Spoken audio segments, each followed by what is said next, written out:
All right, we're back at it. We'll see if that kicks in or something. I know Twitch achievements and whatever can be pretty delayed, but regardless, not a big deal. So we're in Dagnor's Cauldron. This zone could be pretty dangerous for us. If I remember the Aqua Goblin like title lords, the path around can be like 16 to 20. They do have casters, so they could root us or dot us and just, make this a bad time.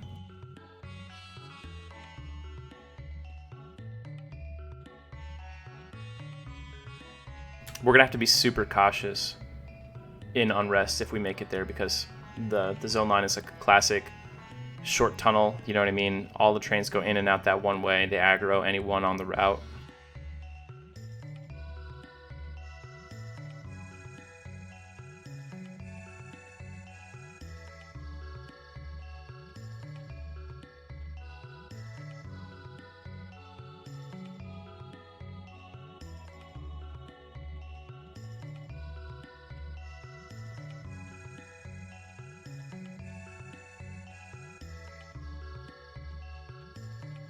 I think this is the best song on the Chrono Trigger soundtrack, Corridors of Time.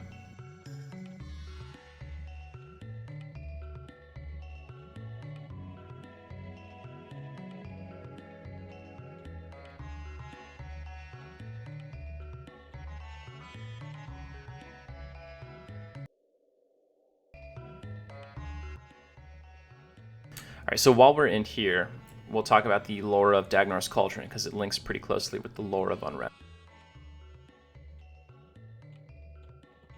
So, back in the day, Dagnor's Cauldron was actually the meeting place where Brel, Tunair, Ralosek, and Prexis met to discuss making a kind of pact to keep Vishan in check, since she had already left the dragons here. Brel led the meeting and proposed the whole idea. Ralosek rejected it, deciding to do his own thing. But they chose this area because like all the elements met here. We've got the water for Prexis, and Dagnor's Cauldron used to go out into the ocean as well, so it used to meet the ocean. We've got the stones for Brel, and it's right next to the forest for Tunair.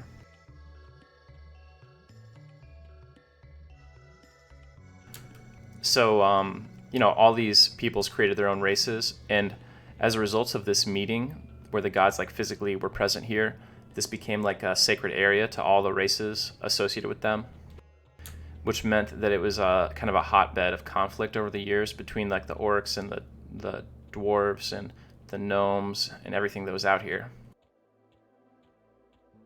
But eventually a priest of Quellius came out here, and he created like a temple that became a kind of like a no combat zone. And for whatever reason, because he was like so earnest in his attempt to just bring some temporary peace to the area, everyone just left him alone. And he slowly gained followers and stuff, even among like the orcs. Like people who worshipped other gods would come there just to get some respite. We saw a goblin over here, so we want to keep a lookout for that.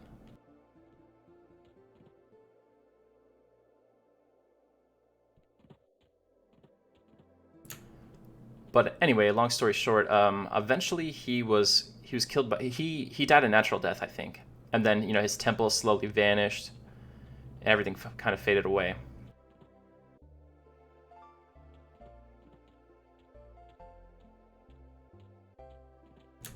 Then a long time later, someone else came. They established the house that became Unrest in like the same area, trying to rebuild that effort.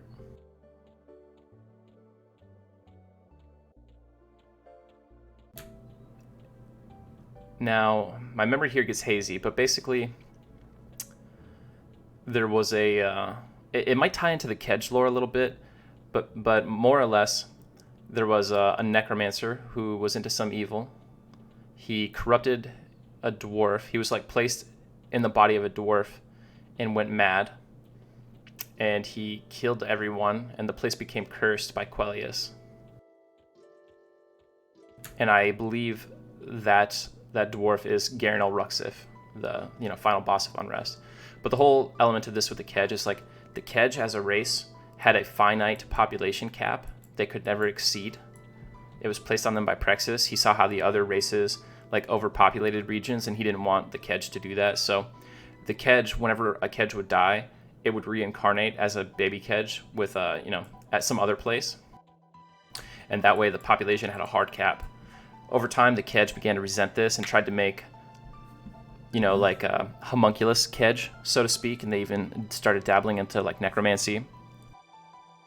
But some other necromancer, not Kedge, noticed this and was trying to like intercept the Kedge souls and use them to populate his undead and make them his servants. And that's kind of how this all went down. The Kedge found out about it. They fought him. They caused him to get trapped in the body of someone else, which was that dwarf, Garnol Ruxif. And it kind of all went awry, and it wrecked everybody in the region. Now, the Kedge got trapped in here. The reason why it's no longer connected to the ocean is because a long time ago, the dwarves didn't trust the Kedge. They thought that they were, they were there. They were going to try to take over some of the land dwellers because relationships between the Kedge and the land dwellers slowly deteriorated over the years. So, seeing that Finnegalotropos came here, they feared he was like the vanguard of an invasion force. So they sealed off Dagnar's cauldron so nothing else could ever reach it from the ocean. And that's actually how King Kazan Stormhammer II died. And that's why there's like some dwarven horn that was found here as an artifact in a GM event. Yeah, dude, no joke, this is going to be super dangerous.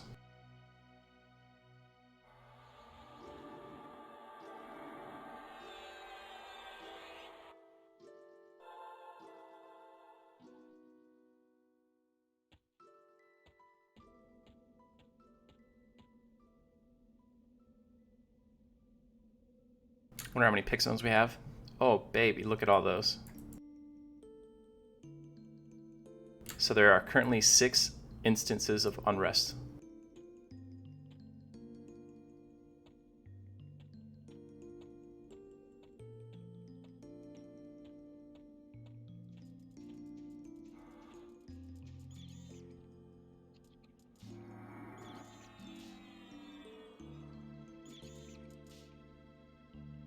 Hey, Zyphal, thanks. Appreciate it, dude. If you haven't played it, you should give it a shot.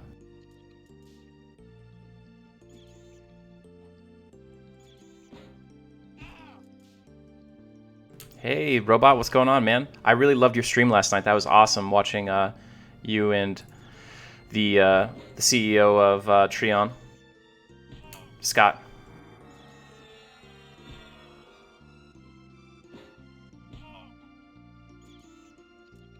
Hopefully you didn't just have to listen to me bumble through the Unrest lore for 10 minutes.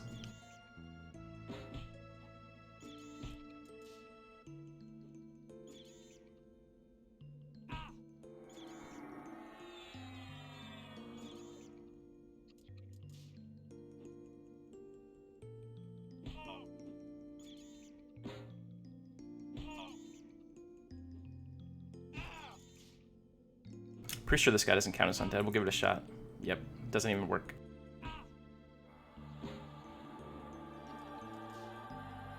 I should have farmed more fire beetles so that my Bane Strike would hit this guy.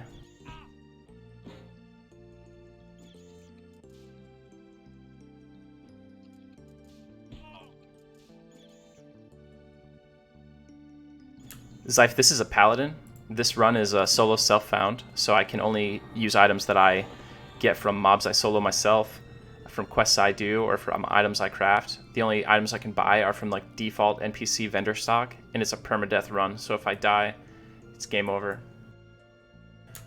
Most people don't know this, but there's like a wall behind Unrest Zone Wall for some reason. You can get back there with like levitate and some tricks, but it's actually like a pretty big section that goes all the way around the zone.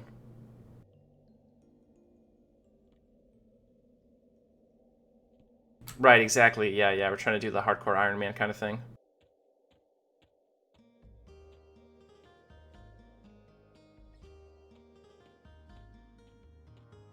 So if we can find a good spot to solo, I'll do it in the base pick.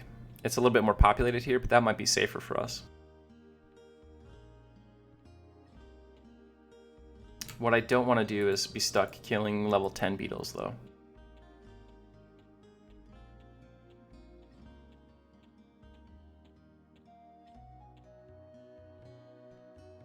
We got an even con ghoul.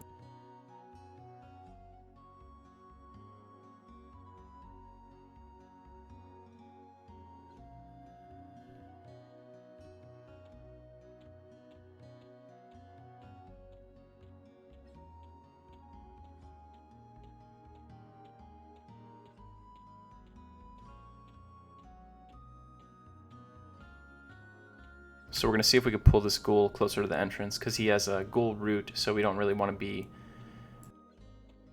Oh god, he's bringing all the beetles. Never mind.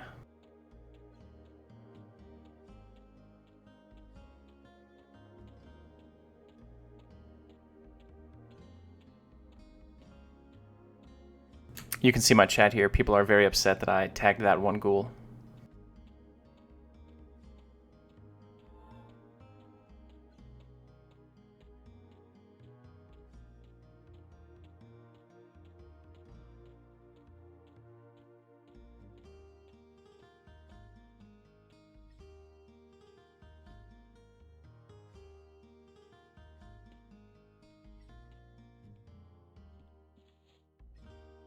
See if we can sit pull.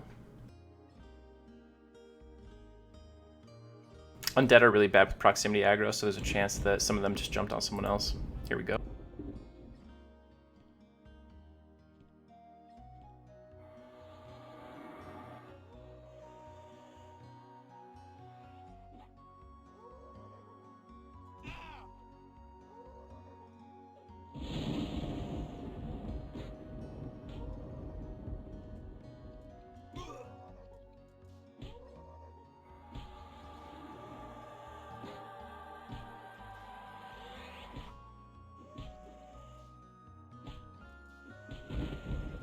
Looks like even with the ads, this could be doable.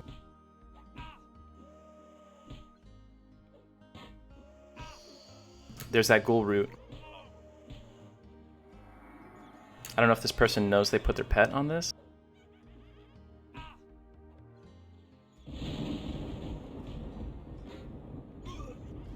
If I wasn't rooted, I would back up and let their pet tank that one, since they're fighting it.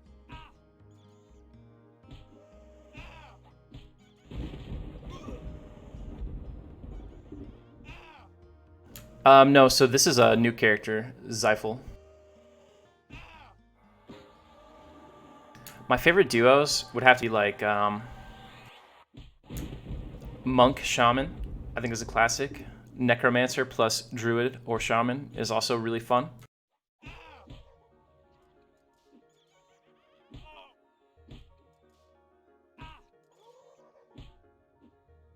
Zaide, that video is the final moments of my level 50, the server first level 50. Yeah, beetles are level 10, I'm level 15. This ghoul is level 15 as well. Normally as a melee character in EQ, you cannot solo even cons effectively. Never mind even cons plus like ads.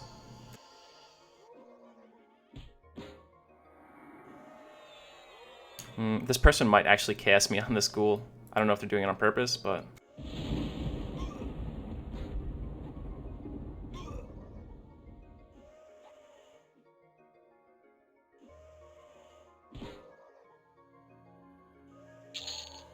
Got it.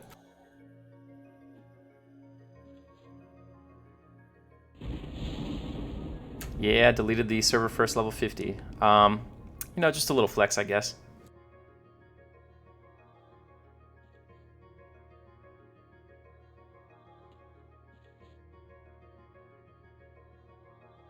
EXP was really good for that kill, at least. Unrest has a 40% EXP bonus, so is it 40 or 44? Something like that. So it's better than Crushbone and Black Bro.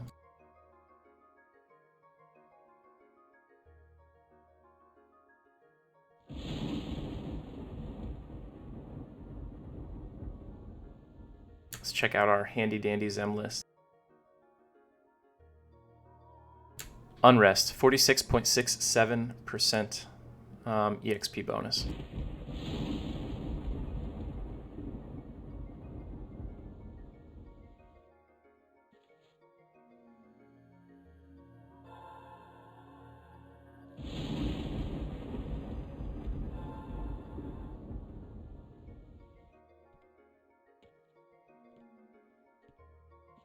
Med up for a second and then go out for another wave.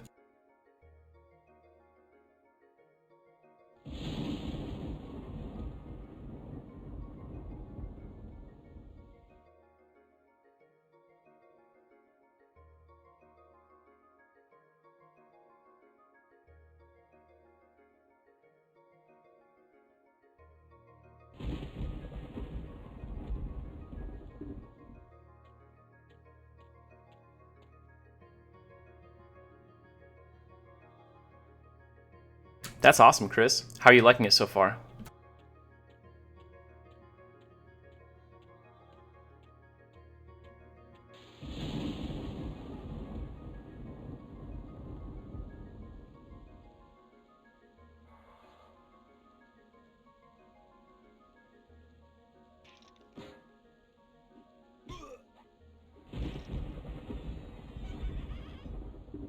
And this is like a level 4 cleric spell. It can't be that hard to cast.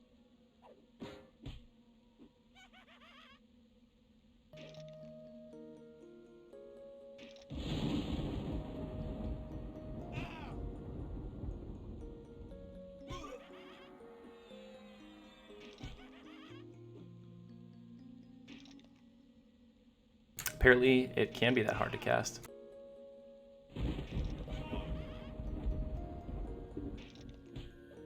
Oh, he interrupted the one that didn't fizzle.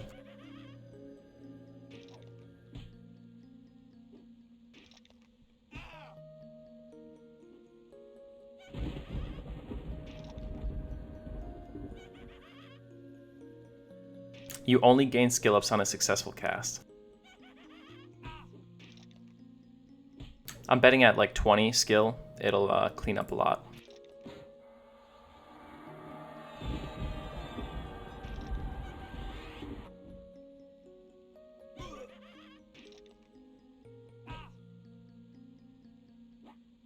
So we probably need like 6 to 10 more successful casts.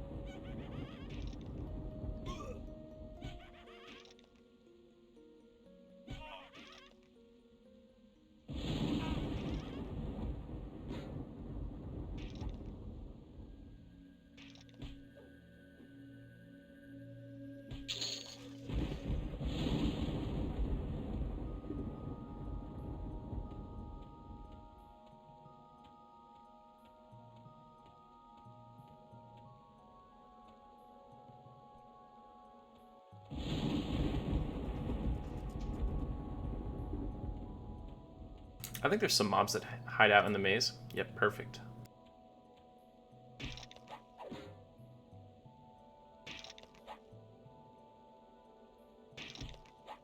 These guys are actually a lot easier than orcs are in Crushbone relative to their level. Legionnaires in Crushbone have so much health.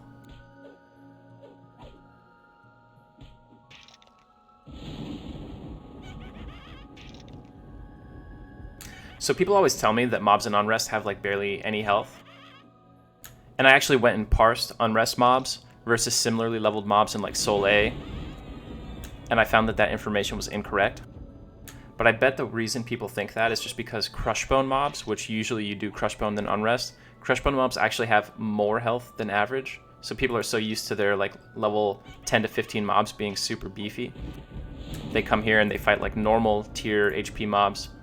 And it feels like a easy street.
I like this guy's scream sound effect.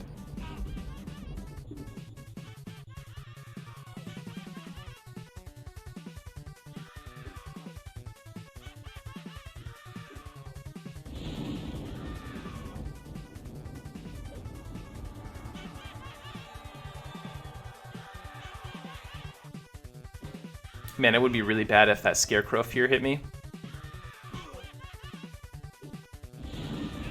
That might be a stun kind of fear rather than a running fear, though. I don't think I've ever been hit by it before.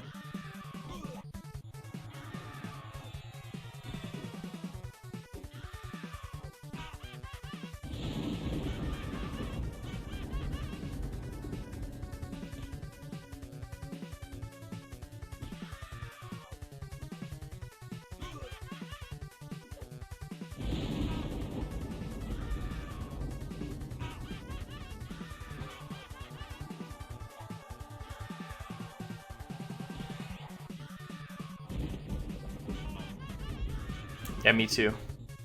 This mob is super cool. I've always enjoyed like the Scarecrow, Jack-o'-lantern types. This is such an awesome zone.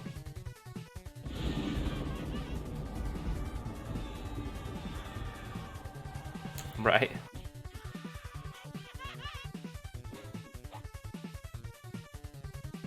Didn't even have to cast lull.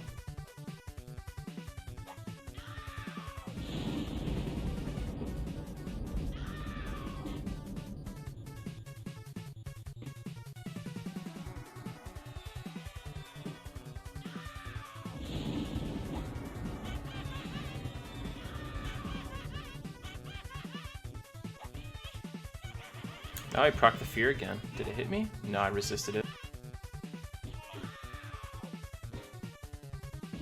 Oh, whoops.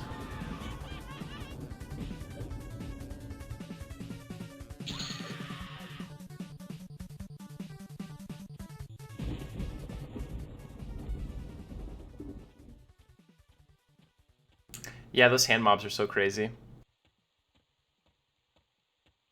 I wish there was more of them. I think the only ones we see in Classic are Lower Guck and Plane of Fear, right?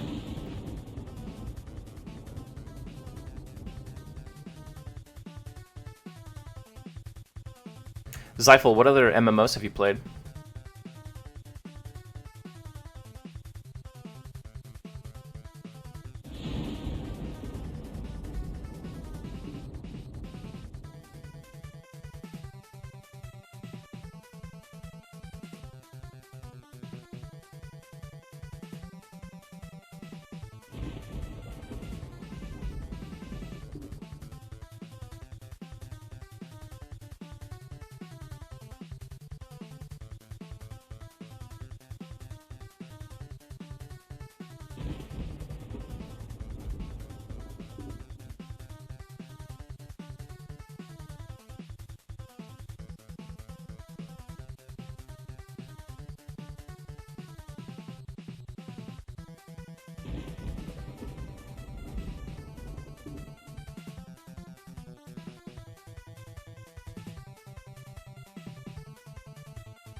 Okay.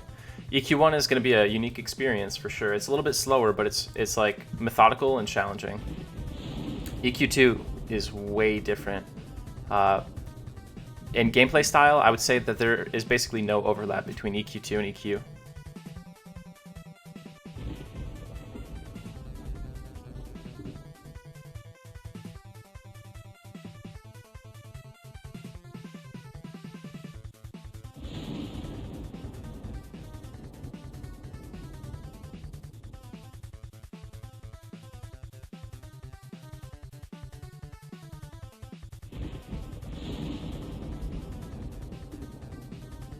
Yeah, a lot of people have trouble with the graphics, but one of the things I really like about EQ is it's not stylized. Like if you look at this, there's no confusion about what you're looking at, right? Like this is a grand archway leading into a mansion with a hedge maze.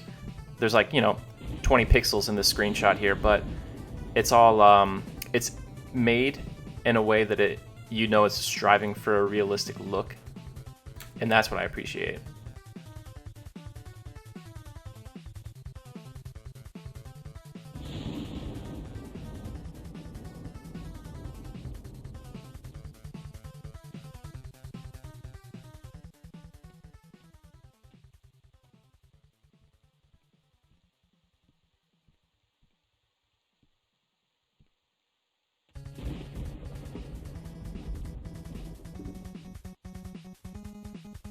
Yeah, Authority's awesome.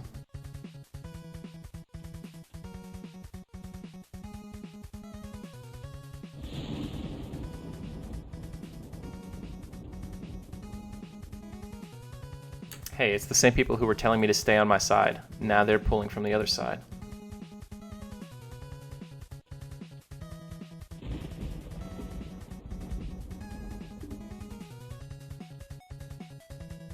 Yeah, so as soon as we get a chance, we're gonna kill a ghoul and check out what Authority's talking about. Some of the models, you know, they make some clever use of small models to probably save money or something.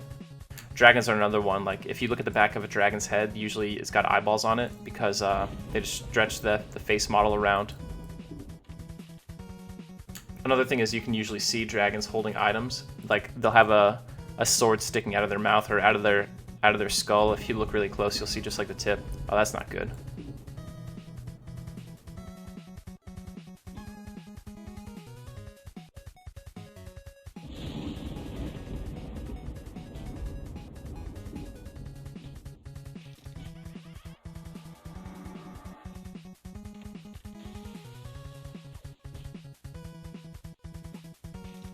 This guy does some deeps.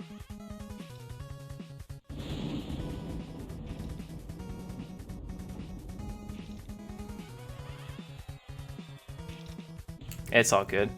Dog eat dog out in Unrest.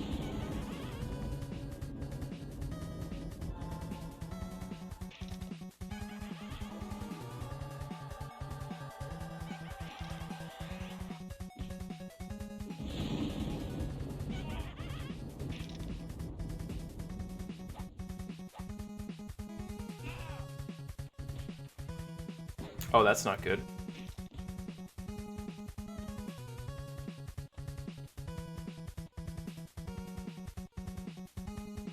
They gave it back. Or maybe that was just a respawn.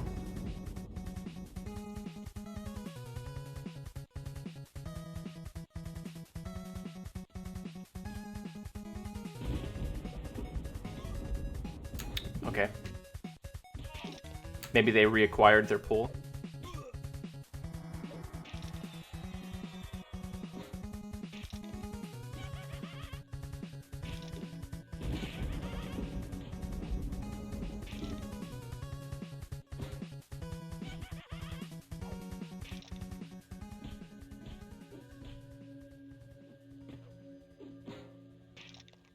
I think we're good.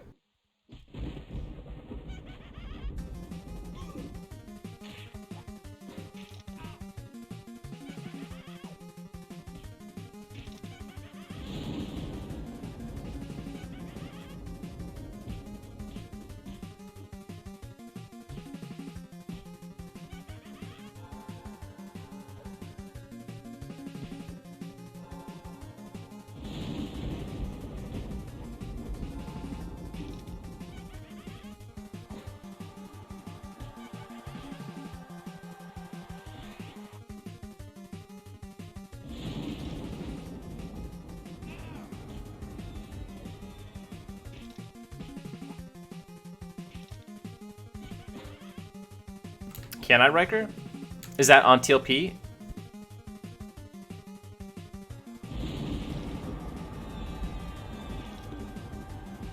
I need to stop being bad and start doing that then. When I was originally messing around with my heal, I made like a little heal macro. I'll show you. I probably still have it. You can see what I'm trying to do here. But I've just been too lazy to fix it. I figure it probably wouldn't be too different than like the Bind Wound during combat macro on P99.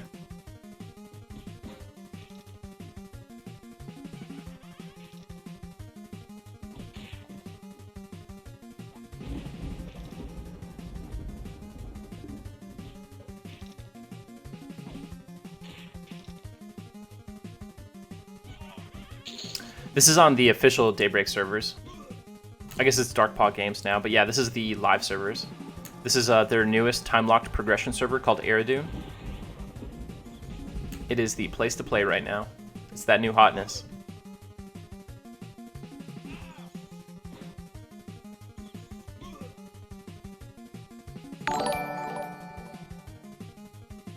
Hey, Furjet, thanks for the follow, dude. Appreciate it.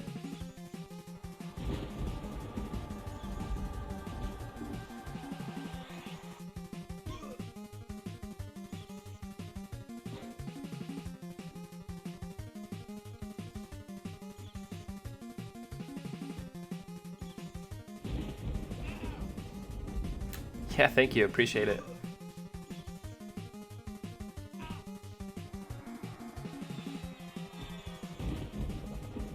This beetle needs to die before my buffs fade in 12 seconds.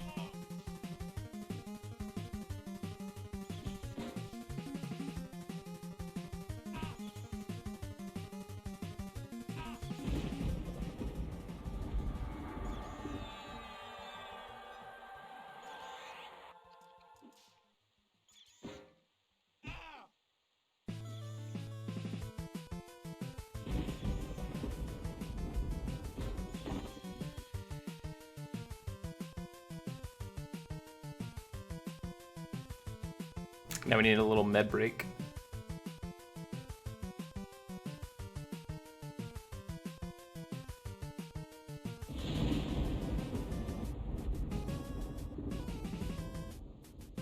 Riker, we are 15. We got some good upgrades. So I originally ran this way for Crushbone, not Unrest. It's just Crushbone was all camped this morning, but we came out to get some brass earrings, so we got 4 AC from those. I found an old quest where I could turn these brass earrings into a male high elf slave, and I would get an item that allowed me to get silver amber rings, plus 2 strength, which is pretty big for me not being able to do jewel crafting. And then of course we swung by and grabbed the shiny brass shield.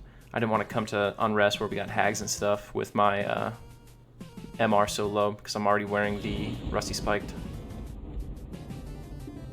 I want to get on this guy.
Right? Yeah, dude, this is from Ninja Gaiden from the NES, which is a pretty big anxiety-inducing game.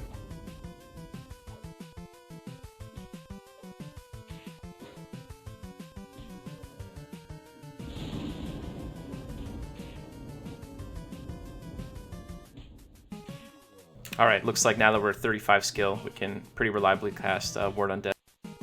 Dude, Record, do you see that they nerfed Ward Undead? It only does a maximum of 12 damage here.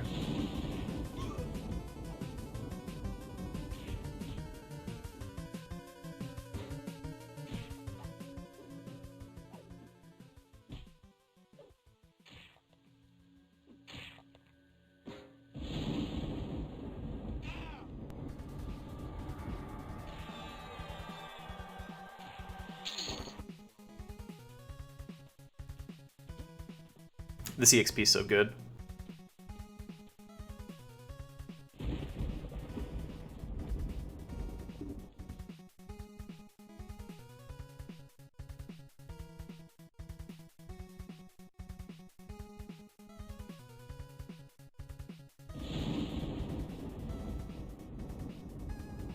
So I saw someone selling full sets of fine plate last night. And I hit them up, I was like, hey man, how much did it cost for you to get to the skill level that you could make fine plate? They told me they were able to make the fine plate mask, which is the lowest trivial one, after about 1,000 plat investment. Which is admittedly a lot of platinum.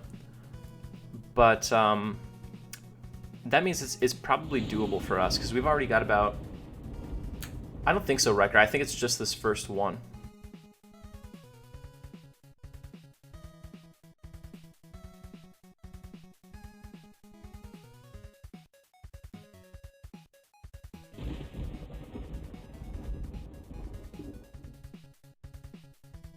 Expulse Undead hits for 106 on TLP.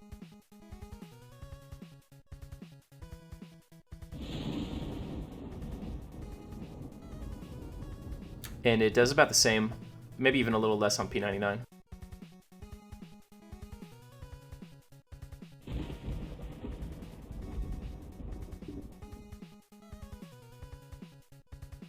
Dude, it really is weird.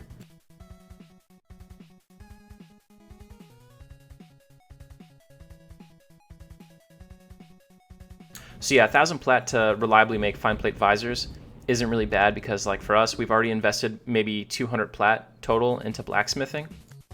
And a lot of that we make back by vendoring the stuff. Oh, this is the best song from the Ninja Gaiden soundtrack. There's probably something stupid, yeah. And since we only need to kind of like get sort of within trivial range of the fine plate to kind of snake a successful hit every now and then, we might be able to make some fine plate armor here by like level 20. I could see it happening. Since I'm soloing and it takes so much longer to level and I get 100% of the loot, as you can see, this is like, I got 40 platinum from Crushbone. Normally you walk out of there with like empty pockets.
Yeah, it's probably fine. I don't know, if you're at level 1 right now, you could just reroll pretty easily.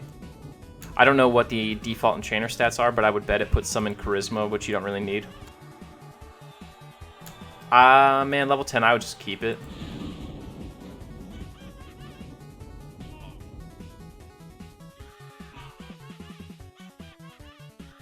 Yeah, I'm doing the same thing for coin. I can't sell to players or anything, so it's all just vendor stuff, unfortunately.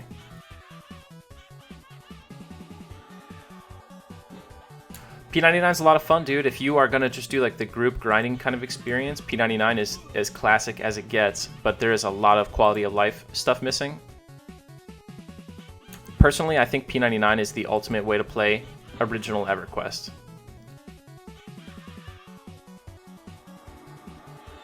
But this is a much friendlier version to try for your first time. Because P99, while there are elements of it that are more difficult than this, there are a lot of elements which are simply more tedious than this.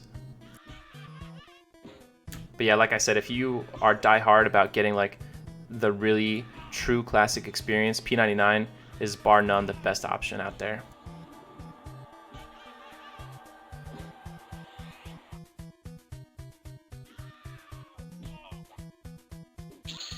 After playing both, I gotta say I like them both.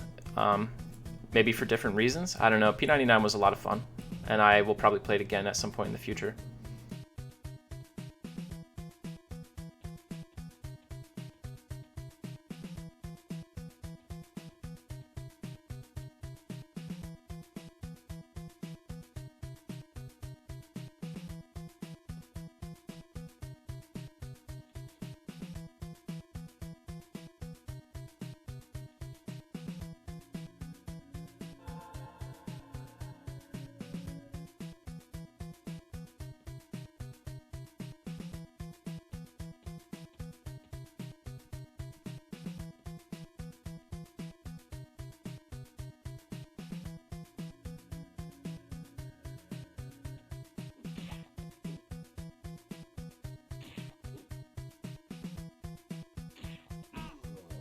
Yeah, that's true. And P99 does still have a lot of people in like the newbie zones, but right now Aridune has like thousands of people in them, so Aridune's a little bit more populated on the low end at the moment. For some reason, I'm trying to do all these like tricky pulls, like pulling this guy into the bushes so I wouldn't aggro stuff when I could just like click lull and get a free solo. I'm just not used to having that ability. Yeah, that's what everyone tells me.com.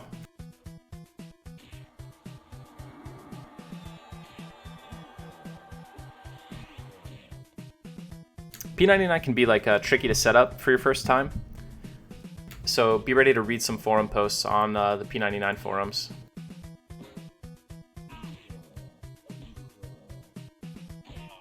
You're going to need a very specific old client of Everquest called the Titanium client.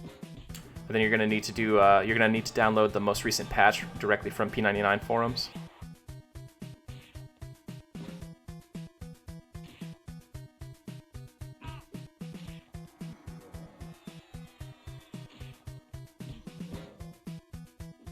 And when we talk about quality of life things, we're talking about like big and small. Like on P99, you can't left click your mouse cursor and rotate around your character like this.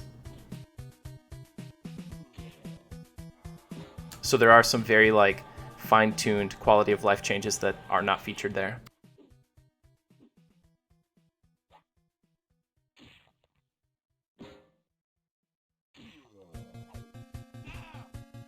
Riker, did you see that recharge clickies got nerfed on P99 a couple months ago?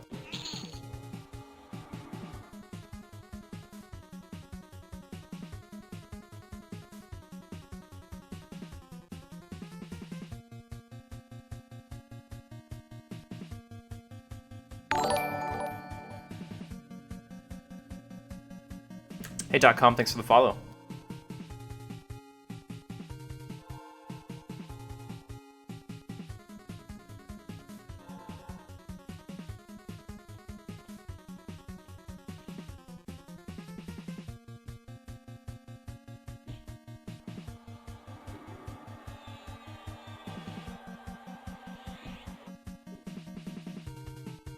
.com, I never zoned into lower Guck on Aridune yet.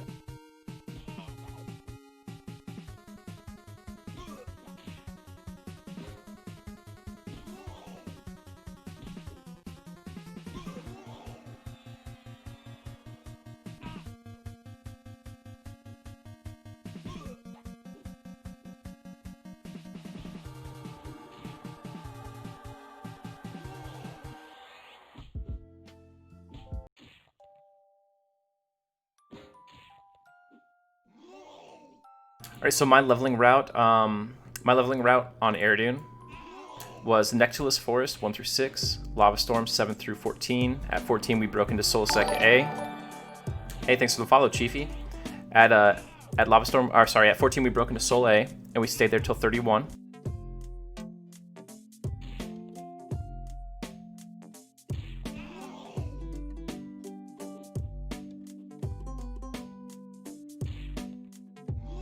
Now at 31 we did plan to go to Lower Guck, but our Necromancer crashed and couldn't get back in for like 6 hours. So we went to Soulsec B from 32 to 45. And then we did 45 to 50 at Ocean of Tears Elite Goblins. That said though, you should, from the mid 40s onward now, you should do the hole since it's open. If we had the hole open, we would have done that.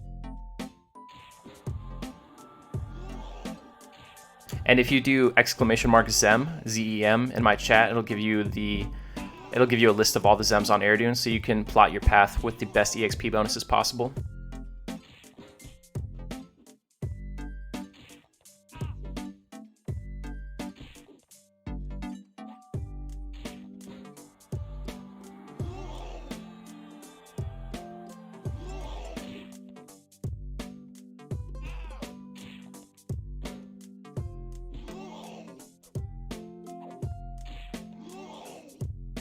Yeah, I think CT would be cool. Have you tried PAW on this server?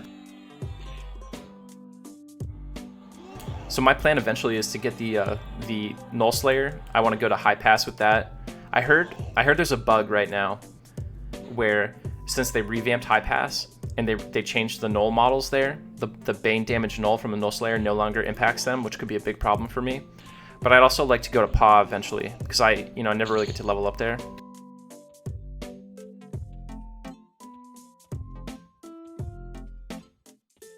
Okay.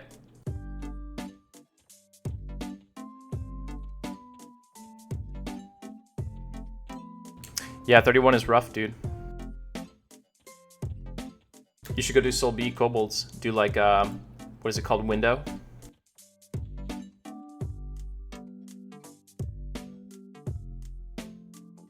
Yeah, man, Proud, I would definitely recommend it. Now is the #1 time to play EQ. It's getting bigger than ever. We have a fresh server out that's super populated at every level range. Sometimes during prime time, there's queues to get in. The queues are starting to die down now, so it's not as long. Like when it first launched, queues were like 6 hours or longer, and now they're like 20 minutes, seemingly at max during prime time. But suffice to say, this server is bumping right now. It's a great time to play. And honestly, I have met a lot of brand new players too, so it seems like something is attracting new EQ players. No, we didn't. I mean, it's EQ, right? So like if there's like a weird Z-axis thing, or they're close enough, they could. But honestly, I did not run into any problems with healing through the walls when I was in Soul B.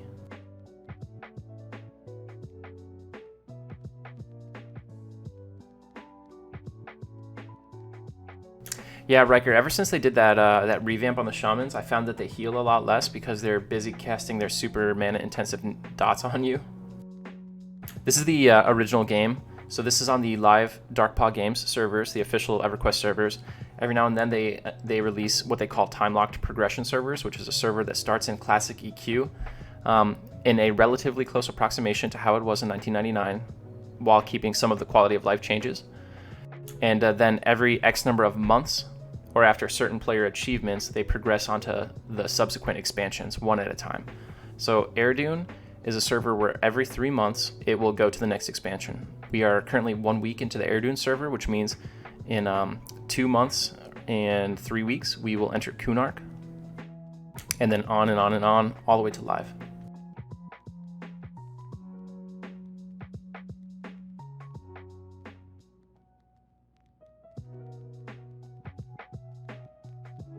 Yeah, there's a lot of problems with pathing in P99. Definitely pathing in P99 is way worse than live or TLP. Though, I've always heard the pathing is just super hard to get right. Hey, thanks for the follow. Appreciate it, Polymorph. But even if you're playing on Air right now during prime time, you'll notice pathing gets really weird. Like, I was fighting Gnolls and Blackbird, and I would see them just run into walls like this for like 30 seconds when they were trying to flee, and then they would just warp a little bit, and I'd have to go chase them down. But it seems to be like a server load issue. No, I've never seen the pathing nodes. You know what's weird? Did you ever notice, like, when you sit down, mobs path more cleanly to you?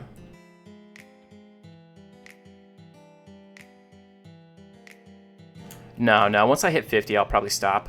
50 to 60 would be like super challenging, and also probably boring. I've got so my wife is currently pregnant with our first child, so she is on the way. By the time Kunark comes out, I'll have a brand new newborn baby on my hands, so I probably won't play much around then.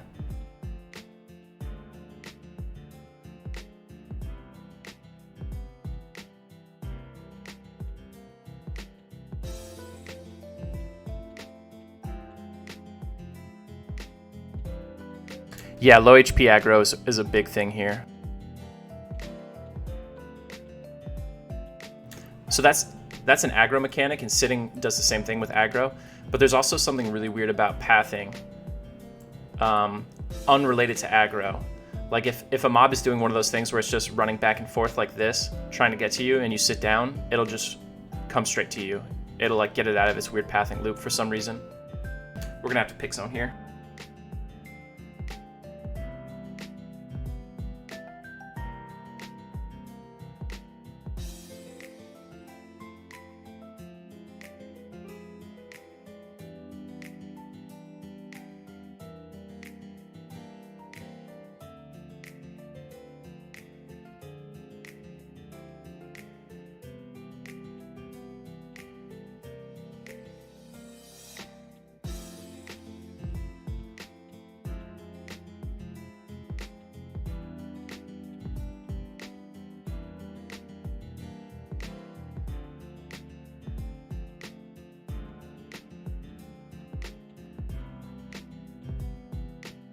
I like this guy. I like his names.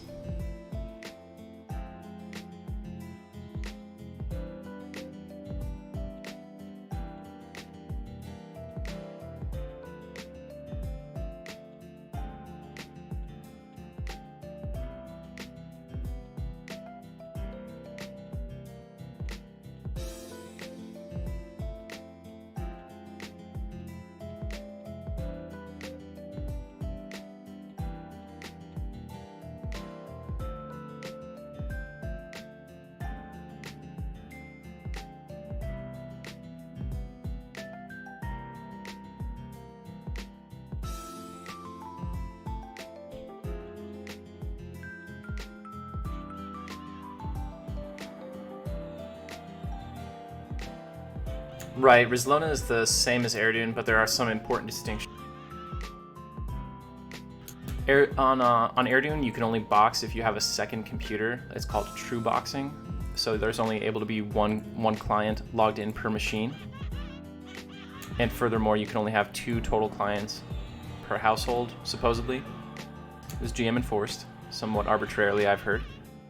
On Rizlona, you can have as many characters logged in from one PC as you'd like, and given Everquest's relatively low footprint on the PC, some people are able to box 60 plus characters.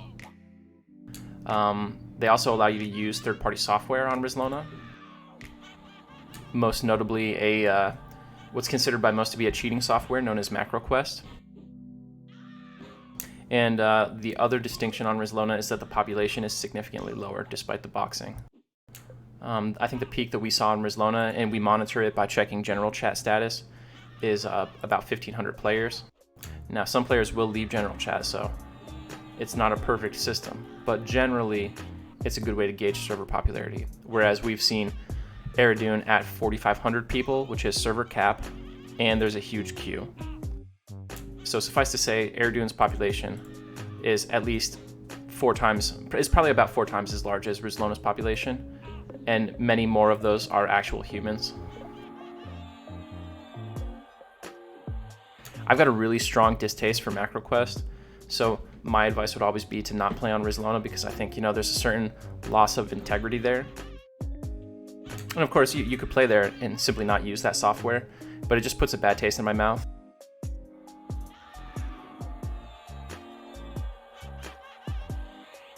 IS Boxer is a great boxing tool, though, that is pretty legit. It kind of just splays out all your different account windows in smaller windows on your main screen, so it's a little bit easier to control.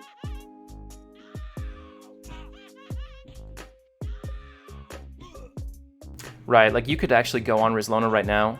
Maybe they're not still doing it, but after I hit level 50, I logged onto Rizlona and I walked over to Kanos Docks, and there was 30 level 1 characters just doing this automatic pathing loop between 2 quest NPCs to farm infinite platinum. They're just going 24/7, and they take these sick right turns. They do perfect pivots when they move, so you could just tell it's not a normal person.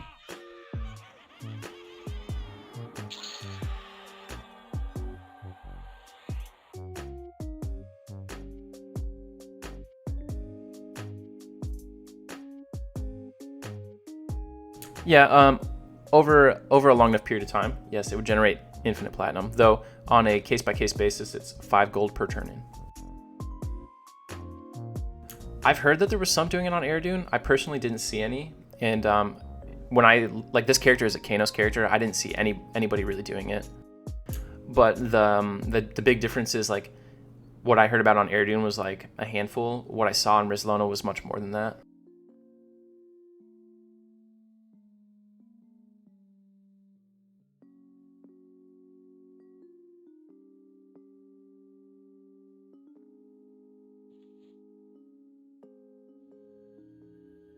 It's funny too because for the first 2 or 3 days on Rizlona, if you tried to use IS Boxer, it automatically kicked you. So a lot of people who are yeah, we box with IS Boxer, didn't know that, and they were lying. But they came out on the forums a few days later and they're yeah, we fixed it. You can now use IS Boxer on Rizlona. Yikes.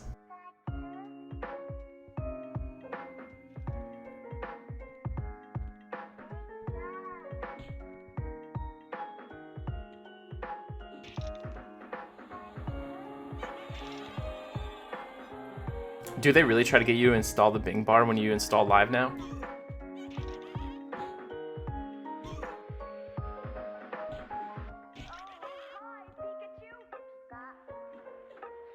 Jeez.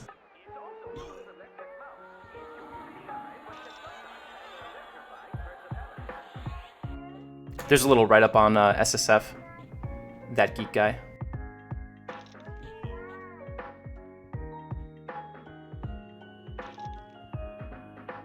Every day we stray further from Nathaniel Mars Light.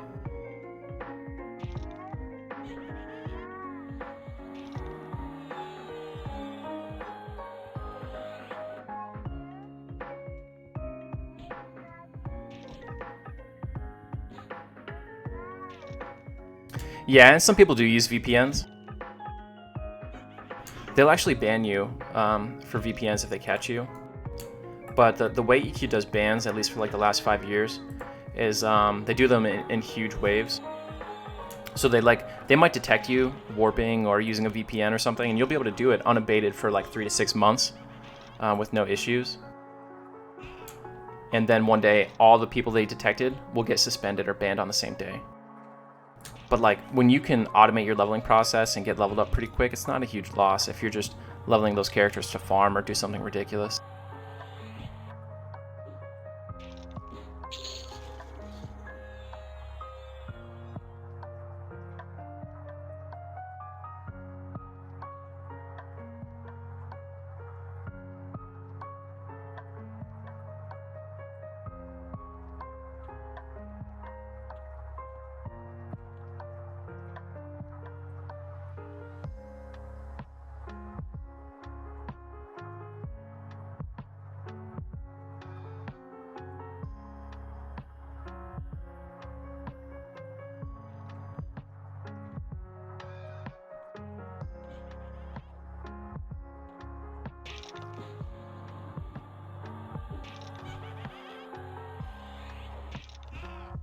Yeah, so they say it's on the forums. People would ask like, "Hey, can I box 2 and can my wife who lives with me box 2?"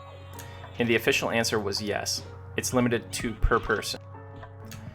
But it's a weird situation where you put yourself at the discretion of a GM and his judgment.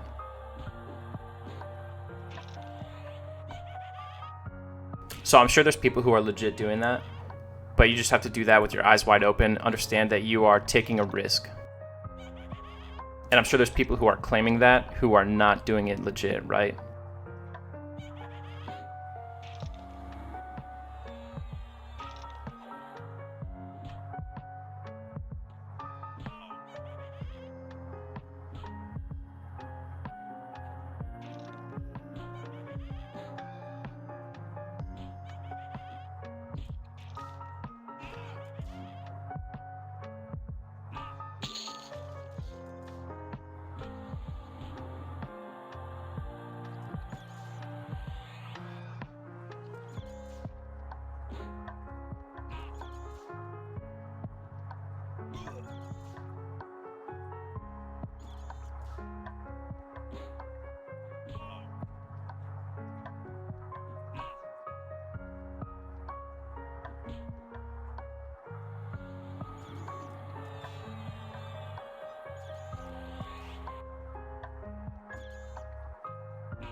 So level 16, we don't get any good spells. We get Halo of Light, not a big deal. Darkness isn't really a factor anymore. Level 17, we get IVU. 18, we get Reckless Strength. Those are 2 big ones. 19, we get Root. That's going to be awesome. And 20, we get another HPAC buff, Center. So this next level up is not going to be a big deal, but the following 3 are all going to be big power boosts.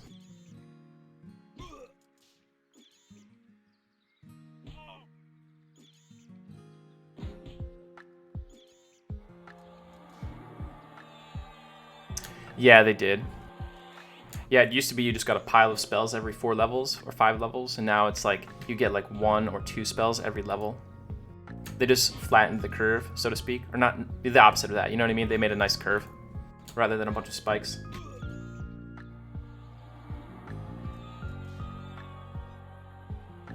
I guess this wall is angled ever so slightly so that if I bump it, I automatically duck.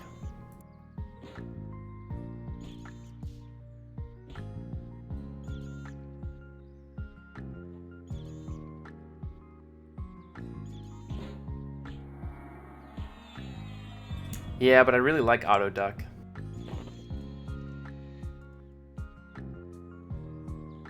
I moved my duck hotkey to something stupid, so I don't even remember what it is, I don't think. Let me see.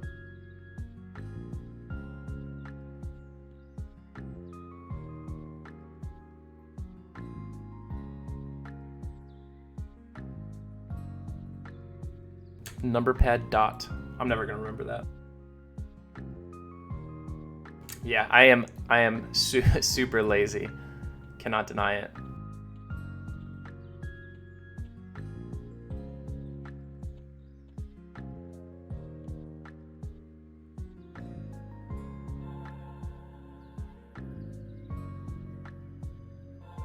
I would use D for duck, but I play with WASD as my movement keys.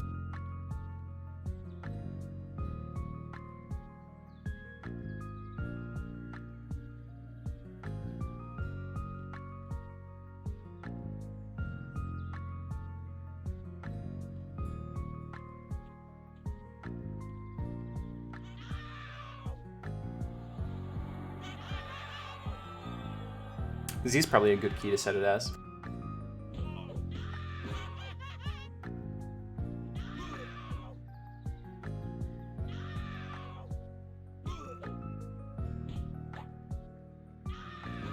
Yeah, so when I that's actually why I got out of the habit of ducking, because I played on green with a necromancer, and I noticed that ducking doesn't stop my casting, so I just stopped using it.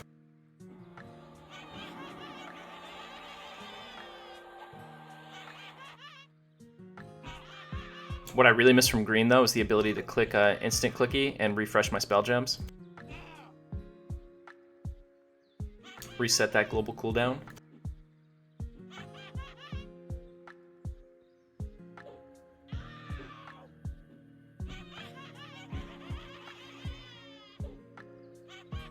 Yeah, looks like his fear is a stun.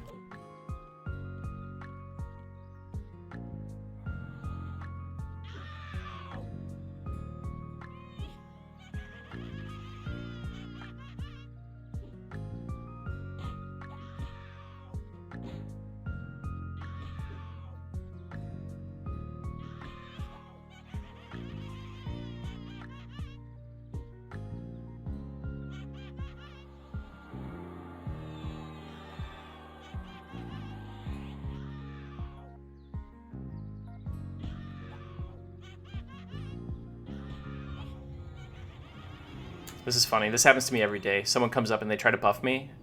We'll see if he notices that Spirit Wolf didn't actually land, because I have all the most common buffs blocked pretty much. Last night in Crushbone, this guy came up and tried to cast Clarity on me like 5 times. And he was like, "That's so weird. Why won't Clarity land?" I was like, "Oh yeah, I've got it this spell buff blocked."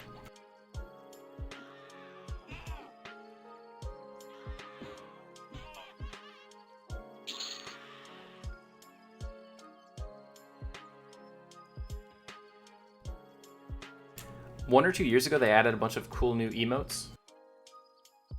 Faint is my favorite. Now everyone's a monk. So to block a buff, you right click it and you just go add this spell to the list of blocked spells. Or you could go to your EQ window, characters, blocked buffs, and you could just hard type the buff name.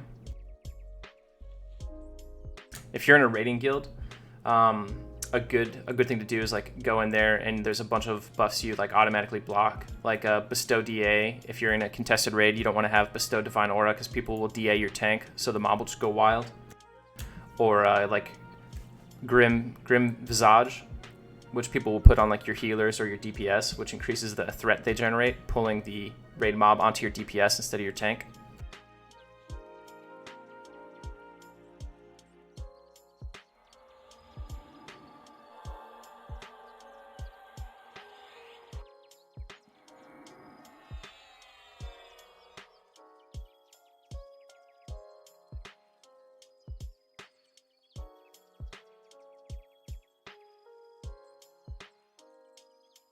Lord Bob.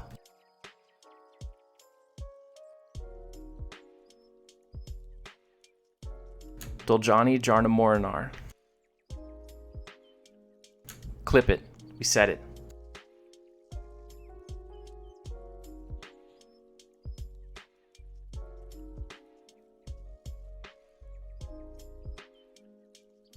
Is that a P99 guild?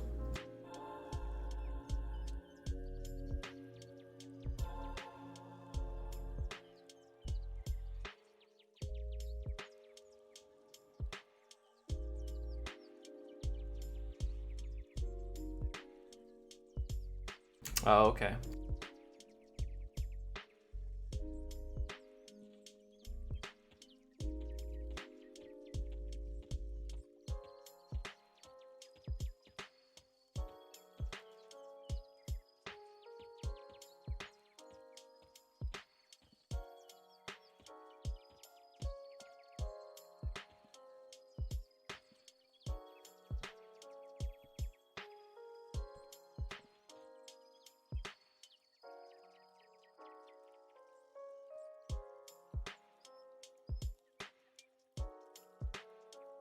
Hey, good morning, morning.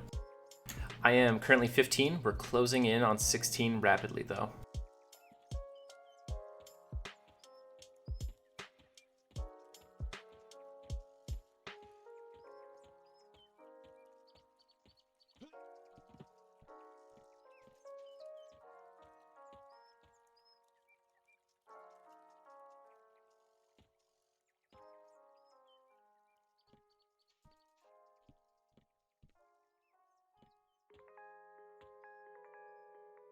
Wonder how many beetles we're gonna get.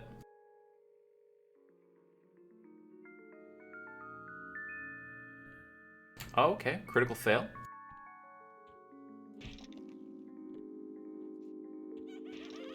It's not every day we get a critical lull fail on a deep blue like that.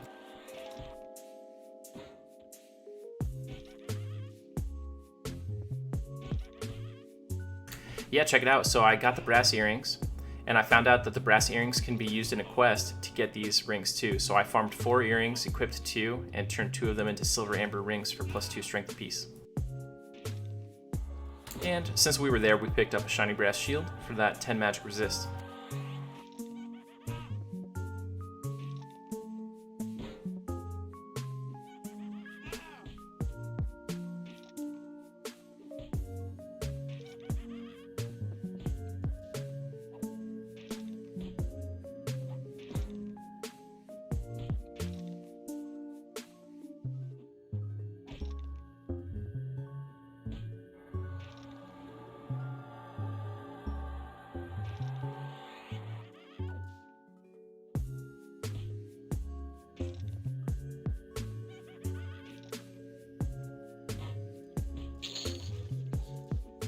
Can't believe I'm still fizzling this at 56. Hey, this is the Draka Chrome UI. Show you in the window here. So it's Draka with an H. You can ignore that middle word, whatever that is. Chrome with a K.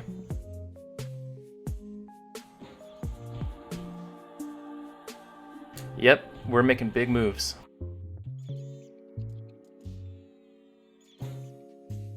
Might go get our harpoon this weekend.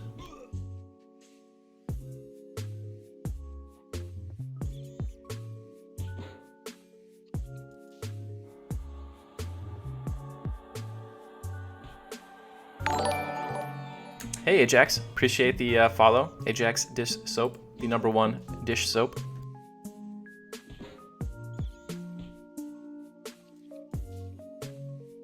Yeah, CS Warren, I played on Cello.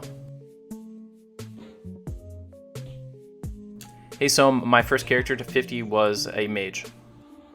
Yep, I was a monk on there.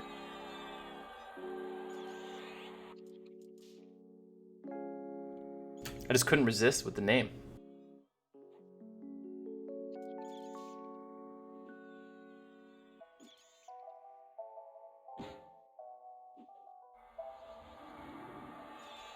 Were you in a guild on Cello?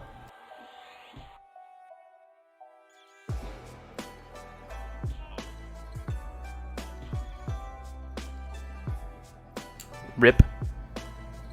Warren, I am the founder of Faceless.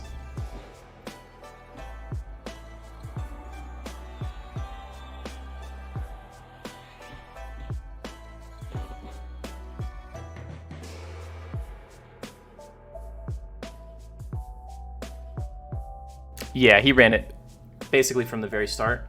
So when they announced the cello dates, I was part of the launch leadership team. Originally, we planned to have like 2 leadership teams, one that was just there for like the Luckland launch and went back to the other servers that we were raiding on, and one that was there long term. So Seeger was always going to be the long-term leader.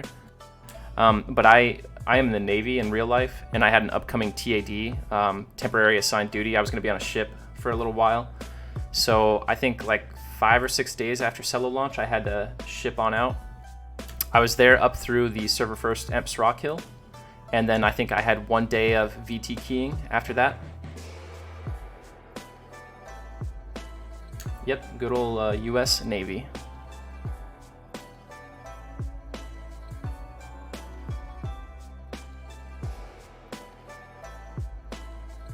I did no soloing on the mage. I was in a static group.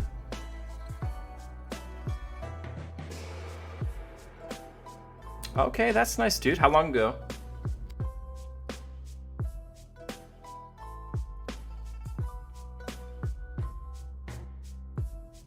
Nice, Moo Killer. Look at that, we got a lot of veterans in here.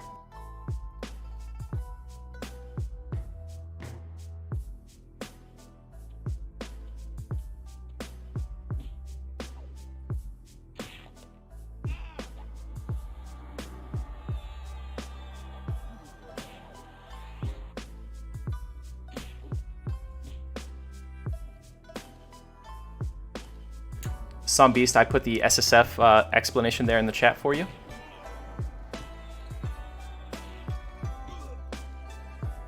Okay, that's a good 6 year.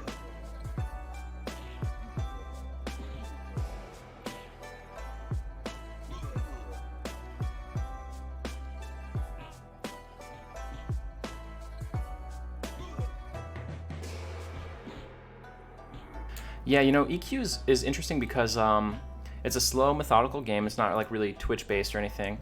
And over the years, it's been very much a game where the techniques and like little tricks and secrets are held closely by people. God, I'm getting circle stunned like a bad right now.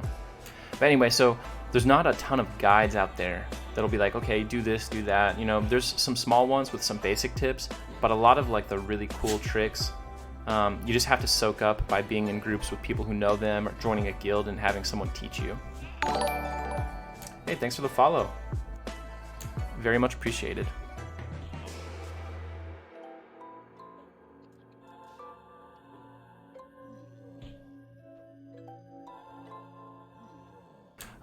Any tips for new players? Yeah, my biggest tip is to enjoy the ride, don't rush.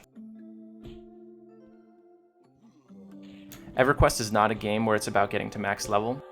Everquest is a game where it's about adventuring. Imagine that you are playing Dungeons and Dragons with a group of your friends every night, and that Dungeons and Dragons world is just visualized on your computer. That's kind of what it's supposed to be like. Thanks for all these follows, guys. Really appreciate it.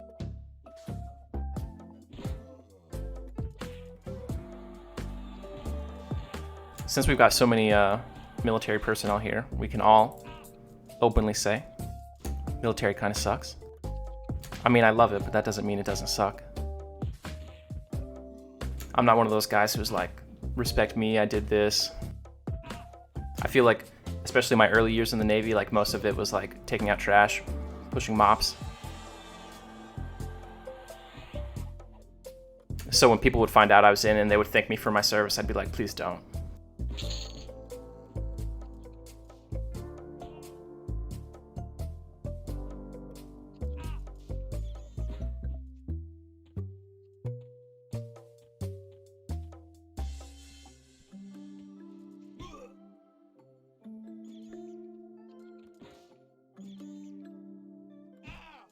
Right? Yeah, we got some professional skaters in the chat here.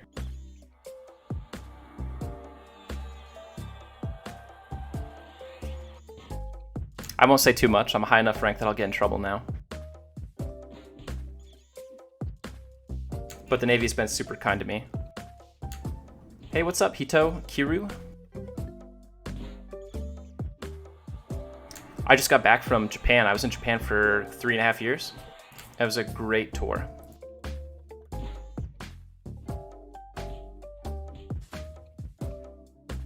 Right, yeah, deported.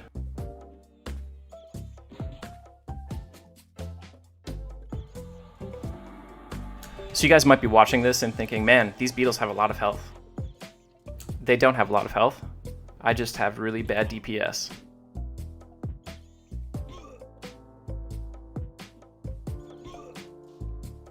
Every now and then I land a hit.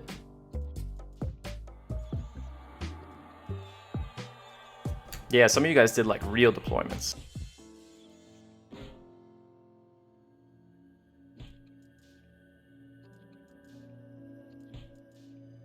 What's up, Paul? Hey, Leafy. So the next weapon I'm eyeing is probably going to be the Deepwater Harpoon. I've been playing around with the quest. Did I just get another beetle? We're going to have to run after this one, guys. I've been playing around with the quest, and it looks like it's kind of broken right now, and there's some tricks to doing it a little earlier than you're supposed to be able to.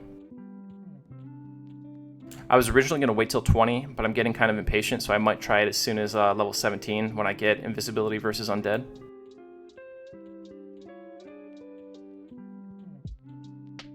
And another weapon I'm going to pick up not too far after that is going to be the Polished Granite Tomahawk from High Pass Hold.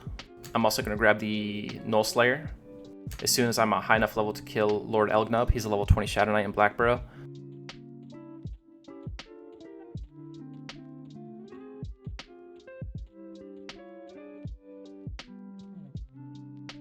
See if we can get lucky and hit a sit on a server tick for full regen.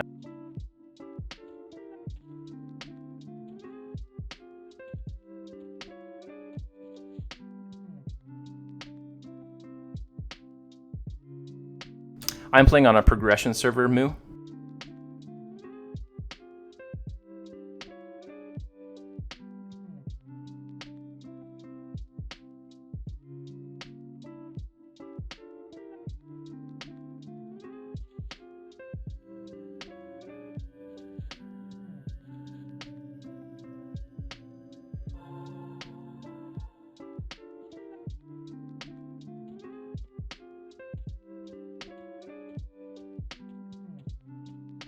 Looks like someone intercepted my train.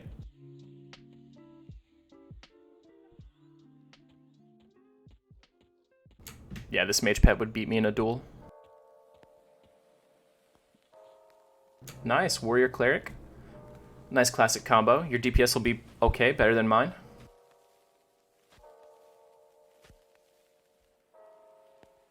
You got, are you able to trade that orc illusion item after you've unwrapped it? Like, are you able to use it as a, what do they call it, an heirloom? Like pass it through the shared bank?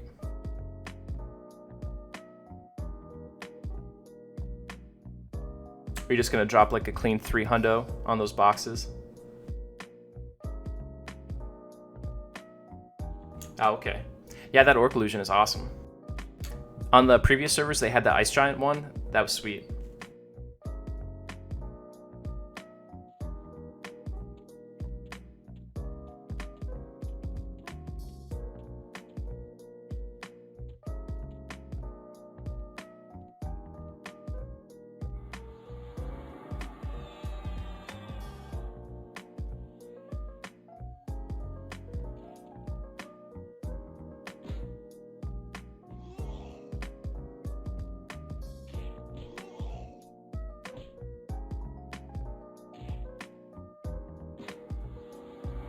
You know, everyone's luck is going to be different, Riker, but I've seen people spend hundreds of dollars trying to get them.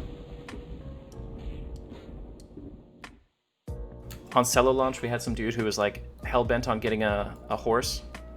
I think he spent like $500 the first day trying to open a horse.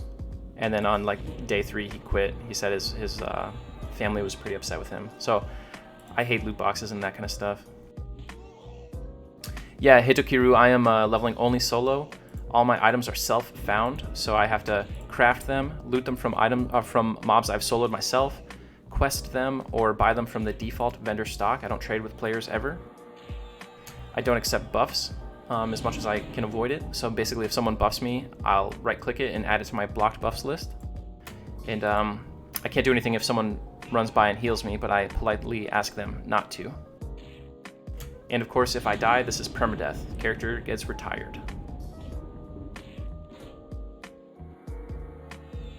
Yeah, trying to keep the stream pretty chill, though sometimes we have some heart-pounding moments. Honestly, Unrest is going a lot better than I expected. I thought I was going to die within like 10 minutes of zoning into this place.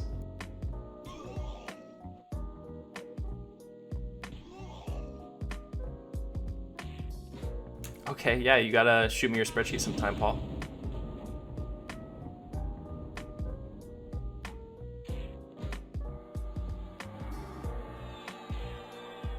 If you think about it, when you buy an EXP potion, and I say this understanding that, you know, when I race to 50, I always use EXP potions, right? But when you buy an EXP potion, you are paying Darkpaw Games to let you play less.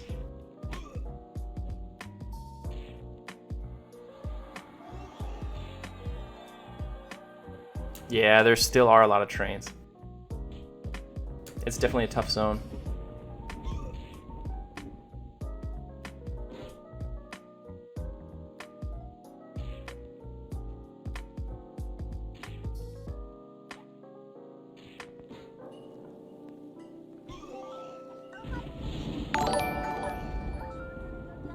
Moo Killer, just from that paragraph there, it sounds like you would enjoy a Druid.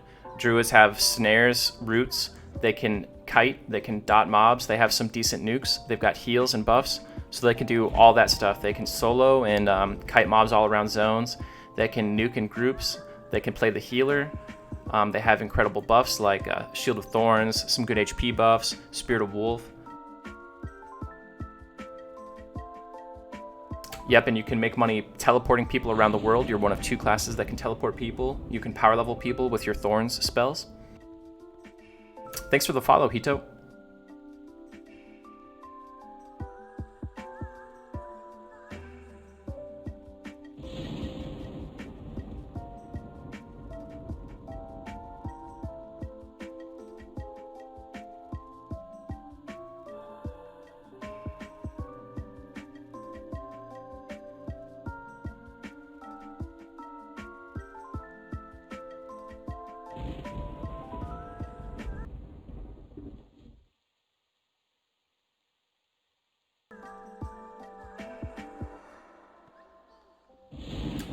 Yeah, so I would recommend a Druid first and foremost, based on what you said you were kind of interested in. After that, I would say Necromancer is another great class. A lot more offense oriented, but Necromancers get really cool abilities like the ability to mesmerize and charm, especially focused on undead. Either of those classes will be worth a try, but just remember that if you haven't played before, it takes a good 10-20 levels for a class to really come into its own and you to really feel the flavor of what that class is about. At level 1, we're all warriors, basically.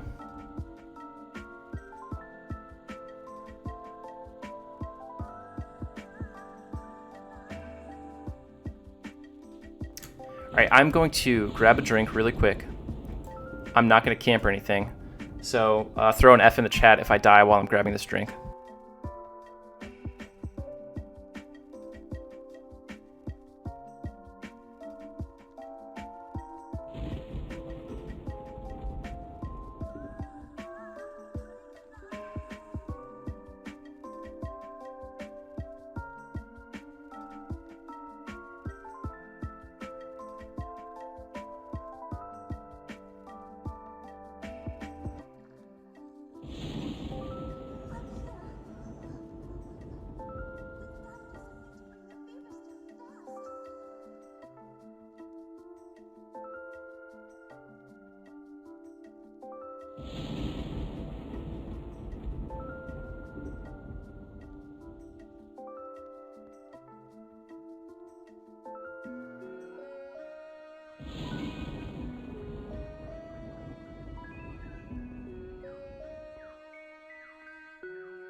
Alright, I'm back.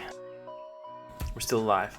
I did not get Jagged Bands. I'm not high enough level to solo that guy yet. I think he's like level 35 or something, so I probably need to be like 40 to solo him. But I did catch these Silver Amber Rings. There's a quest where if you turn in brass earrings to a male high elf slave and Crushbone, he'll give you a little scroll. If you take that scroll and give it to a guard in Felwith, he will give you a Silver Amber Ring.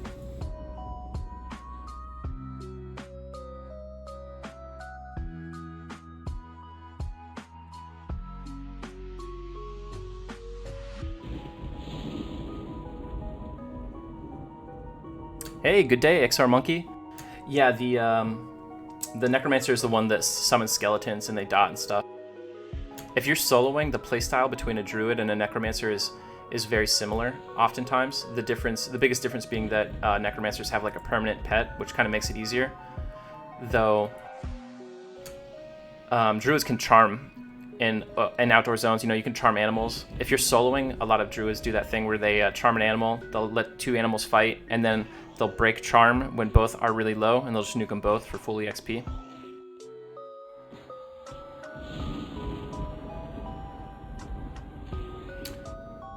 Necromancers get Feign Death, which is a huge game-changing ability that allows you to get out of jail free kind of anytime. Like if this mob was about to kill me and I was a Necromancer, I'd just press one button, my character would fall over, hopefully, and the mob would walk away, and I'd be fine.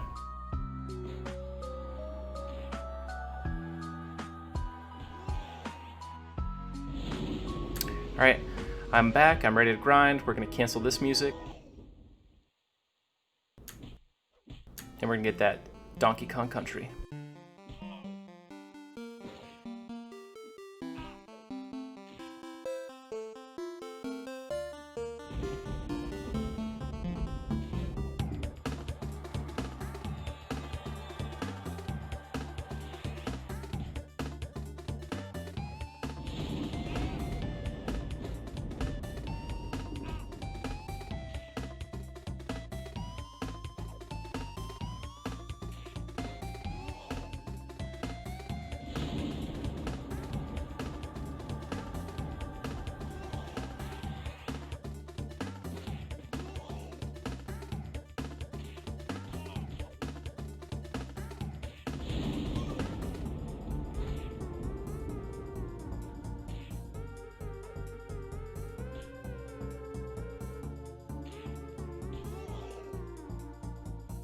We gotta keep this evocation skill up high so that when we get a worthwhile undead nuke, we can actually cast it.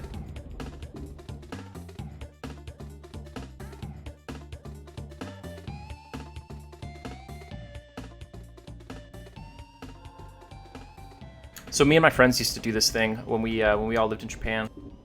Every Friday night we would get together and we would play. We would like try to speedrun video games. Hey, CS Warren, I used only 25% potions. I understand that there was an exploit in the game that allowed you to stack 25% EXP potions with 50% EXP potions if you had some Quorum pots remaining from the event server a long time ago. And that would give you a 75% EXP bonus, I believe. I know of one group on another server that did that, and I heard they got suspended. Not really any of my business, though. 100% I would recommend a progression server. Retail servers are really hard to get into. There's like so much new stuff hitting you all at once. If you've never played before, progression is great because it's going to ease you into all the content. Like right now, it's very easy to get into Aerodune and get working on things, and you won't get too confused.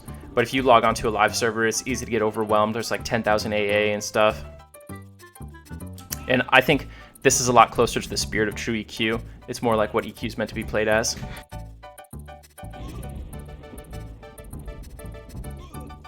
So yeah, my friends and I used to get together every Friday, and we would try to do like quote speed runs, not really like real speed runs, but the game was such that we would pick. It started with Dark Souls, so there was 6 of us. We would divide into 3 teams of 2, and we would start playing Dark Souls. The rules were that every time you died, you had to take a drink and pass the controller to your partner. And we would go on like that the whole night until someone beat it first. Got super fun, and we started doing other games. One of the games we picked up was Donkey Kong Country because it's actually a pretty tough game if you haven't played it in a while. So we did all the Donkey Kong countries, but in that process, I just came to really enjoy the DKC soundtracks, which is why you always hear them on stream. But if you ever get a chance and you got some buddies, Drunk Souls, very fun. So XR, a lot of times I do press the buttons, but sometimes I'm just lazy. Like right now, I have my one hand on push a talk. I'm trying to grab a drink, so it's a little bit easier to do this. But I'll swap between. Yeah, DKC's gaming soundtrack is really good. Up there, DKC 2 is also really good with like Hothead Bop and some of the other songs.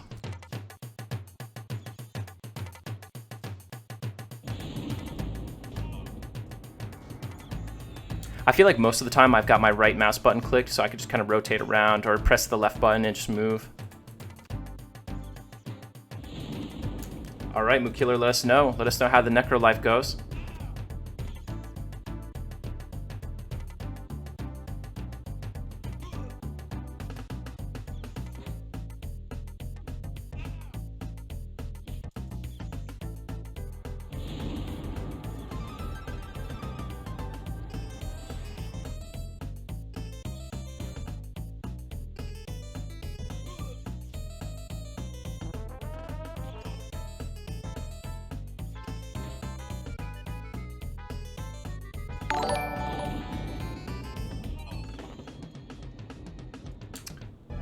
Hey, thanks for the follow, Mookiller. Appreciate it.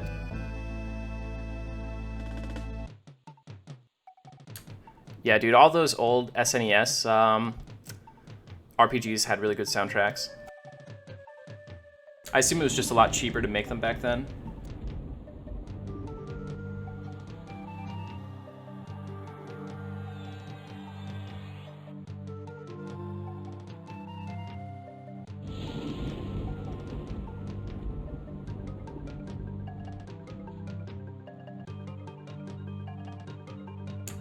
That is a huge list of names.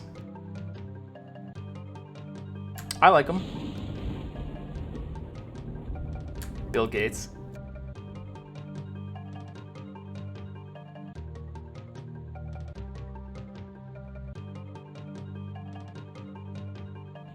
Hey, probably not. I did. In fact, I managed to get 4 earrings from the Taskmaster. Check this out.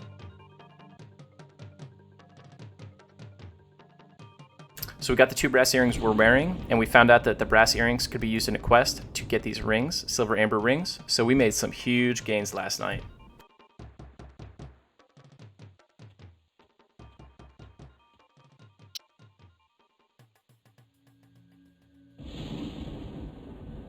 Yeah, this is definitely my favorite MMO.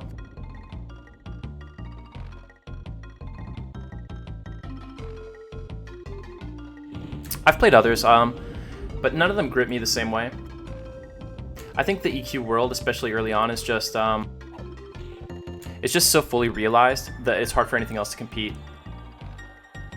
Like, things feel like they were done with intent, and even if everything isn't fully explored in the game, there's something behind the scenes that you could potentially find. Other MMOs I played were like Dark Age of Camelot. I played a lot of Rift. I really enjoyed them, but I never found myself interested in the storylines. Like, I played them both for a significant period of time, and I couldn't name one zone in either place. But I could probably name every classic zone right now off the top of my head. We really do not want that ghoul to path into us.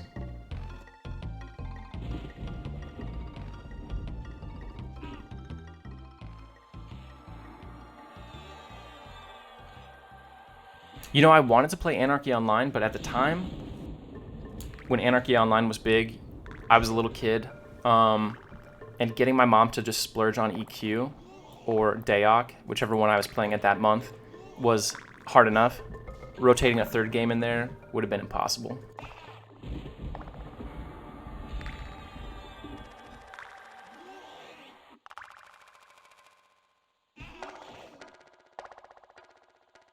AO came out with a progression server 3 years ago, I want to say.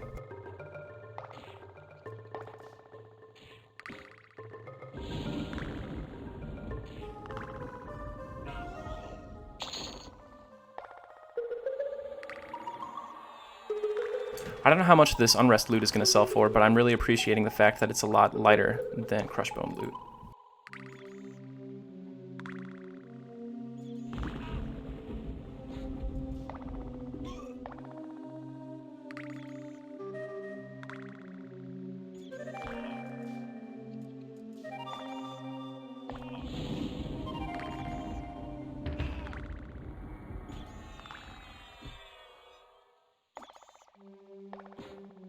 Bull, I'm not allowed to sell to other players. Otherwise, I'd be making bank off this bandit right now.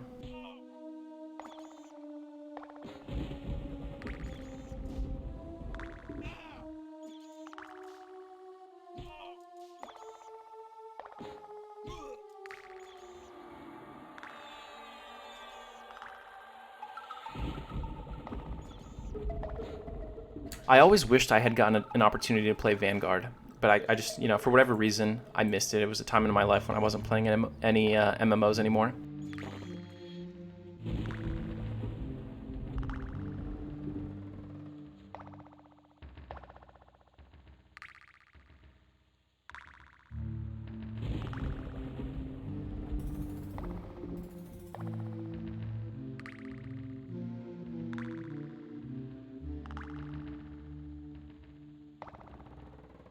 Yeah, EQ has a lot of endgame content, especially in some of the expansions. There's usually quest trees you have to do to experience the ultimate of endgame content.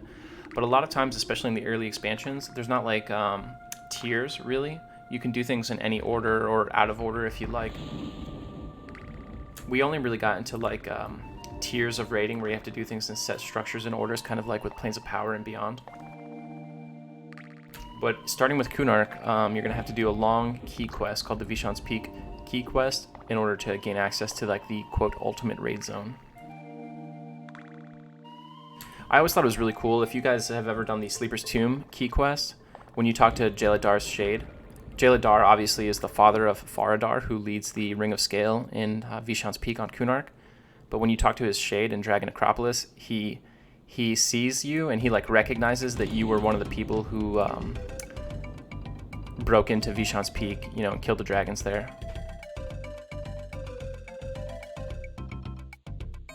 Granted, he says that quest line, whether you were or not. You know, I think the devs just hedged their bets, saying, hey, the people who go into Sleeper's Tomb are probably the same raiders who go into Vishan's Peak. But it always felt super cool.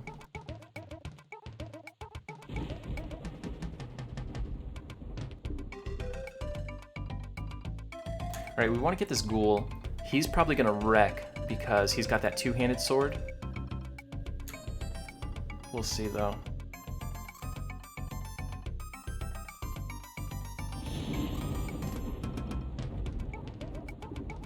Ideally, we'll get him with like 1 or 0 ads.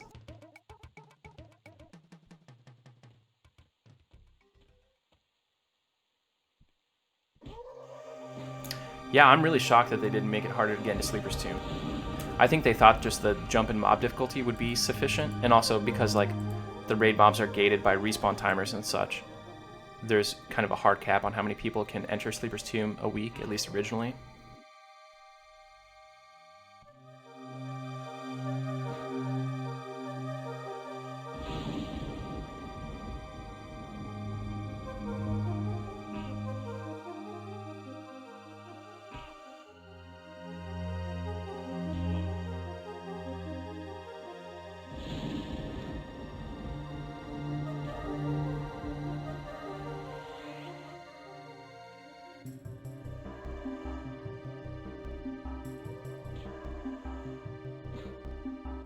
I really like the VP key quest though. It's just, it sucks when there's hundreds of people trying to do it at once. But if you come at it from the perspective of like, this is an undiscovered quest that people are slowly working on over time, trying to figure out, it's not as bad.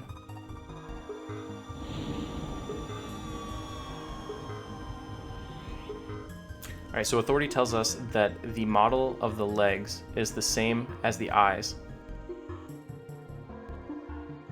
I think he's correct. You see the eyeball on the back of that ghoul's leg right there?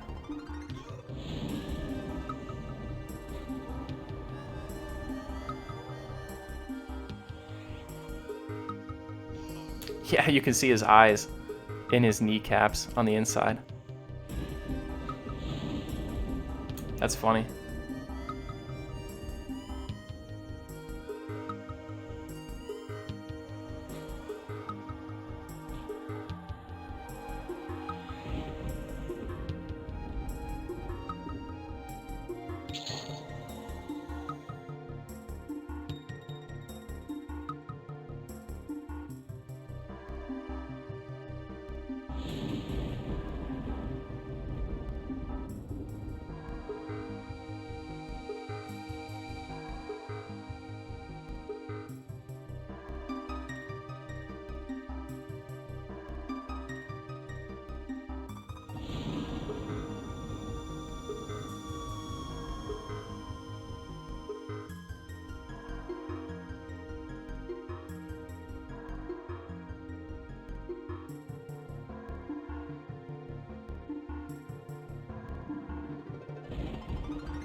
Yeah, I never heard about that. What guild were you in? Hey, Moo Killer, I'm a Paladin right now. Sorry, Twitch just sent me like the affiliate paperwork or whatever, so I was looking at that.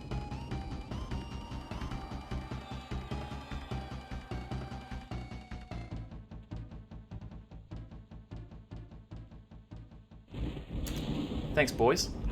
All thanks to you all.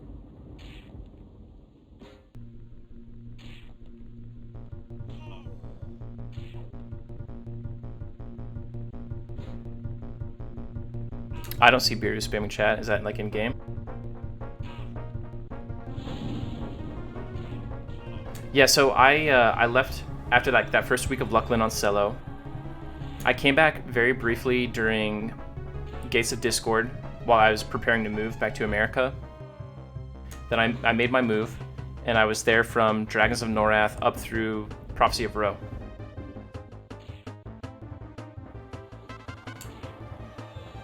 After you know, after my wife's pregnancy is done and everything's cooled down with the baby and stuff, if I have time, I plan to come back to Cello as a cleric and try to ride it out through launch. Yeah, probably. What was your character name? Nice, Moo Killer.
I wish these beetles counted as undead so I could pull them with Ward Undead.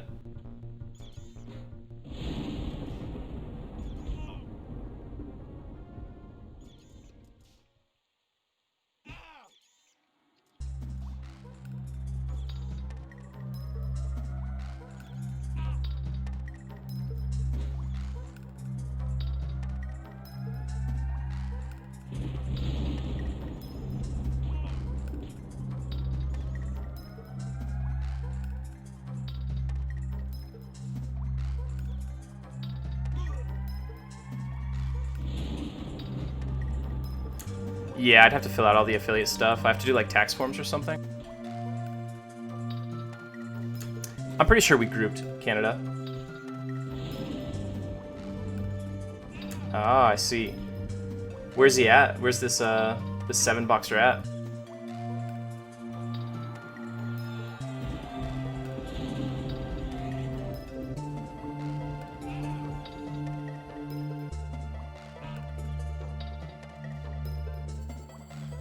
I wonder if the GMs are active on the weekends. Oh, yeah, I didn't see him.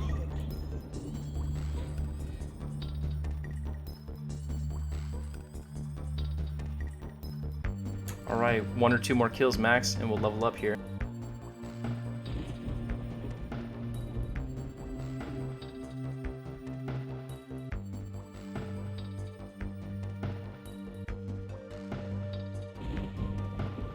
Oh, you know what? We've got a scarecrow over in the front that we could grab. Oh, we'll get this tormented dead.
Yeah, so you guys will probably have to wait till Monday to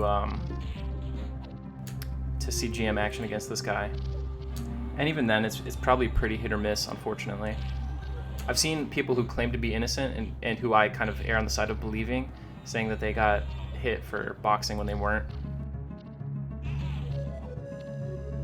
I haven't seen them like test anyone, you know what I mean? They just kind of make the judgment call, and if they think you're boxing more than one, you get hit. On P99, if they think you're boxing, and of course on P99 you can't box at all, they'll like do a test. Whoop, ding boys. We got a new tier of lay on hands. That's nice. If they think you're boxing, they'll make you run in opposite direction circles on both characters to see. Not a perfect system, but...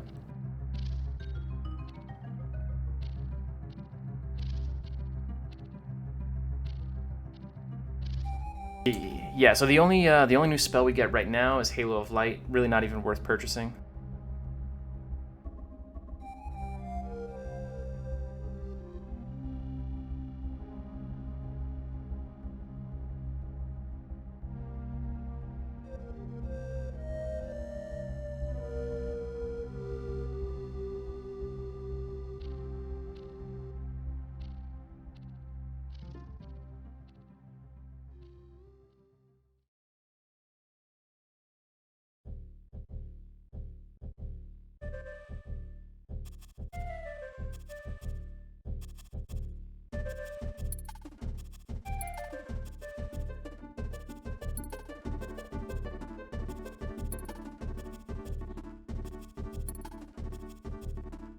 Ah, yeah, I see.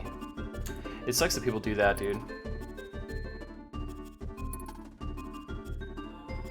But you'll have cheaters in any video game, unfortunately. Gonna get banned, Paul. Can't be saying that in chat.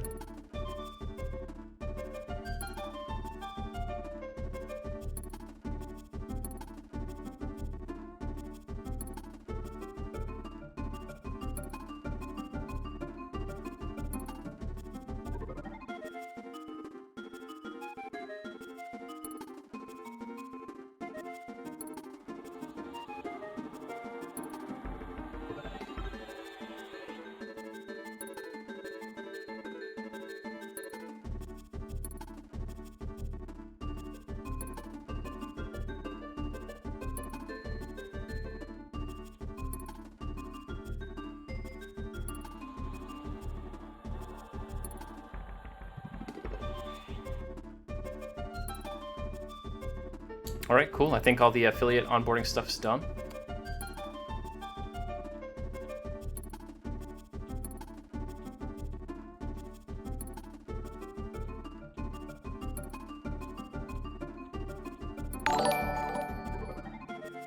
Hey, thanks for the follow, King.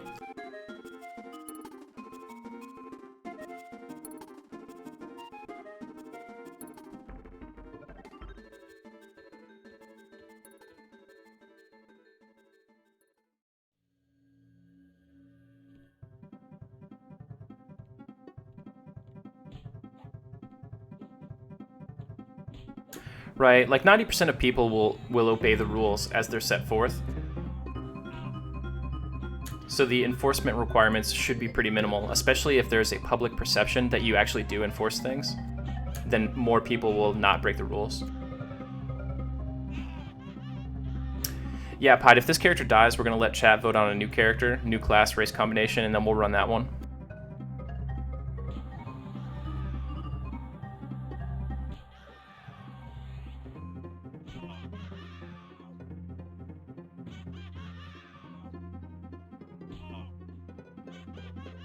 A lot of people want to see Bard.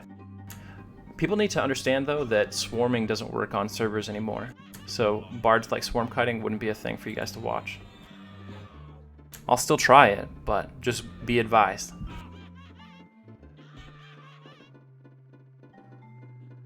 Yeah, I think personally I'm on Team Ranger, so that's where my vote goes. Hey Lutz, thanks for the follow.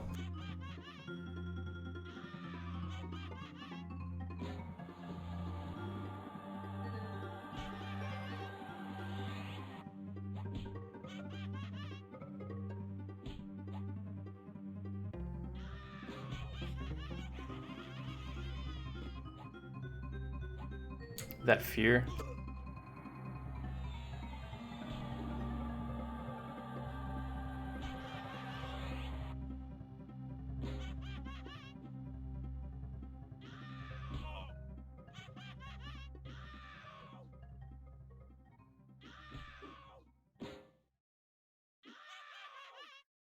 I've never done a ranger past like level 20, so I don't know the ins and outs. Of course, I've never done a paladin either, so we'll figure it all out.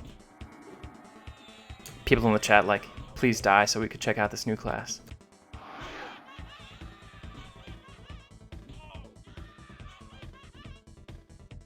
Paul, you could just ask someone in the MMO to port you.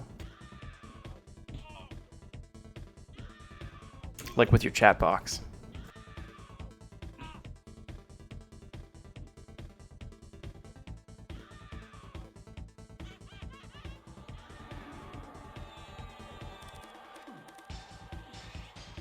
I could do 2 SSF tunes. It's so slow, I wouldn't want to divide the time though. Just box 2 SSF tunes, like while one is medding, the other one is killing.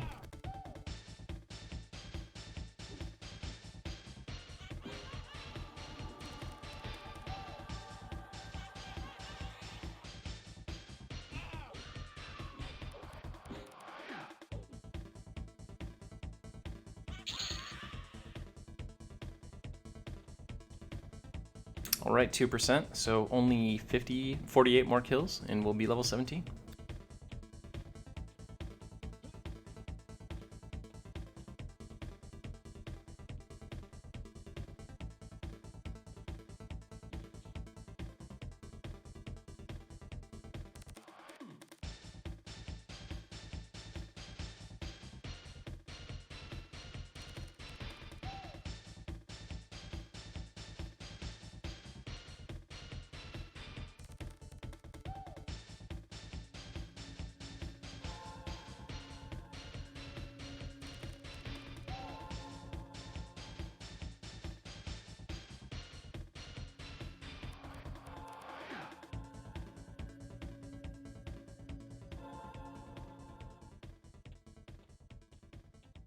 I got that swag run on right now.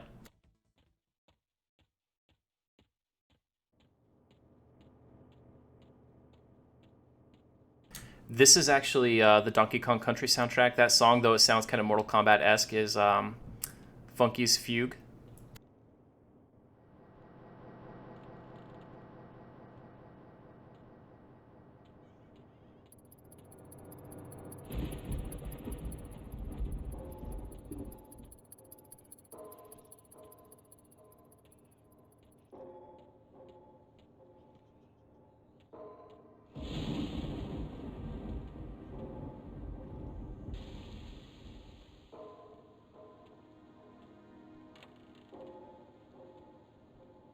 They're keeping it pretty clear in here.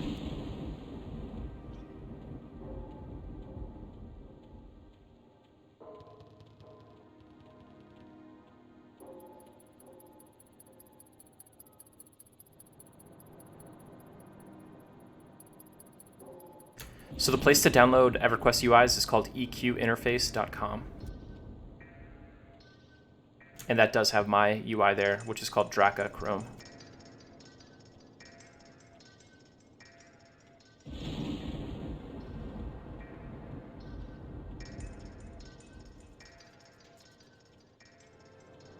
So at some point we're going to reach a moment in time where we can no longer solo even con mobs. Yesterday at level 15 I killed Yellow Con Orc Legionnaire, so I don't think that time is right now, but it's always good to try.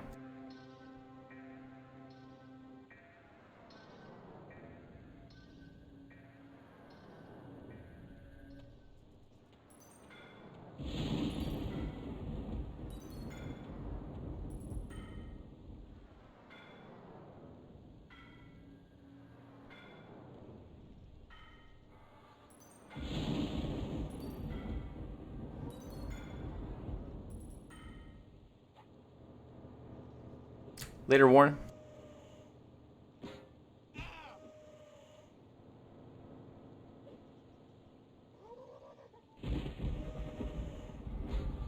Looks like we still got it, no problem.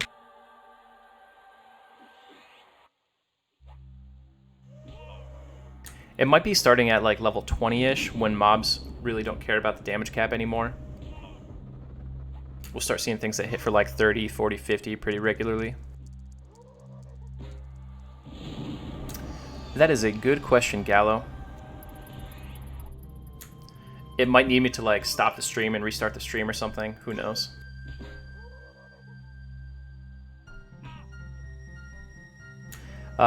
Nils, I am running Chrome.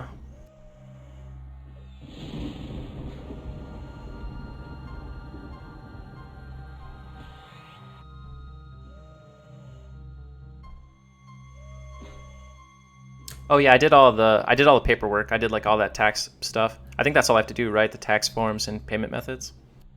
I don't know. I figured it wouldn't change like immediately during the stream. I don't play live at all, no. Though the guild that I'm affiliated with and will be rejoining at some time in the future is in Vale of Alaris right now on a progression server, so it's basically live for all intents and purposes. Well, maybe live people don't think it's live, you know what I mean? But for progression folks, anything after like Gates of Discord seems like live. Oh, okay. Well, no rush.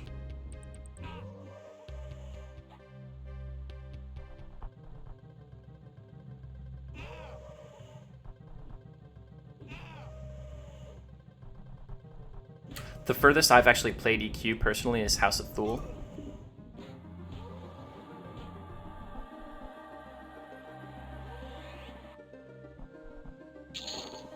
Right, yeah, so by that standard, it's definitely considered live.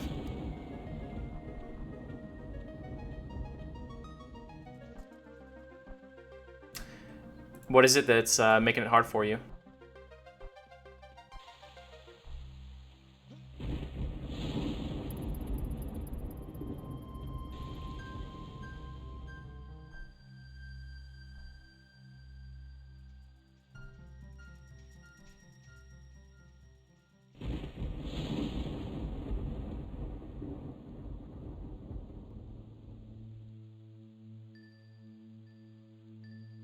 We gotta get a new zone here. It's a little too camped. Might just be kind of out of luck.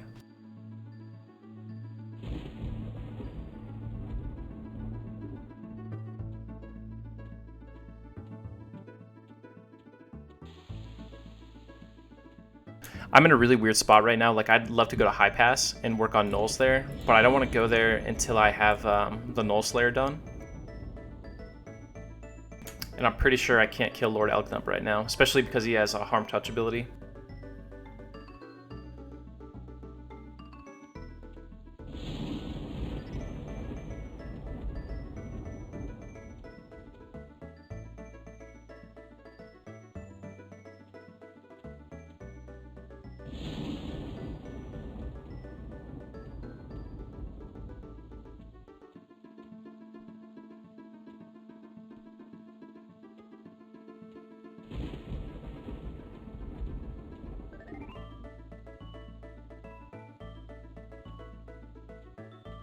Met up for a second here.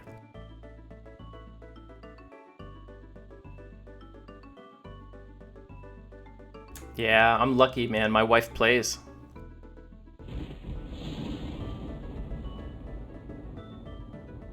When I did the so on Agnar, my wife was in a static group, her first static group in EQ. She hit level 50 in time to make like all the server first raids.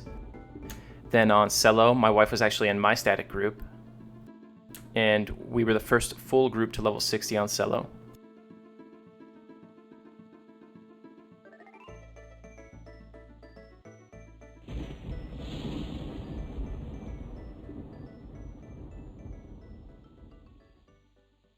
So I'm very fortunate that she supports my hobby.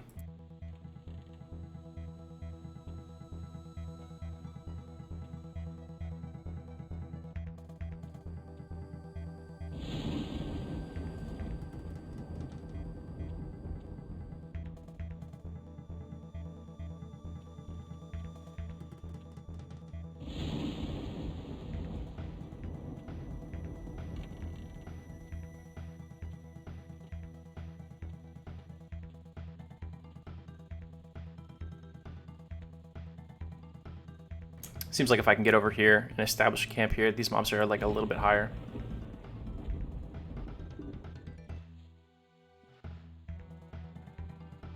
Alright, here's hoping we don't fail lull.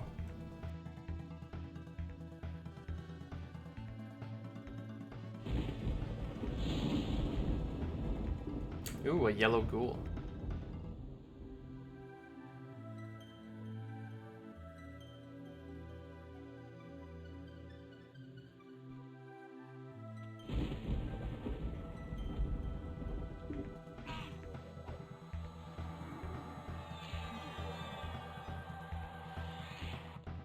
I don't know, I might have to, you know, I've been thinking about it, like, what if I just hung out around Lord Elgnub until some poor noob walked in and ate a harm touch? It gets a little weird when you're streaming, because, you know, someone will come give you the old hookup.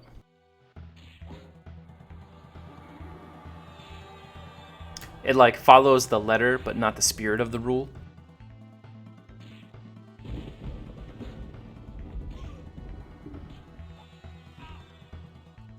People would come in here and troll me about it for the rest of the run. Remember that time someone ate the harm touch off that level 20 mob you fought? This whole run doesn't count. I think my second day streaming, someone came in and was like, where's your level 50? And I was like, I deleted it. And they're like, so it doesn't count then? You're not the first level 50. I'm like, yeah, I was. They're like, well, show me the character. I'm like, dude, I can't. Just banned him.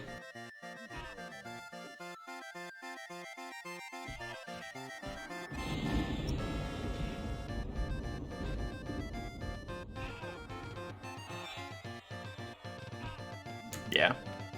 That's what we gotta do. I'm not here to like argue with anybody on my stream. Good vibes. Dude, that's exactly what happened. He's like, where is it? Like, showed him the link. He's like, oh, if you deleted it, it doesn't count. I don't know if you know what first means, dude. It's not like the only, like, it's like a persistent effect. It's like, at this moment, it was the first, and forevermore. I deleted just as a flex.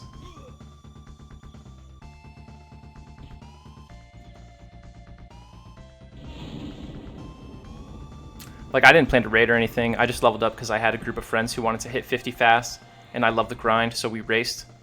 Helped them out. They helped me, and that's just kind of how it went. Gave away all the gear, and then clicked that delete button.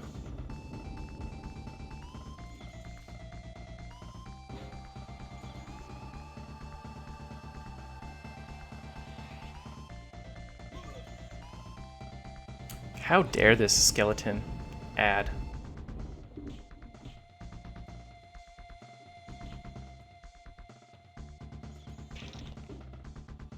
I really like the skeleton melee noise.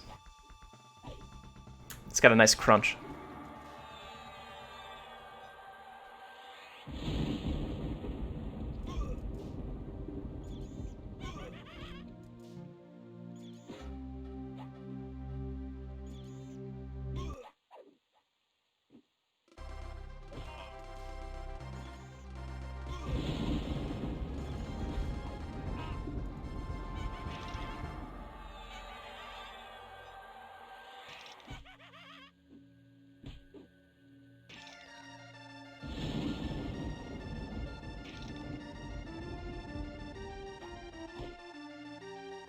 Thanks, Cubes.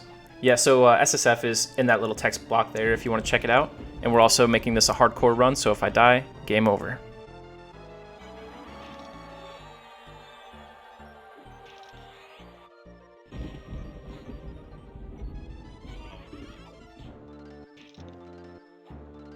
Yeah, usually I have to put in a request for some vacation time for a server launch if I want to go hard. Oh, thanks, a very loving robot. I guess the subs are in. That's really amazing. Thank you so much.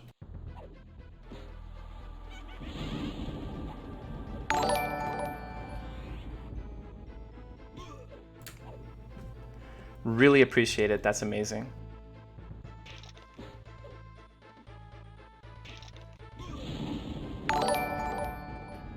Thank you, Keebs.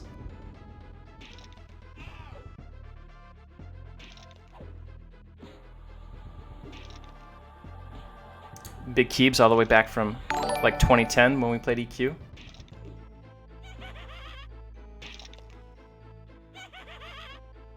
Rip. Thank you so much, Loving Robot. That was awesome.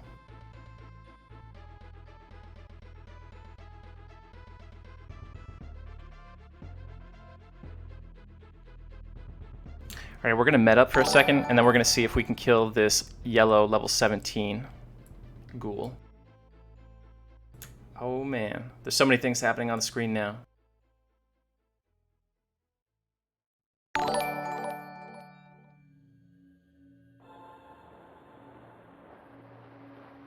No, it's all good.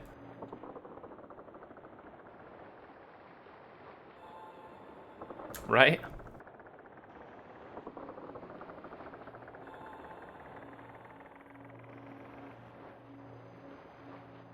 Yeah, usually I try to take work off a little bit for EQ. It's almost like the only thing I take vacation time for, because otherwise I'm kind of a workaholic. But fortunately slash unfortunately, you know, this year obviously some weird circumstances, so I was on a kind of quarantine status anyway when this came out.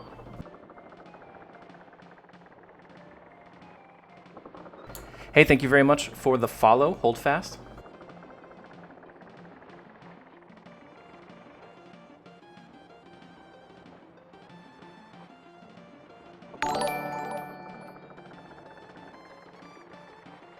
Thanks for the follow, Ask RTV.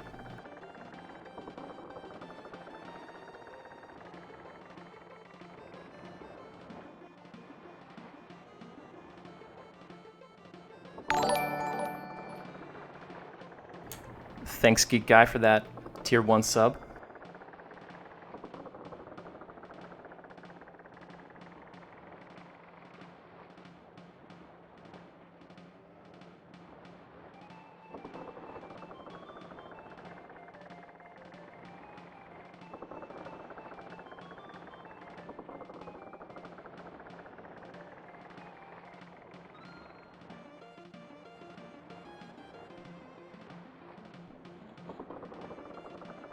Almost ready for this ghoul.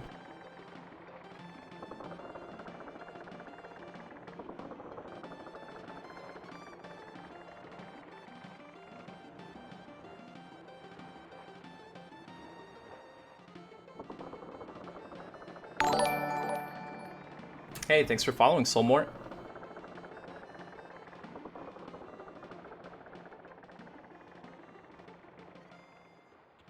I think even with Lull, he'll come with that range. Alright, now we're good. Thanks, Bull, for the sub. Bull, me and you have been playing EQ together for like almost 7 years now.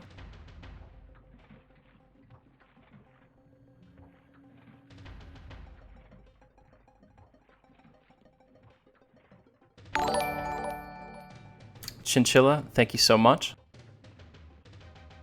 The subs are just rolling in.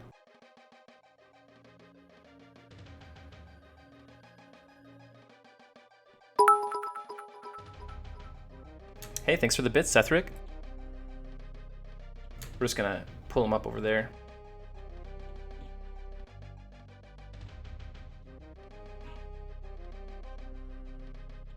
Oh boy, bad pathing situation here. And we're rooted.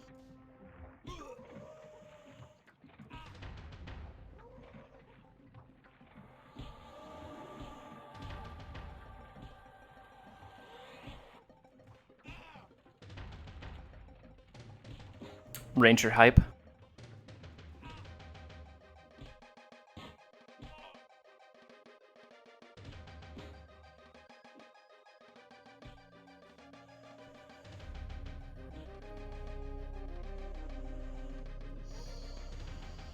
He procced a second root.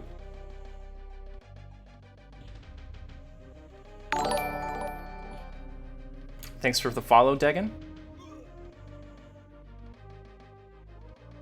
This ghoul is on Team Ranger, guys. He procced a third root. I think we got this with lay on hands. Should be no big issue. Unless we get like 1 or 2 more ads.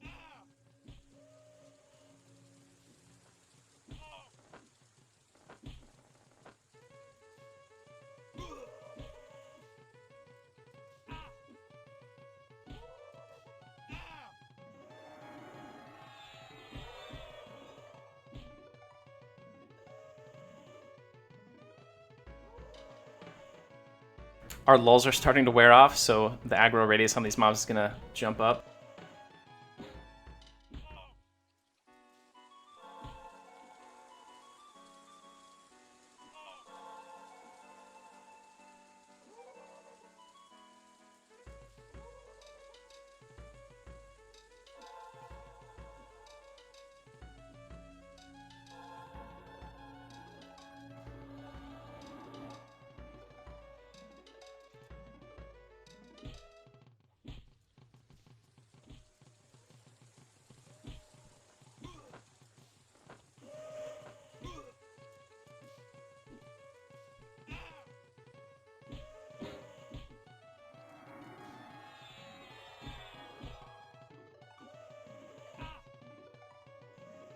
Definitely should have pulled it.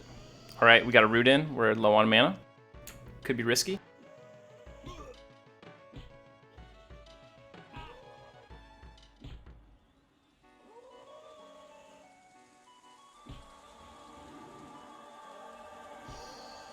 Another root proc. All right, ghoul's going down. So we know we can take yellows even at 16.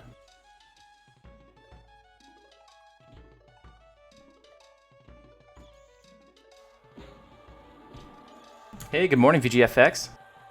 We're doing good, we're doing good. We just survived a very sketch moment trying to solo a yellow con ghoul that had some ads and like 6 roots. Oh, we got that hype train emote.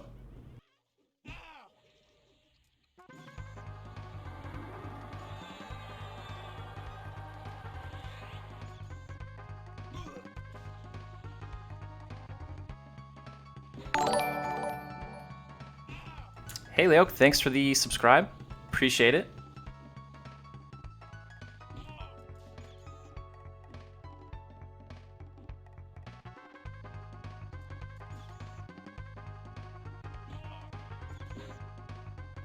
Another ad. Rip. Mana's low, buffs are wearing off.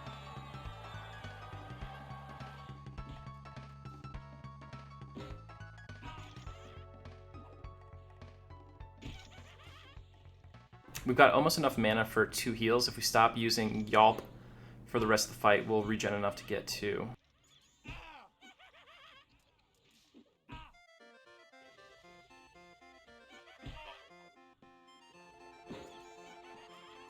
Yeah, we need 4 more regen ticks for another heal.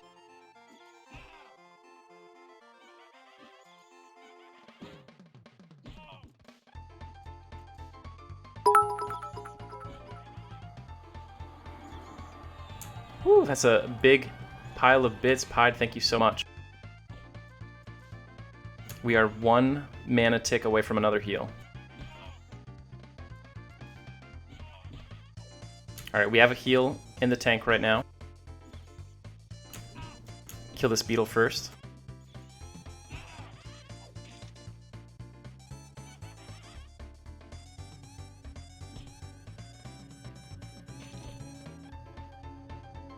He had a big round right around the same time that we got that heal off. Kind of just put me back where I was.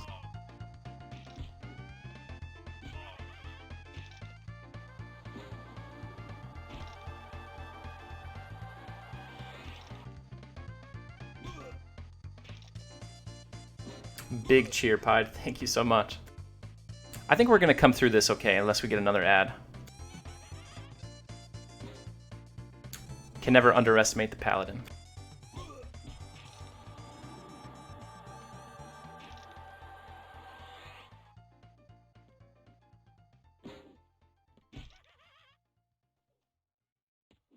There we go. Get this guy tucked into the wall a little bit better.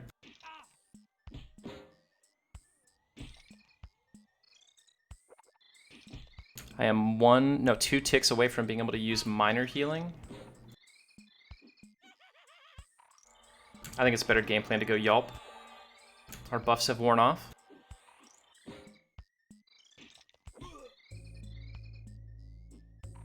Alright, we got this.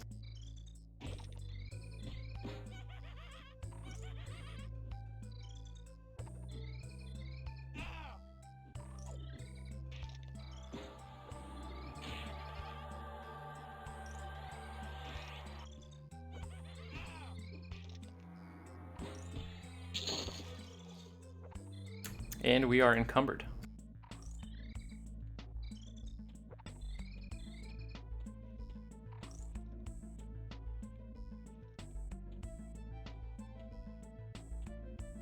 We made it, boys. Paladin, too powerful. It's not the Ranger's time to shine yet.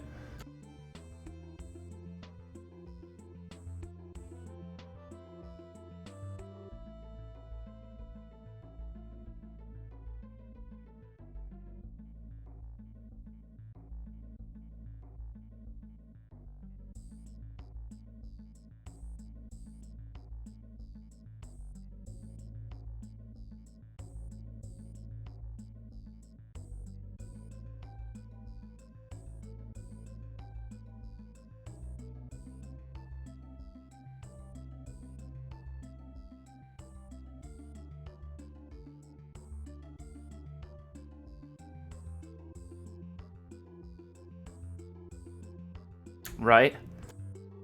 That Unrest Express. It would have been funny if, like, right at the end there, another ghoul spawned in that same spot, hit me with the root.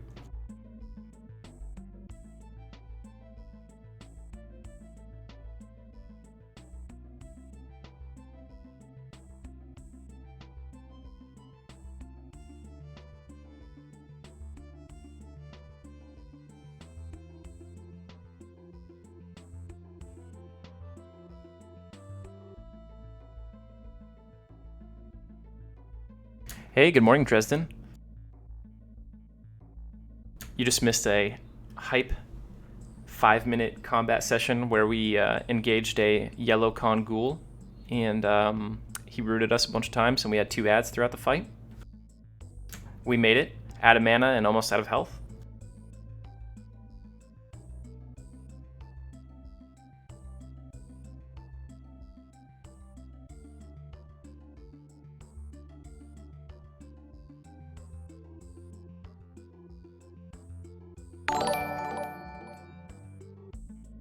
Oh, Spindle, thank you so much. So Nils, when you want to use old models, what you do is you open up the EQ launcher, and before you hit play, there's like a little gear icon in the bottom left. You click that, and you go to select game options, I believe, and you'll have options to disable or enable each individual new model, including elemental, pets, and horses. Unrest is a classic zone. I bet you they're gonna love it.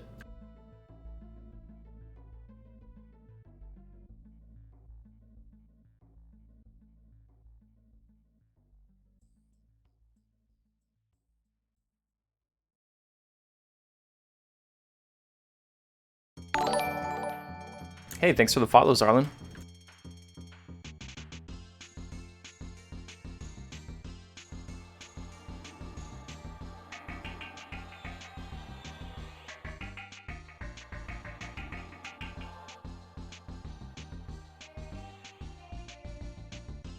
Hey, I checked last night around prime time and the queue was like 21, 29 minutes in that range, so it definitely seems like it's going down. I expected it to be like several hours on a Friday night prime time.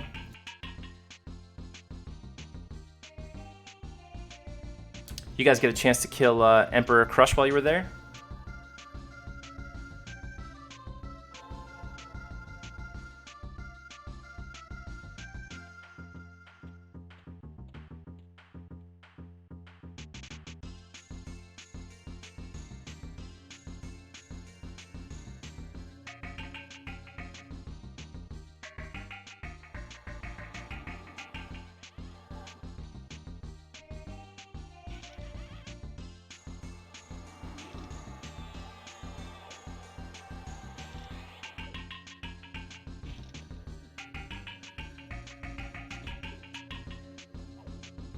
Oh, that'll be good, man. You gotta kill Imp Crush while you're there. Maybe Divin, if you're lucky.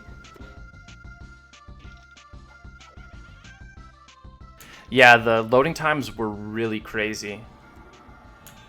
I was playing in an chat of mine with some friends, and you know, I just had the stream up for them to watch in Discord, and I was like, "Hey guys, just like yell in the mic if someone kills me while I zone. I'm gonna go grab a drink and a sandwich or something." I came back, I was still zoning.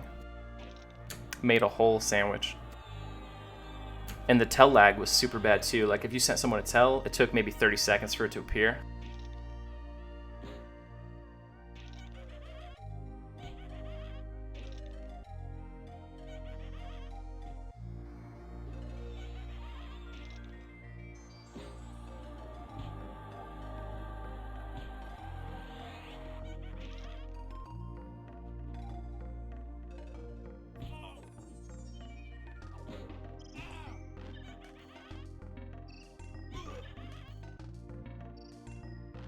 It is a massive no-no. Unfortunately, I'm encumbered right now, so I take a temporary agility negative. Yeah, I need to sell soon.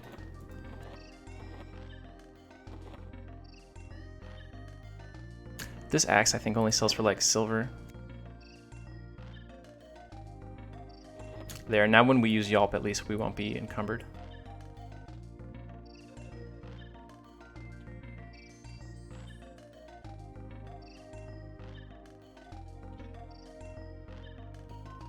I was gonna go up there and fight him, but I didn't realize he has a squad.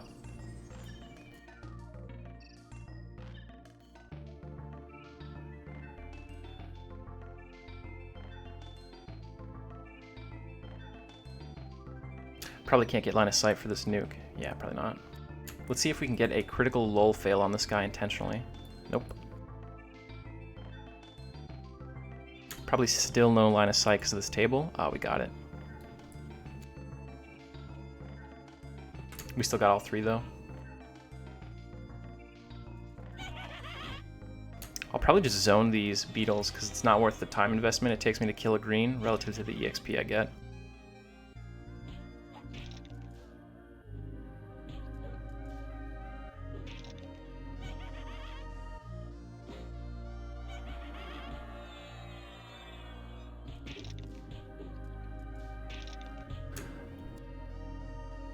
Yeah, Erdogan is well, it's a permanent server in the context of like it's gonna take 6 years before it reaches live, and then they'll just merge it into something else. But yeah, so it's effectively a permanent server. Do I think Paladins are strong for SSF? Yeah, I think it's a good class. I mean, it's a good class in the spirit of the rule set, you know what I mean? Because if you choose like a caster, there's basically no point doing SSF. But I think Paladins are stronger than a warrior or a rogue. I think they're weaker than a ranger or a shadow knight. So they're in the bottom 3 classes that could do SSF. But it feels pretty good so far.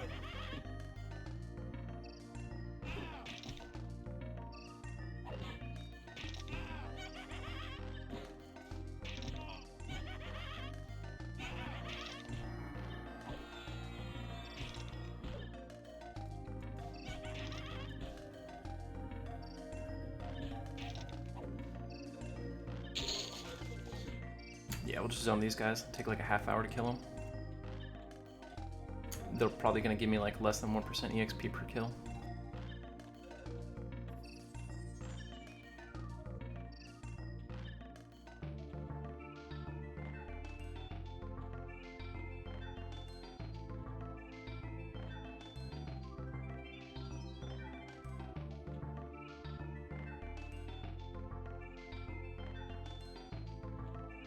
Yeah, Ranger's a great class. Wait till he gets Spirit of Wolf. Well, actually, one of you guys is a druid, right, Dresden? So you guys probably already have Spirit of Wolf, or you will in just a level or two.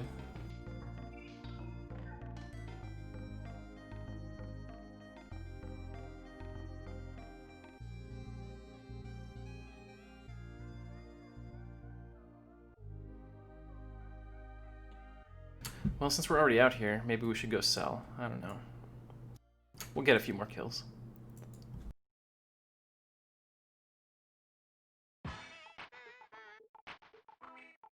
SSF is that new hotness. It's definitely a lot of fun. You should try it. I met a guy earlier yesterday who was doing SSF. He was like doing it harder than me.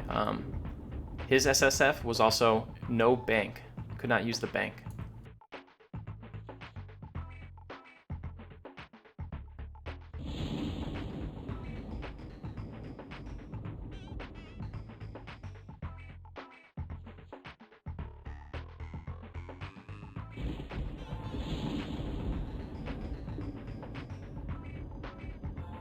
Someone's laying down the gauntlet, a very loving robot. Hey, thanks for the follow, Fanina.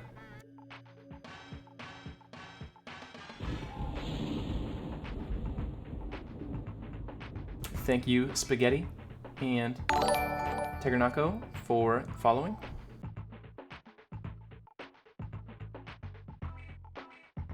There's something about reading Twitch names, Twitch usernames, that turns you into like a second grader.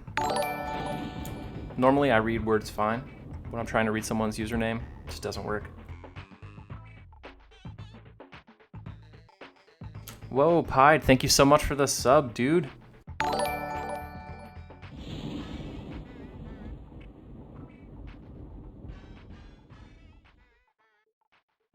If you guys don't know Pied was a big help for our static group throughout the grind, helping us with some theory crafting and route mapping and a bunch of other things. So Pied is a good buddy of mine.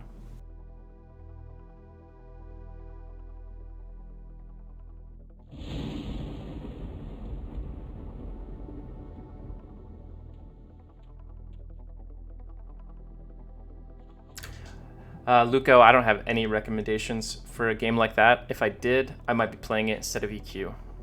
I think this is the best we got.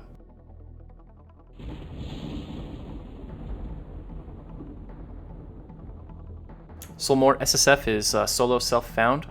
I did a little thing in the chat there for you to have a quick read about it. It goes over the basics.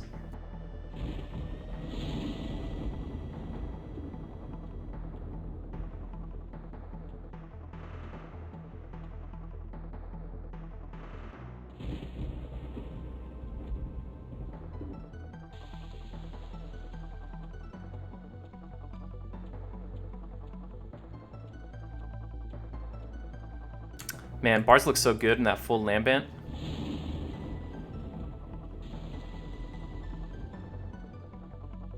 Mega Man.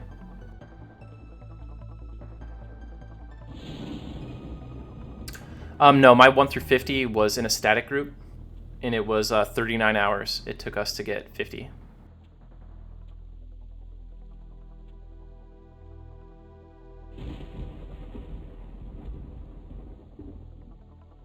Ooh, we had a new pick zone of unrest just open up.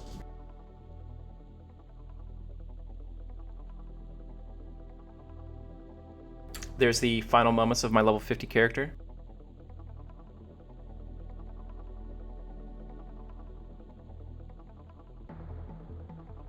You know, Lord, actually, it's funny you mentioned that, because like the first open wave at 3, I didn't get in, and I was like, oh no, there goes the dream, boys. But one of my group, oh, that's not good. One of my group mates did. It's really weird that this pick zone just opened up and there's 2 dark bones just standing there.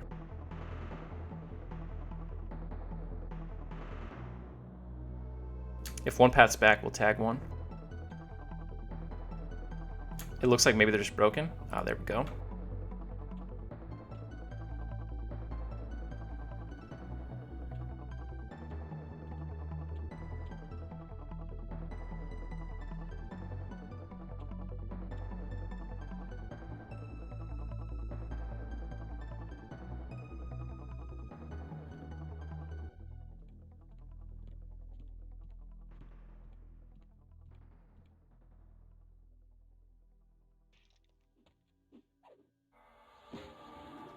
Might not be able to pull this off.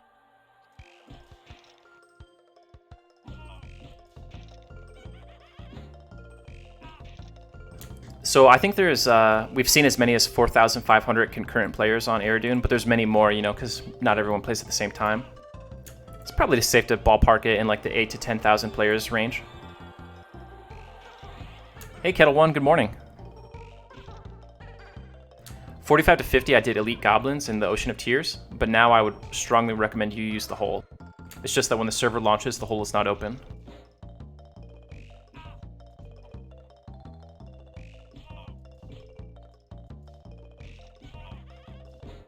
Oh geez. All those people running in, I wouldn't be surprised to see a train soon. I think I could have done this if I had more mana, but we might really have to bail soon.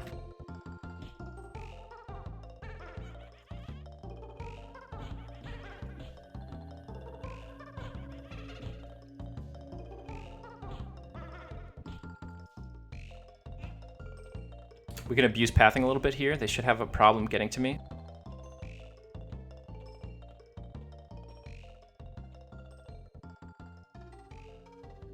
Yeah, look at that.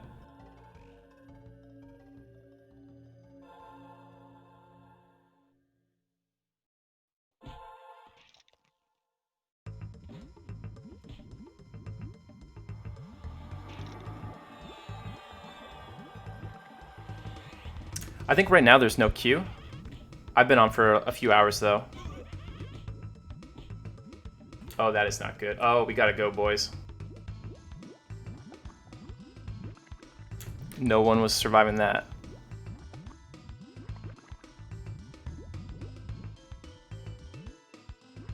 I hate to play too cautiously, but I saw the ghouls in the back.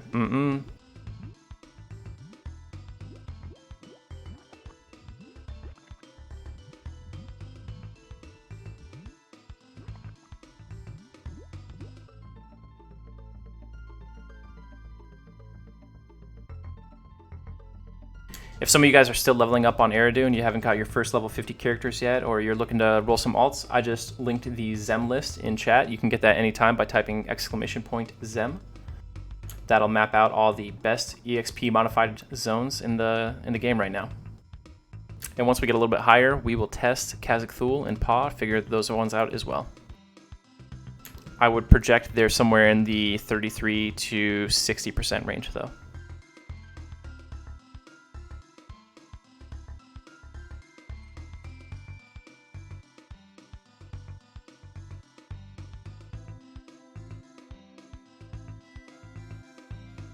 So the modifiers work, like basically there is a base EXP rate on the server. And if you kill a mob, you know, like let's say at level 19, I kill a level 19 mob, I get 3% EXP in common lands. Then I zone into Befallen, which I think has like a 60% Zem. I kill a mob of the same level again. Now instead of 3% EXP, I will get 3% plus 60% for the bonus zone experience modifier.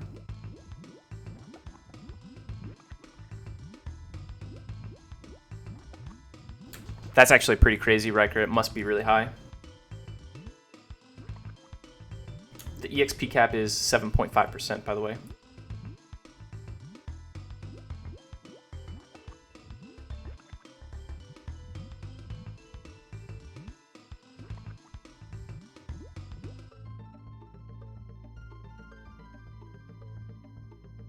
Yeah, I would like to do Soleil entrance next. Well, maybe not next, but at some point I would like to do it. We'll check it out, but I gotta be at least level 18 to even walk in the zone and try something as a solo paladin.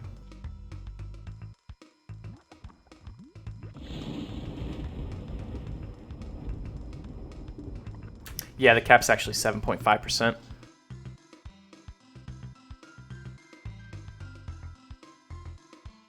But 5% per kill solo is still huge.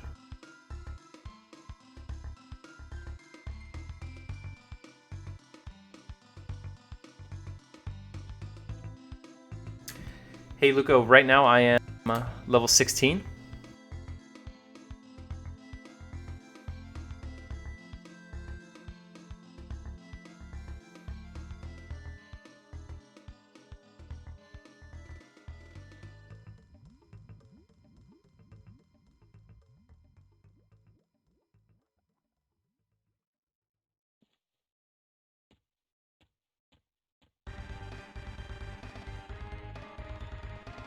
It goes up a set percent every single person that you add. They, I don't know if you saw the post, Riker, but they recently modified a group EXP bonus to make it better, which I think is a huge factor in why leveling speeds on this server were better than like Agnar. Dude, there's like a fleet of death beetles all walking the same way right now.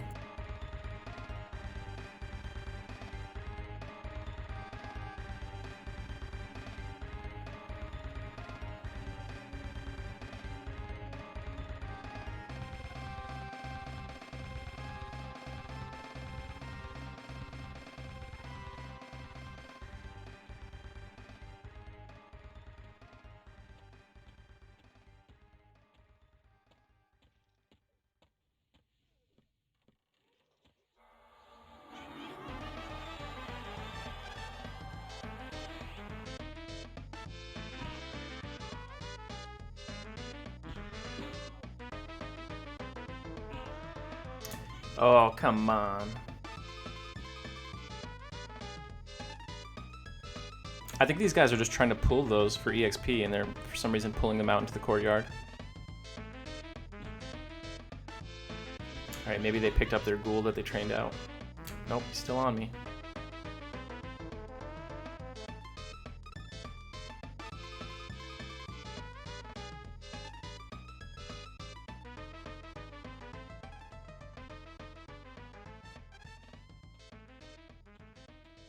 Alright, we're having a bad time here. We're gonna go sell really quick. See if things calm down in the meantime. Probably not. It's one of the big problems with Unrest. It's like a zone that attracts a lot of people who are more apt to train on accident.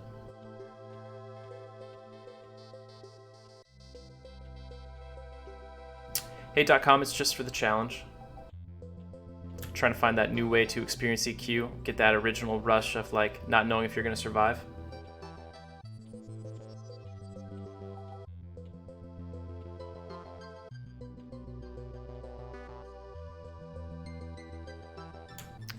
In case you forgot how dangerous Dagnor's was, level 24 Aqua Goblin Title Lord. Looks like maybe a shaman, or he's at least shaman buffed. Inner Fire. Yeah.com, the plan is to solo all the way to 50. Renlure, this server is Eridu, it's the newest time-locked progression server.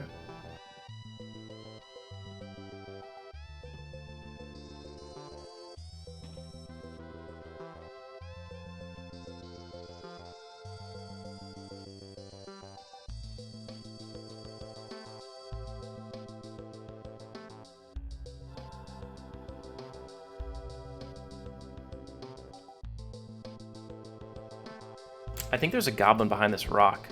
I feel like I saw him. I really don't want to chance it.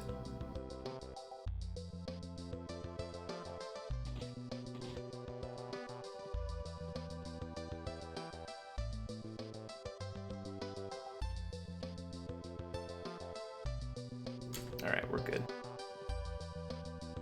Right, yeah, it's going to take some time. But I mean, you know, we've been playing for 21 years. What's another 6, huh?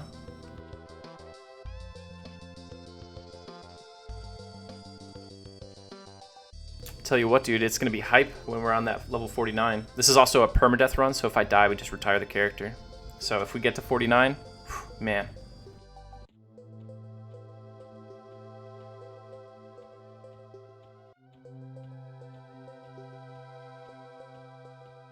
Yep.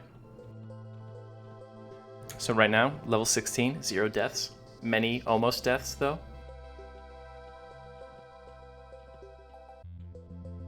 Dude, I need that heart rate monitor.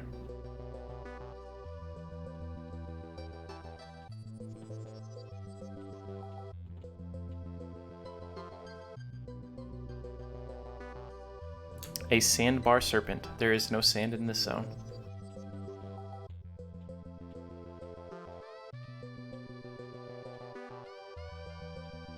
Yeah, I know Casa. I talked to her back on green a couple months ago, but not too much lately. I know she did a similar thing with a paladin. I don't know if hers was solo self-found as well. I heard that she died when she went link dead in lower Guck.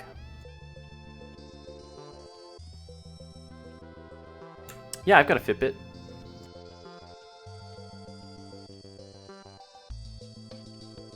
Yeah, if I died at 49, we would re-roll. I say that now. We'll see what I say at 49 if I die in reality.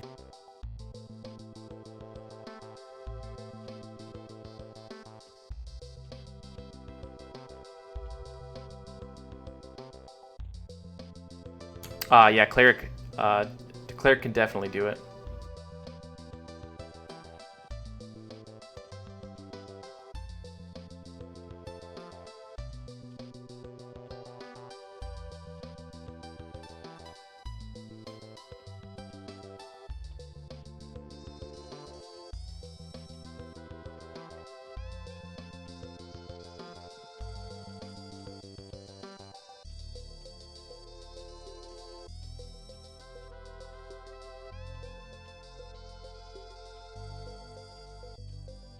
Yeah, my only big stipulations, like, that make it a little bit easier are that if I get intentionally trained or griefed, I don't count that death. It's just, you know, streaming EverQuest, you know it's going to happen eventually. Oh, lag spike.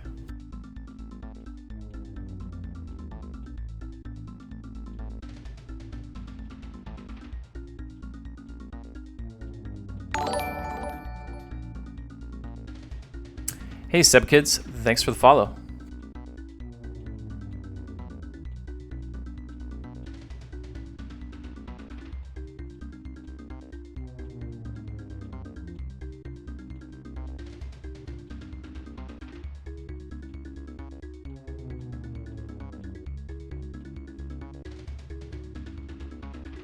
Swanee, I got server first 50 on a mage. If you type exclamation point 50 delete, you can see the final moments of the 50 mage.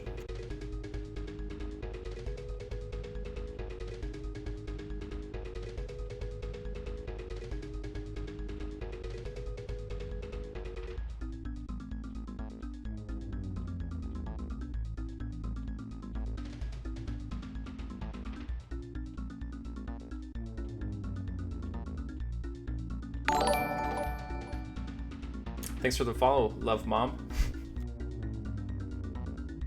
For a new player, it depends on what kind of playstyle you want. .com, it took me 39 hours played.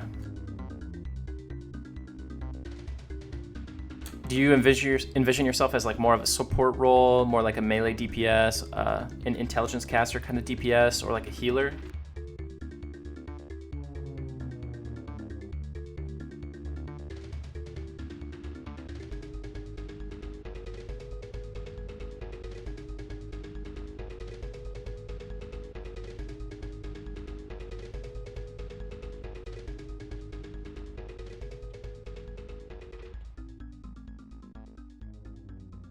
Watch these leak texts. Oh, no pick zones available. Would have let us skip the zone.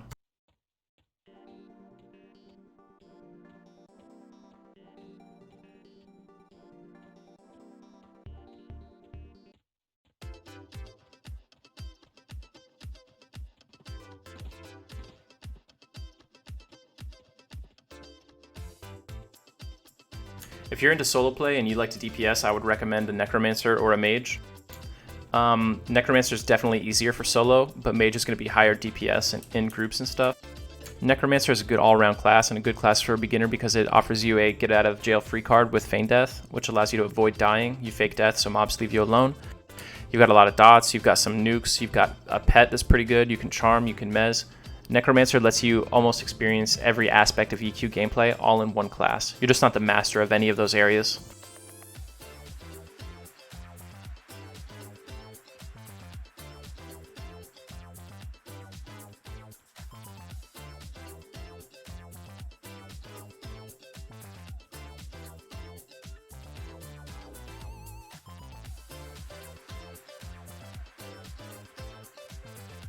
Yeah, absolutely.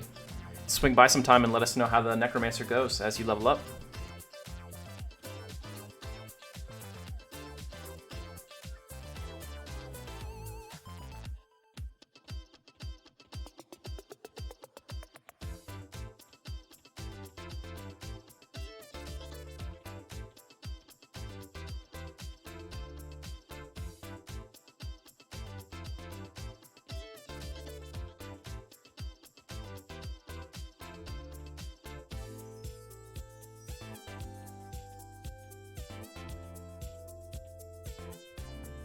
I wonder if we're gonna hit 50 plat.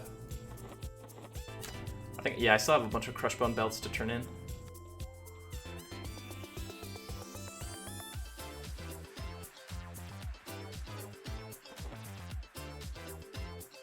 Yeah, .com I'm trying to. I play a little bit off stream. You know, there's an element of kind of like pressure when you're on stream, and sometimes I just want to kick back and relax. Especially if I'm doing something really super boring. I don't want to do it on stream all day, like camping the shiny brass shield or the brass earring, where I'm just like killing one mob for a couple hours hoping for a drop, and he's like deep blue, so there's no risk. But I have been streaming the majority of this. Hey Chromatic, the use of plat right now is I'm trying to skill up blacksmithing enough to make fine steel, and also there's an alchemy vendor that sells invisibility potions. So those are my two big plat sinks.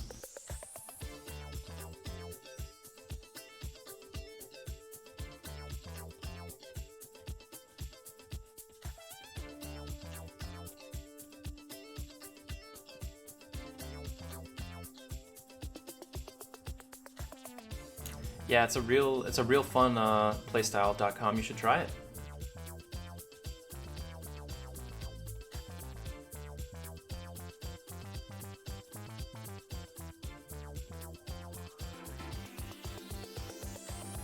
Yeah, it takes a while, but it's a fun journey, no rush.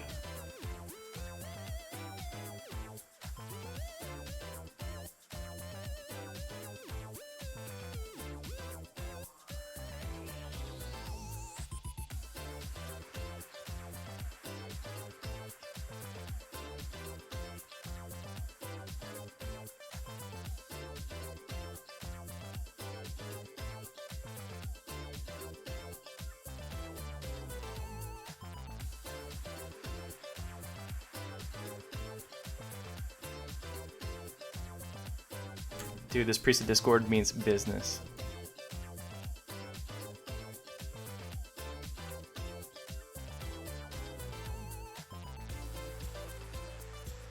Alright, so first we'll go turn in these crush bone belts.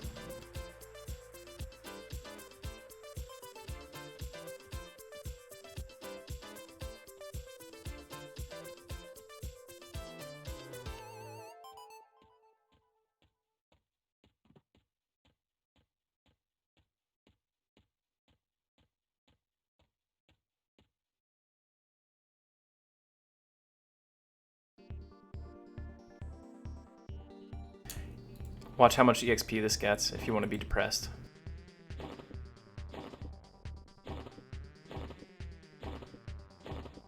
Alright, 4 belts. We're at 13.5. Not even 1% EXP.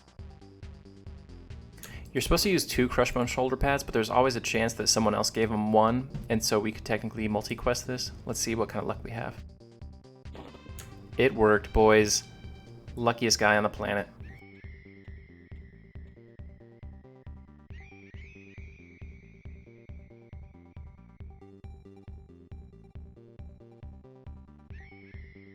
Hey Kettle One, I think it might just be like processing time if you're talking about like the newest SSF video, because the video is so long, it takes a long time for it to hit like the 1080p. .com, I haven't limited Bruwal's maps. I mean, like, I would just pull up another map on a second monitor if I didn't have this and I needed a map. But for the most part, the map is just kind of like a comfort thing. I don't really need it.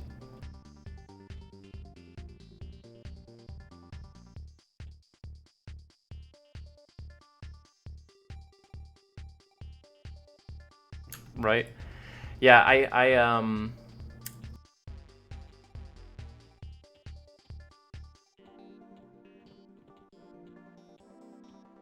forgot what I was going to say. Rip. Going brain dead from all the grinding. I said I don't need maps, immediately get lost. Oh yeah, I'm trying to sell.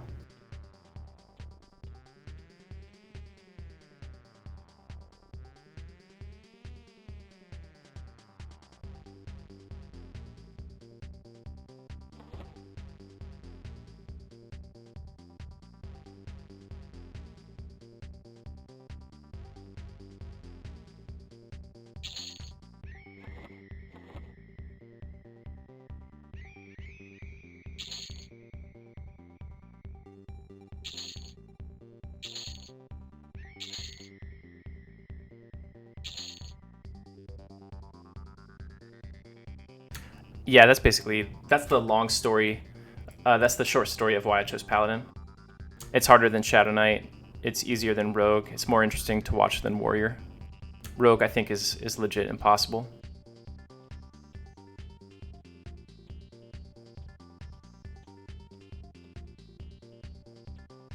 You might be able to do Rogue on P99 because EXP quests actually give you EXP on P99, and I'm going the wrong way again, aren't I? And Rogues can use the Bind Boon trick on P99, which is fixed on live/TLP servers.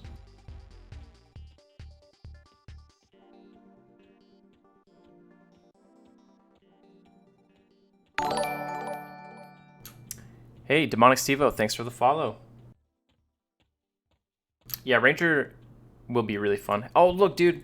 Hey, this is the other guy. This is the other guy who is doing SSF. Hey, Ishin, thanks. Let's see how his gear's looking. Alright, he's having a rough time. He told me that he was going to run EI to try to get some Blackened Iron armor. I told him that he should skill up Banded because Banded is actually higher AC than Blackened Iron.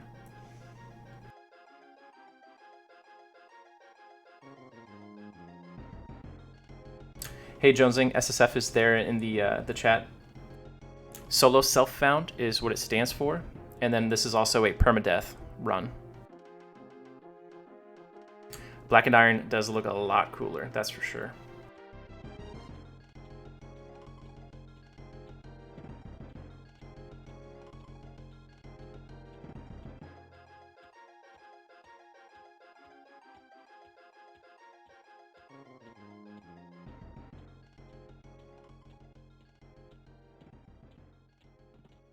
I don't use ports because I can't port, but I do use Origin.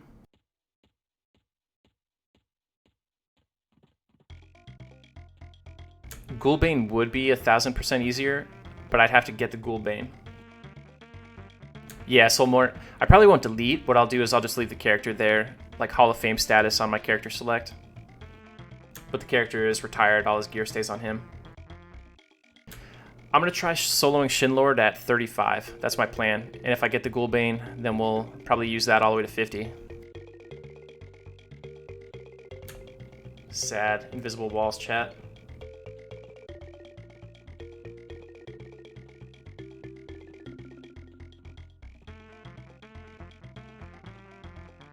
No, I've actually never hunted in the new high pass.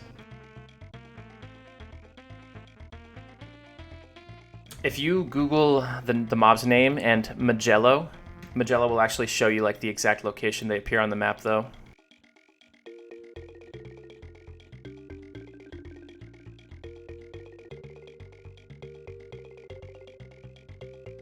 Yeah, our biggest concern with that revamp too, because we plan to level there, is that the revamp is going to kill us on Nullbane. We're going to get the Null Slayer and go there and farm Nulls for a while. But I've heard that there's a bug where the Bane damage Null doesn't work on the Nulls in the revamped high pass, which will be a huge bummer. Our boy Prathen trying to make things harder on me.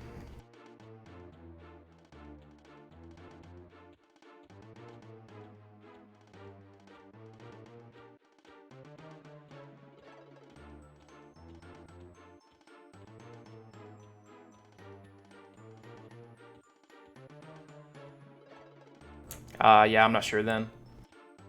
Sorry I couldn't be more help on that one, Village. Hey, thanks for following, DJ.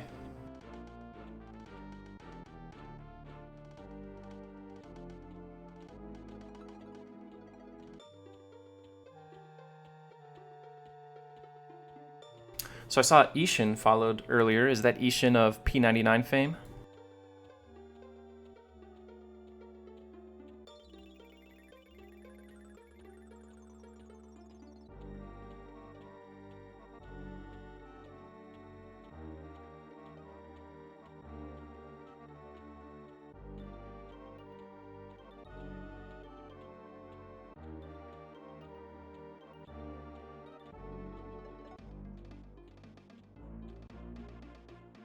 Nice.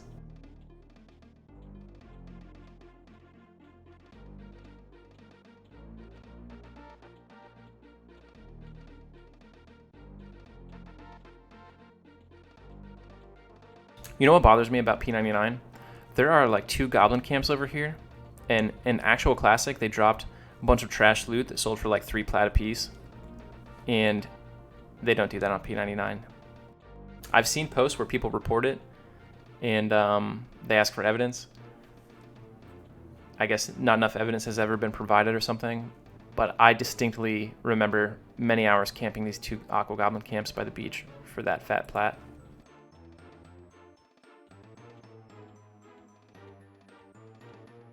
Are you sure, man? I don't know. Most of that newbie armor quest stuff doesn't sell very well. Yeah, PGT would be a really great pickup. I mean, Wrecker, I consider you more of an expert than I am, so I'll take your word for it.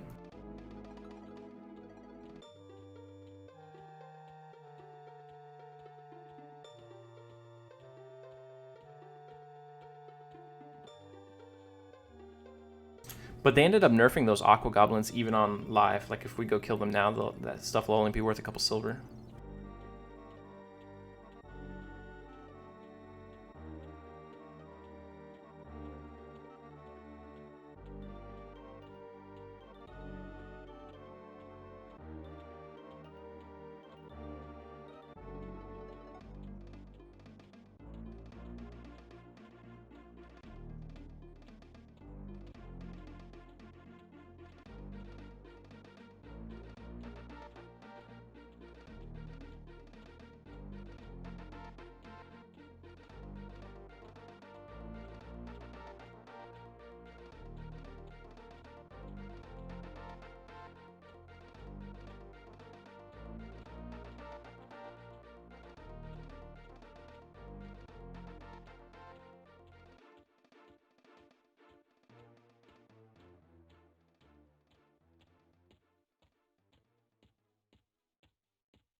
Cuddles, I was Zaide on Lockjaw.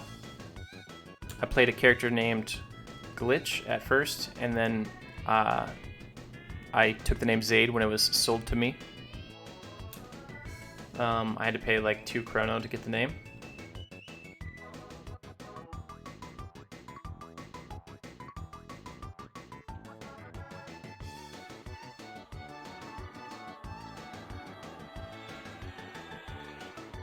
I would go human because DE is going to be KOS in a lot more locations, which is going to make it really hard. You never know when you're going to walk around a corner and just get smoked.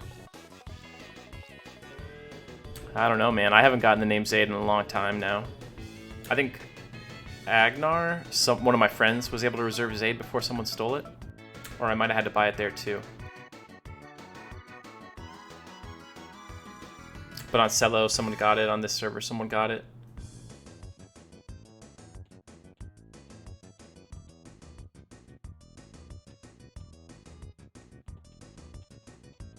I never try to get it on like day 1 though, so like if you take the name the first day, and that's like the actual character you level up on, you're just asking to get trained.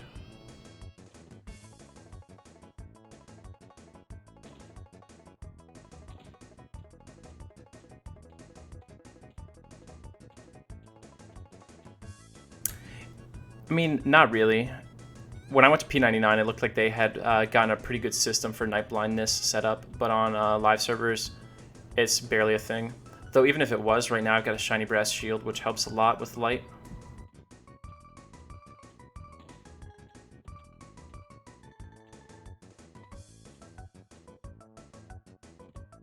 This is like the most dangerous part of the trip here, because of the tidal lords that path around by this camp. They're like level 24.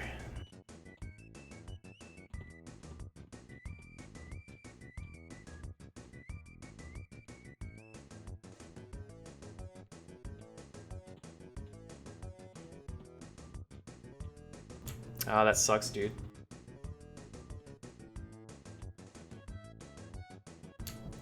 Yeah, I'll probably camp him, and I'll do some of the camping off stream, and then when he spawns, I'm gonna have to like bat phone the stream. Shinlord up. Watch now.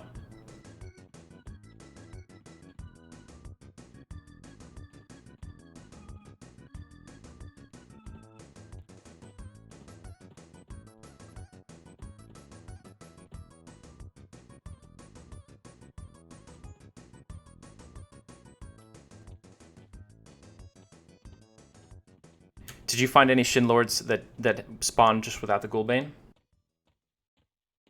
Nah, I think we're gonna leave the Paladin Hall of Fame style if he hits 50.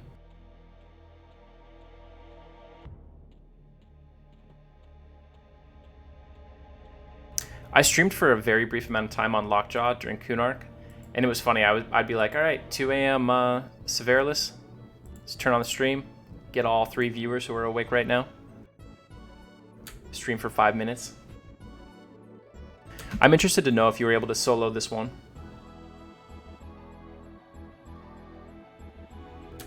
Be right back.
All right, we're back. Back on that Miss More grind, or Unrest grind, rip.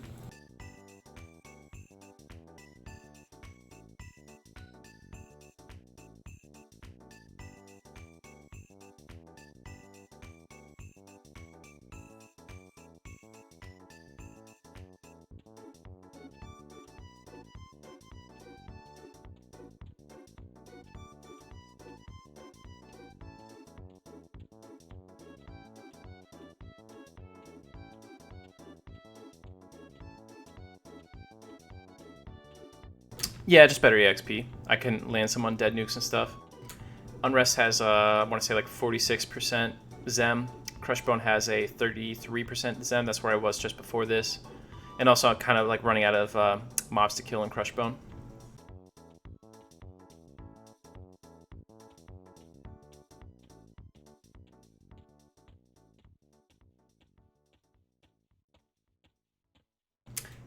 Imagine if I had the staff.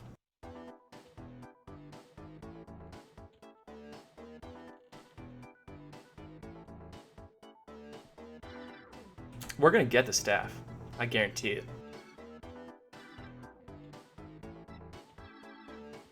We might never use it, but we're gonna get it. I love doing quests.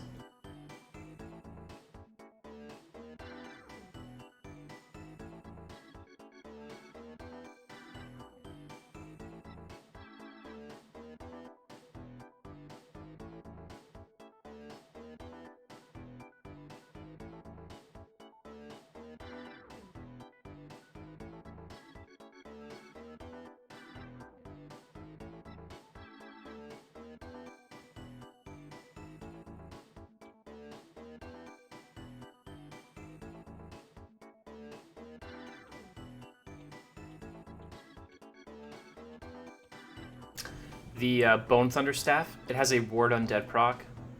Unfortunately, for some reason, TLP servers, well, I guess all live EQ servers have nerfed Ward Undead. It used to do like 49 damage. Now it does a whopping 12. Yeah, Shingex, I think it's a good change overall. It lets people lock down fewer camps and stuff.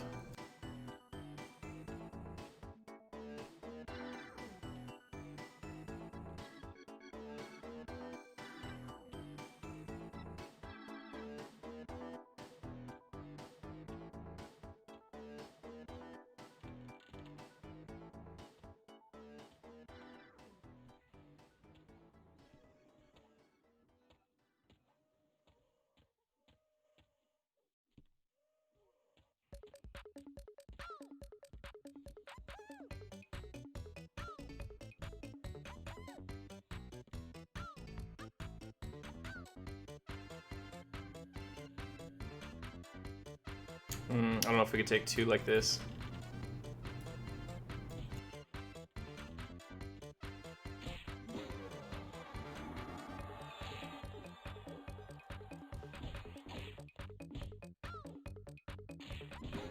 Yeah, it's a big no.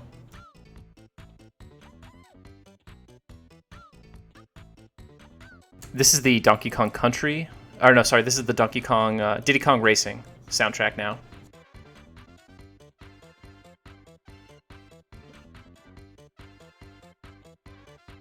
Hey, Vote, what's up, dude?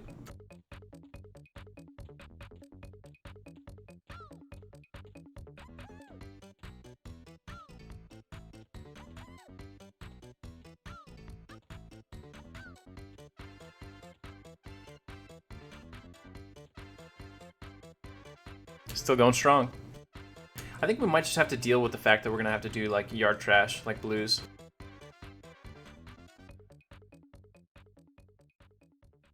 I don't know, Kettle. I wasn't really affiliating with any guild on this server, and I'm stuck in my house, you know, due to the coronavirus. So I figured it would be a cool thing to do. I finally had something that was maybe worth streaming in EverQuest, you know.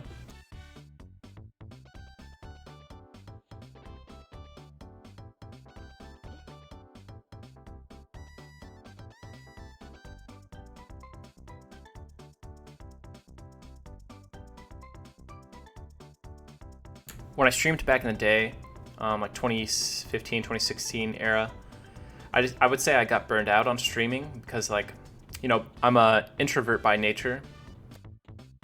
So trying to like help lead a guild and stream at the same time is just way too much human interaction all the time for me.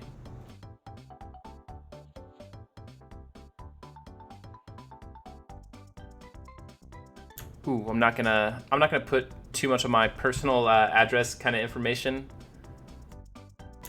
out there, but I will say that I'm back in America now.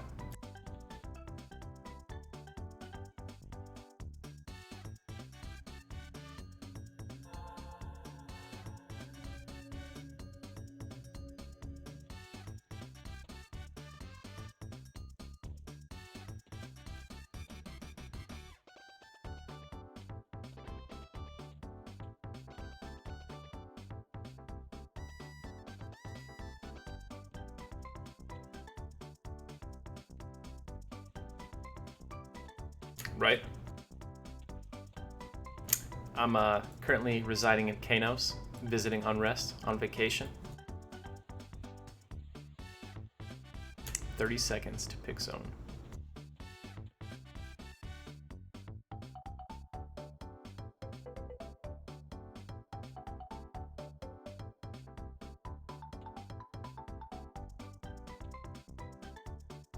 Kanos.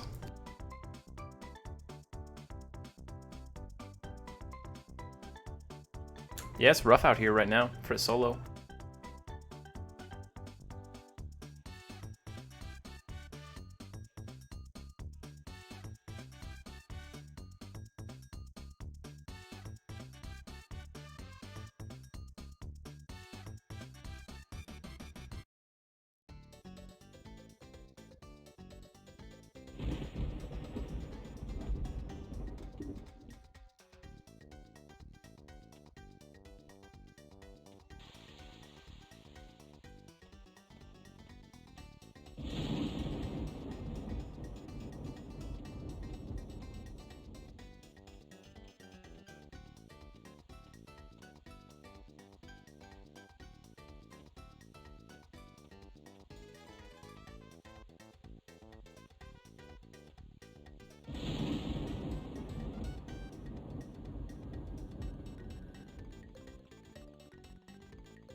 The #1 rule of grinding is to just get grinding, right?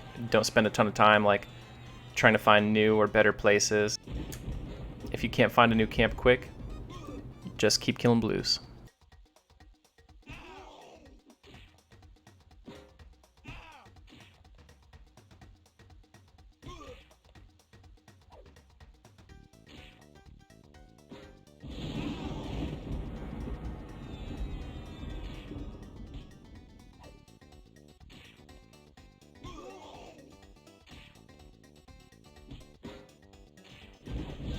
I'd love to get the bloodstained shoulders from this zone.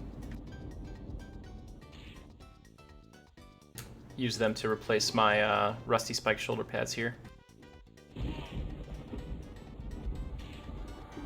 No, well, it does, but auto skill is only level 65 plus. My wrist would be really happy if I would stop spamming 2 and 3.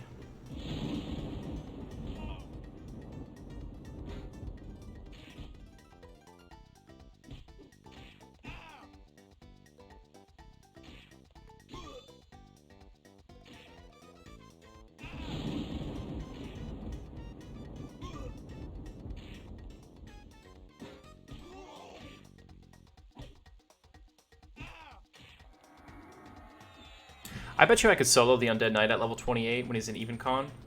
30 would probably be safe. I think a harder solo would actually be the Undead Hag or whatever, the Festering Hag that is his PH. Casters are really nasty.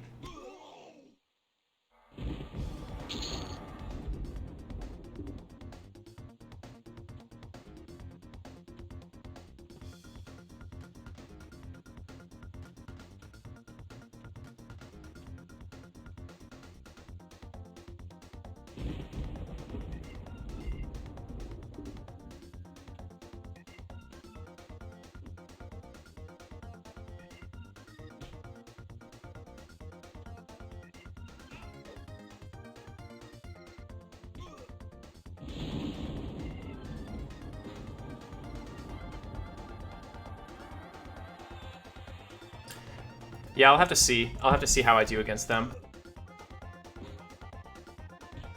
Worst case scenario, I wait until I get my new Undead Nuke and I can probably just roll through this place.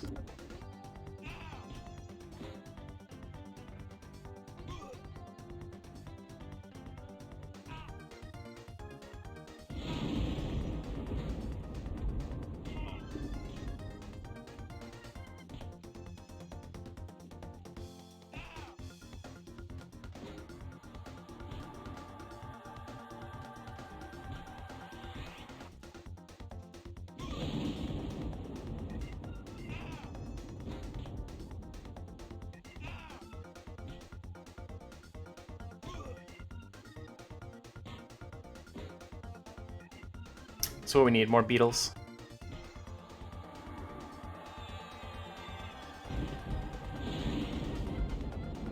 All the bashes from these guys is really killing my meager DPS.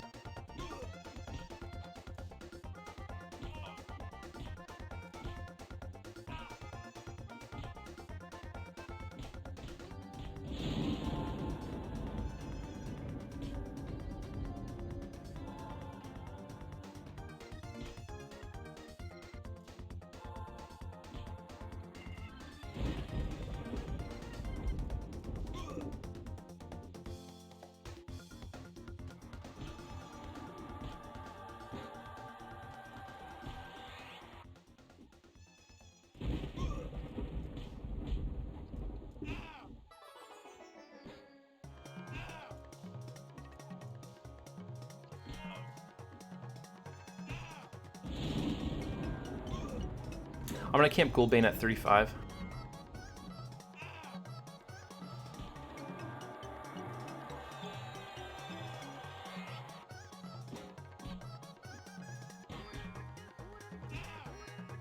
Yep, 30 is when I get the new Undead Nuke, so that's probably when I'll do it.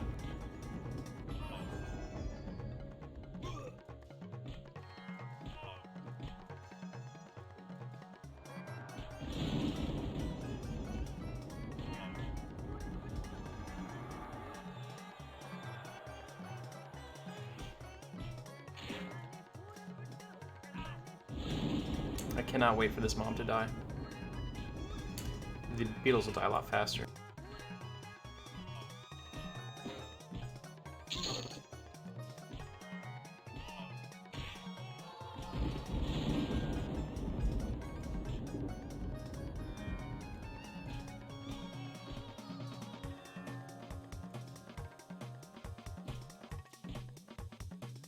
Yeah, I'm hoping that Ghoulbane will be a big answer for a lot of the problems we face.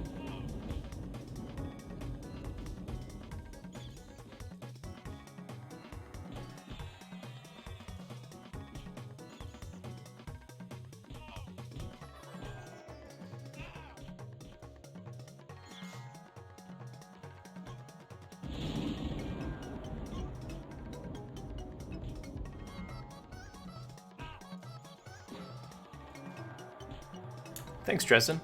Hey, thanks, Vote. Appreciate you stopping by, dude.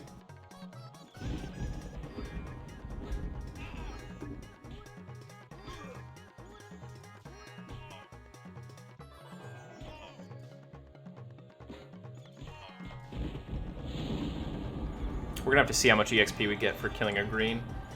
As long as it's 1%, I'm gonna be okay with it. But if it's less than 1%, it's not worth the time investment.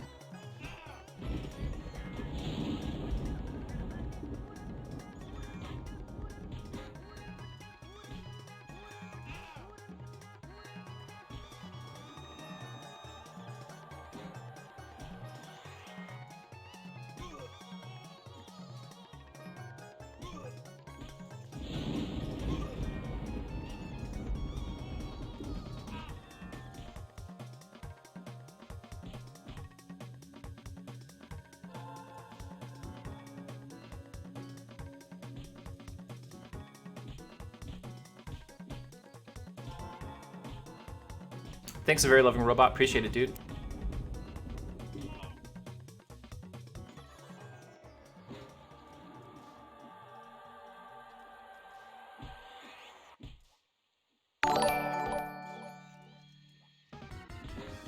Oh, 18.6? Nah. 0.2%.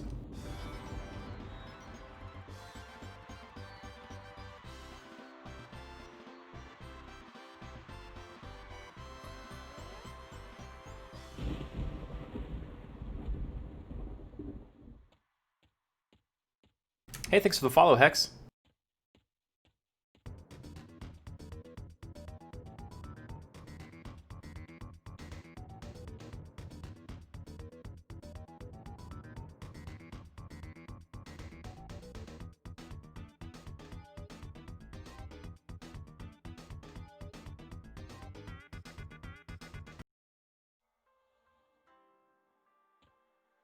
We'll need a minute to med here. So the problem with those guys is I just get stunned a lot, and it turns my already bad DPS into really terrible. I have not tried SSF on P99, but I'm a big fan of Echolocation 8, who is currently a level 43 SSF Paladin, or sorry, SSF Warrior on P99. There's a lot of differences that make the experience a very different one. I would argue that the EXP rate on P99 is actually better for solo.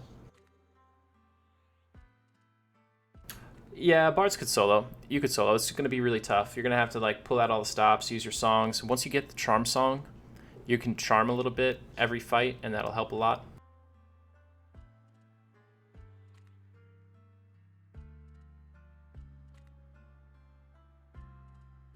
Solo and group and prefer melee.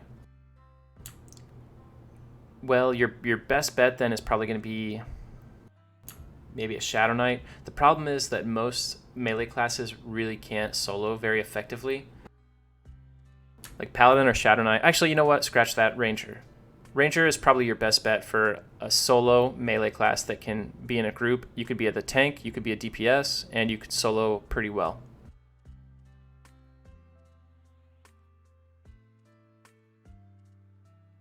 But if you just want to be like super good in a group, then Monk for melee DPS would be awesome. And Warrior would be a acceptable group tank, though Paladins and Shadow Knights are better group tanks. Yeah, bards. So bards are definitely doable then.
Yeah, I would give it a try and see how it goes. Let us know.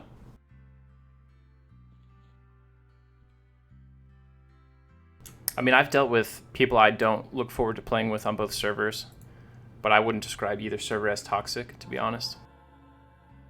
Everyone's got their different standard, different experiences, you know, so to each their own.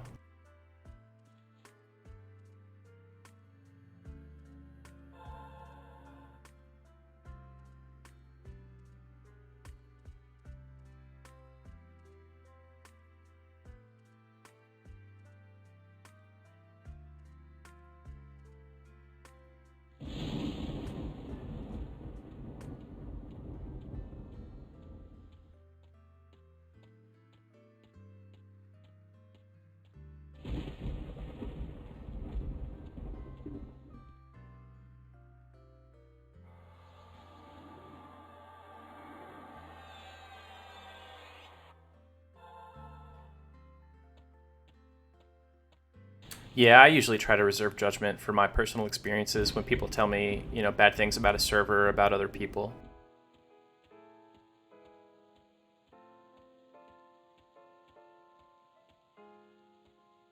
I mean, that guy's breaking the rules, but I also don't think that four boxing is necessarily toxic. Also, it might be worth leaving the group if you don't support his playstyle and reporting him.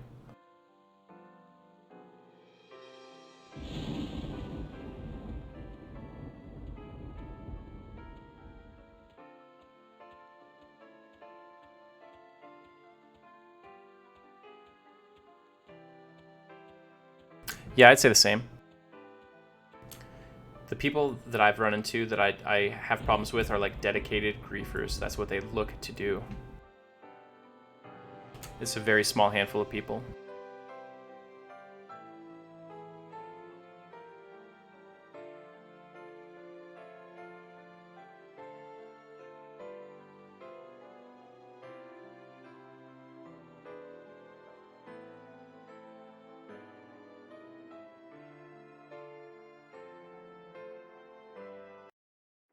Need some more upbeat music here.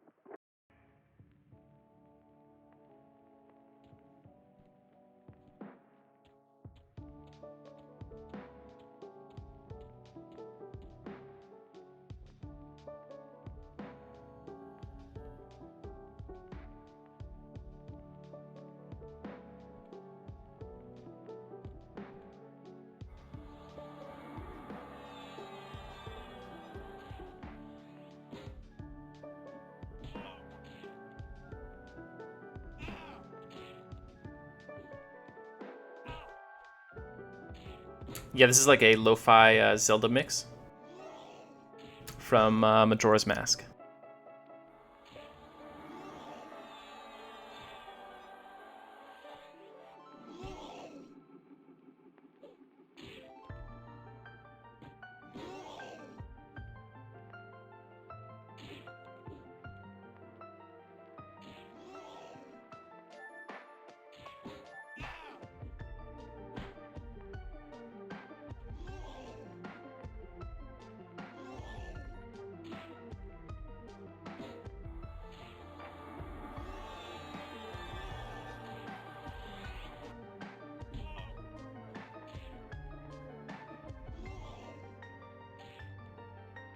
I find that the grind is always a little bit more bearable too when you've got like other goals besides just EXP.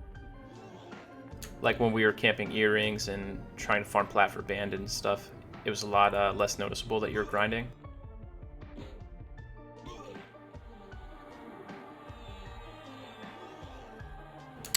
I mean, leather armor is pretty cheap. You can buy it for like a plat a piece. So it's probably faster to not make it, but I think it's kind of fun to dabble with those early trade skills. So it's worth giving it a shot. Most of the default allocations for classes have been made pretty good. They've been adjusted. So it depends on your class. Like if you're an enchanter, I'd recommend pulling all the default stats out of charisma if they still put them there and putting them into like stamina. The big things to like work on is make sure that your agility is 75 at least, and then stamina is usually the hardest stat to max, so it's good to put points in that. If you have like a really big primary stat like strength for a pure DPS class, or int for int caster, wisdom for a wisdom caster, you can hit those up too.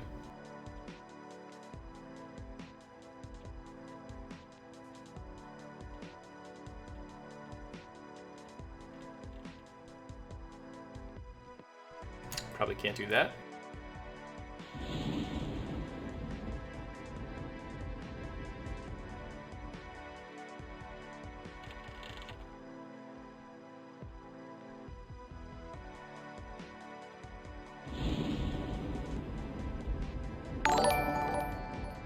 Hey, thanks for the follow, Scorn.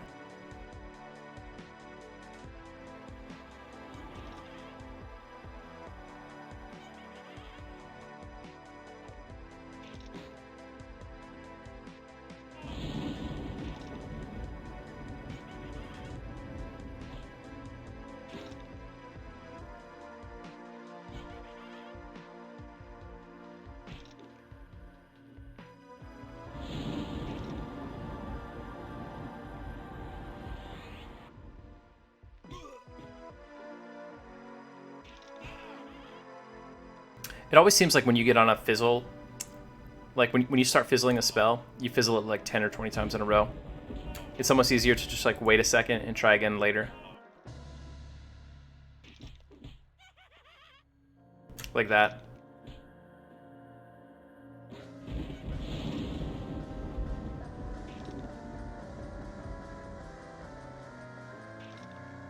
This is actually a really good test for us because this mob's 2 levels higher than us.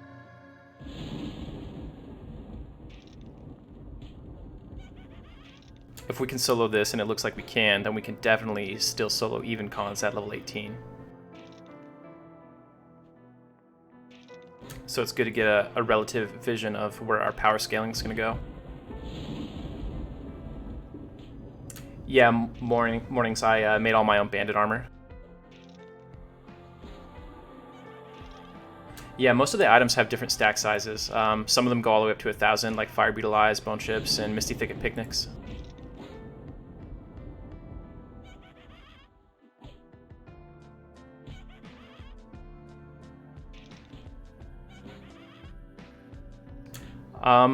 I don't know if there is, but you can make it yourself, Fanina. There's so many new potential rule sets that could be cool and fun to watch. But I buy from vendors, but I only buy like their very default stock, you know what I mean? So if it's something a player sold to them, I won't buy it.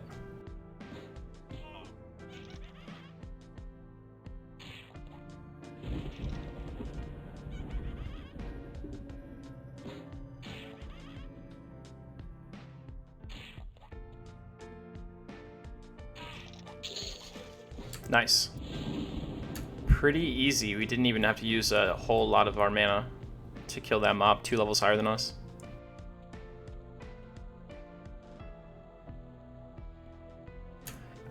Maybe like 3 to 5 hours, but I wasn't super familiar with smithing.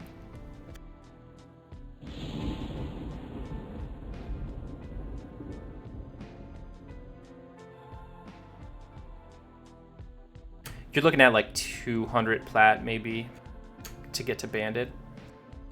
You could get luckier. Like I was on stream when I attempted to make the tunic and I just clicked it one time, first time trying it, and I made it. I was like 30 or 40 points below trivial. So if you're doing it just to gear yourself and not to make a profit, it's actually a lot easier and a lot cheaper because you can kind of just take pot shots at successfully crafting the armor way below trivial. Whereas if you're trying to make a profit, you really need to be able to consistently make it.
Whoa, Scorn, thank you so much, dude. That's amazing.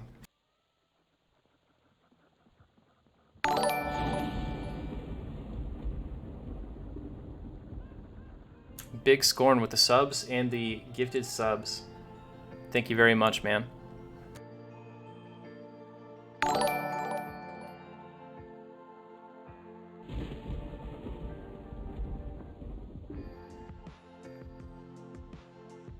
A lot of love in the chat today.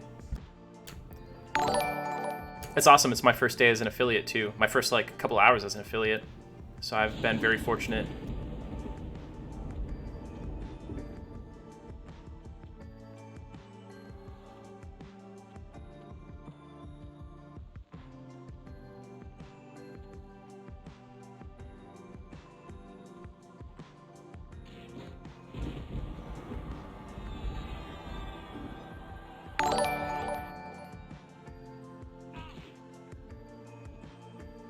Hey, thanks for following DL Floors. Or sorry, D Floors.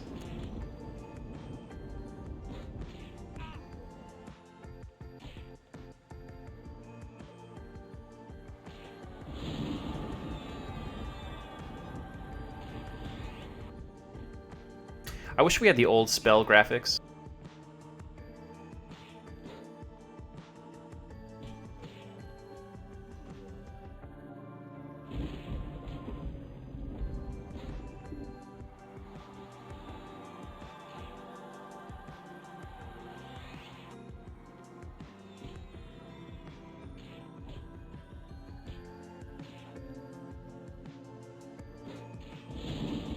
Hey, Athenis, I decided on Paladin because I wanted a really good challenge, but I wanted something that I could play creatively. So like Rogue would be the ultimate challenge, but I think Rogue might be impossible with nerfed EXP rates and no bandaging. Warrior would be harder than Paladin, but Warrior is kind of like if you can't auto attack it, you just lose. You know what I mean? If you can't beat it by auto attack. So I think it's not as fun to watch. Plus Echolocation is already doing a Warrior, and I don't want to steal his whole shtick. Shadow Knight is too easy because of Feign Death, and they're a little bit more powerful as a class. They're also a super popular class. I wanted to play something that was very challenging and also underrepresented. This is also a permadeath run, you know what I mean? So Feign Death kind of blows that out of the water a little bit.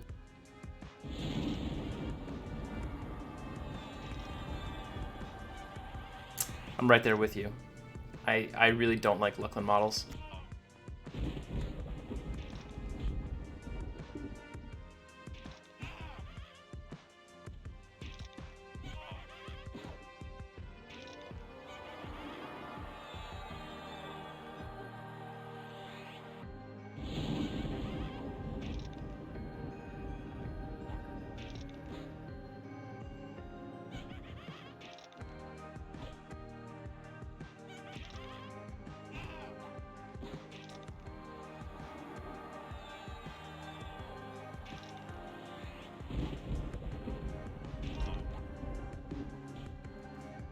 Yeah, I think you're right, Slated.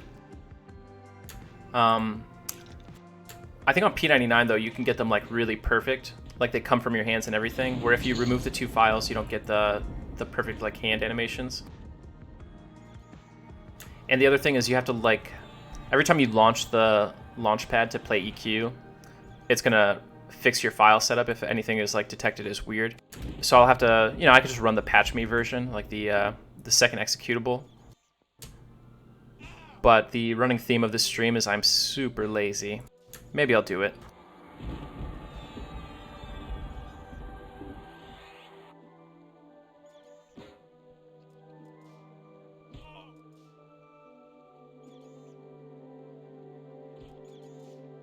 I don't know if I know anyone who thinks the new spell animations look better. The old ones were just really awesome. I'm sure it's just nostalgia talking.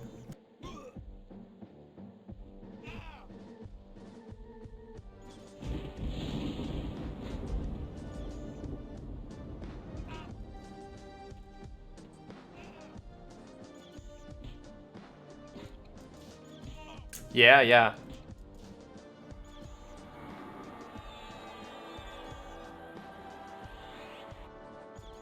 It's funny, since emulated servers don't validate your file setup every time you log in, you can do all kinds of crazy stuff pretty easily. Like there's all these HQ mods. Like they don't change the textures, but they upscale them, and it looks really good. So you get that classic view, but on like a 4K monitor, you get to see it, how it kind of would be if they just remade it enhanced. All right, let's see. We might need to heal up here. Rip. Big Bobby, server defender.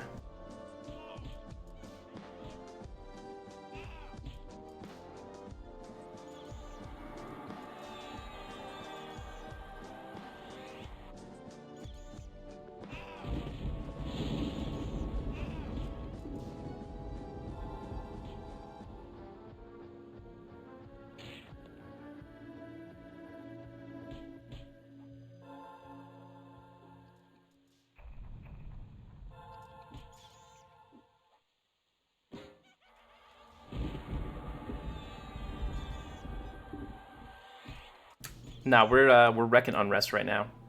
Level 16, solo and level 18s. We'll see though. We're on the ropes here. Out of mana.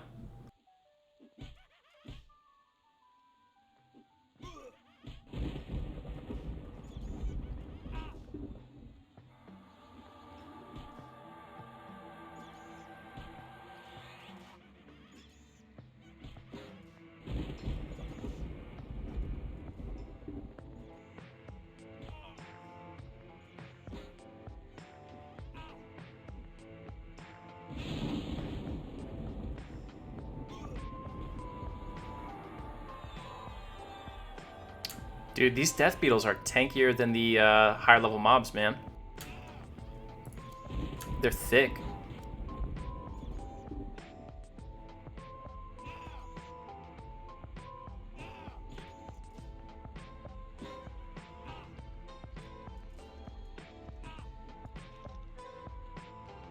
Dude, look at how much faster the skeleton's dropping.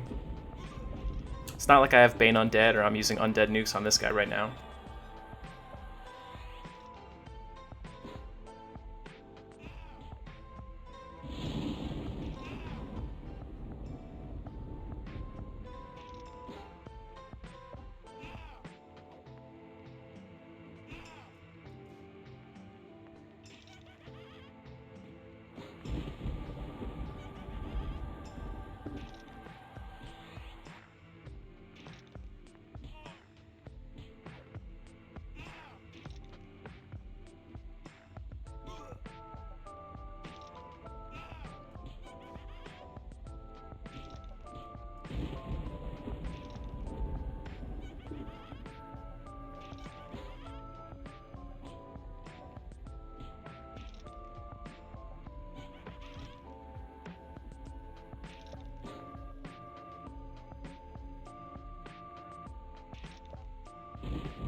I mean, I would consider it if he invited me, but the truth is, like, I'm just some random dude, you know what I mean? He's got, like, big industry people that he's inviting, who are much more worthy of that kind of spotlight than I am. Like, I don't have anything to say that anyone needs to hear.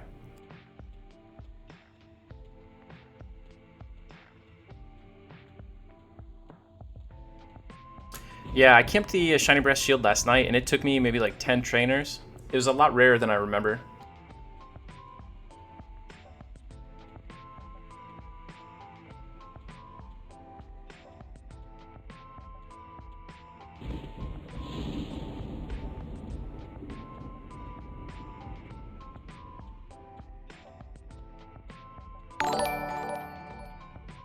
Hey, thanks for the follow, Don Papacho.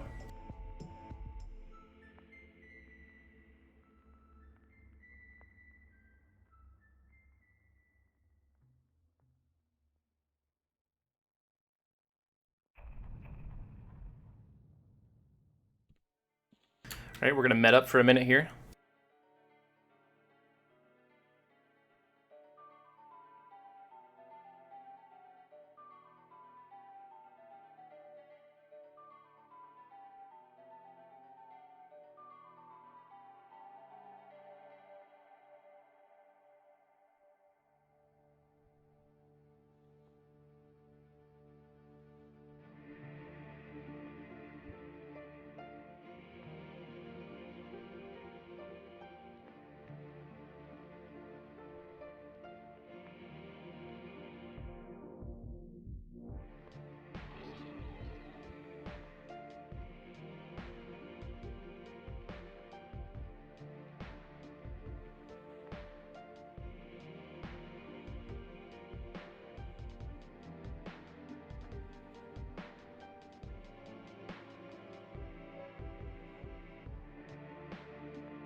Catch you later, Scorn. Thanks again.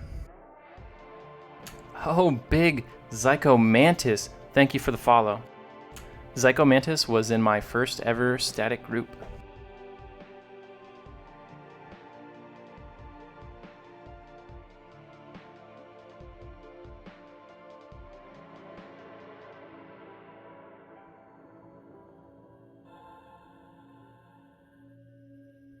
Yeah, man, it's been too long. We got to group again sometime.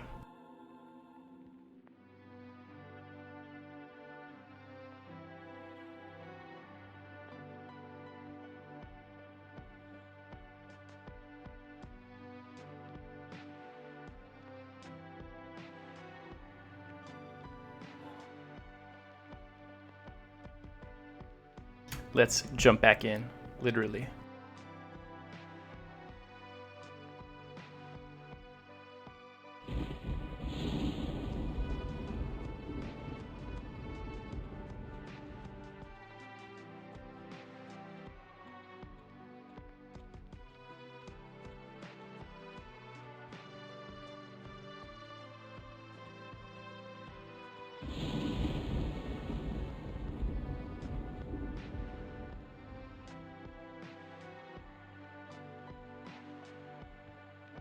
Guthwolf, SSF stands for Solo Self-Found.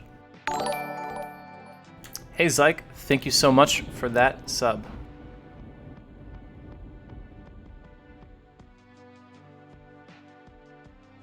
If you look in the chat there, Guthwolf, that little blurb there kind of explains the mechanics of this run. Thanks for the follow, Ethanus. So I don't take buffs from people. I have a million buffs on my blocked buffs list. I don't trade with people. I only get items that I buy from a default vendor stock, that I get from mobs that I personally kill, that I quest or craft myself. And this is a permadeath run, so if I die, the character is retired.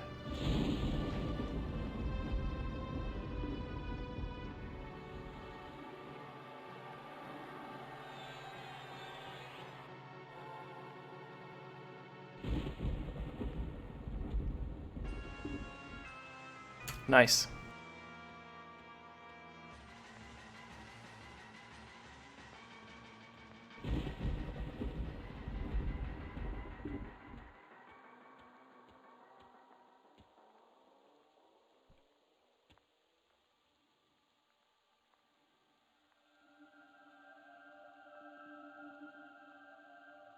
I always forget that it suckers you when you pick zone. Like, I walk over, check out camps.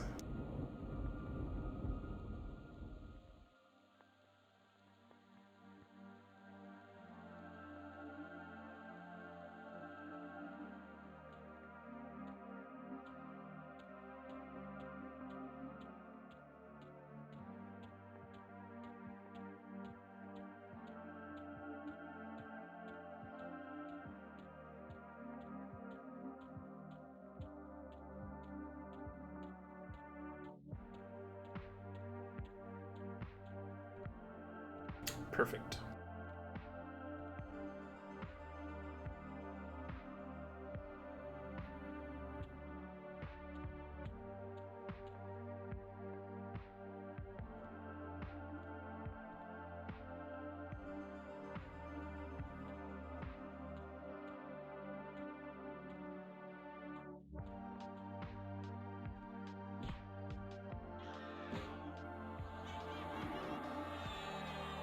Oh, that's good to know. Yeah, I didn't know that it pops you over right where you're at if the pit collapses. That's kind of convenient. Unless it dumps you in an uncleared camp and you guys all wipe.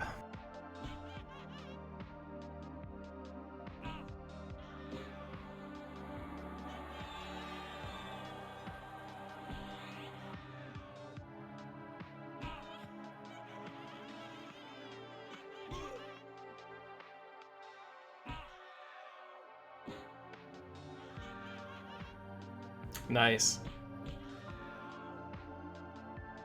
Man, Cabdrew is a super talented EQ player.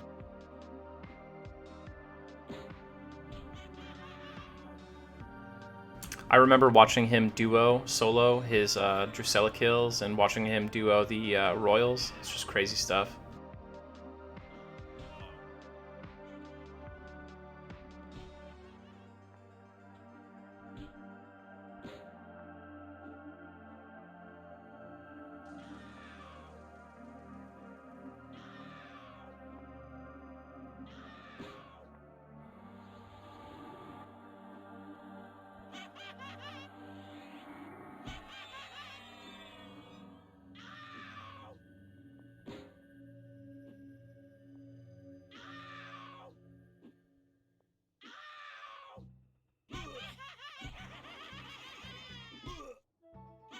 These sound effects are so entertaining.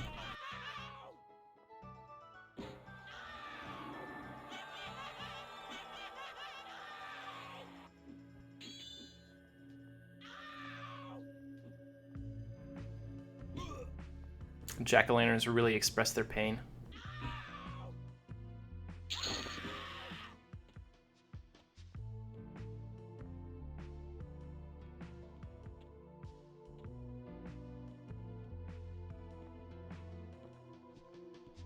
So I assume the Greater Skeletons in Ocean of Tears are a higher level than these ones, but I'm not positive.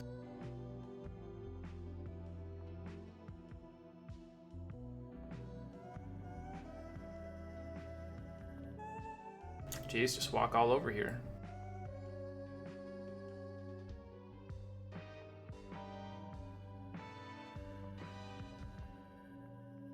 Great, we'll get Tormented Dead in the Greater Skeleton. Perfect. And not the Beetle with 2000 HP.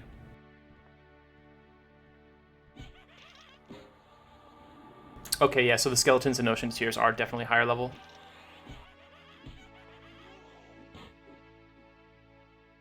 We want to go there and get that weapon as soon as we can. So my understanding of how the quest works now is basically...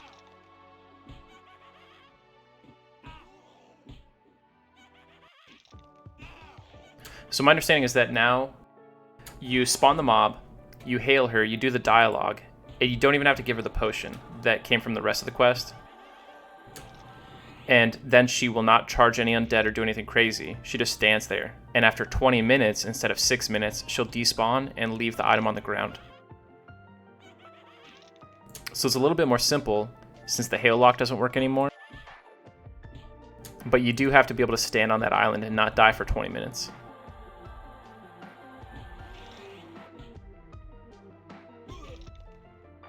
I assume the gargoyles see through IVU, so I can't like double up, you know, IVU and Invispot.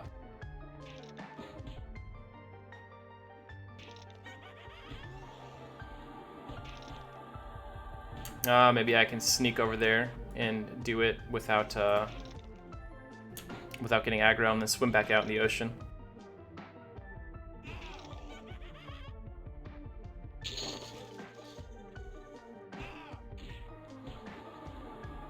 Yeah, I think gargoyles sell for a good bit.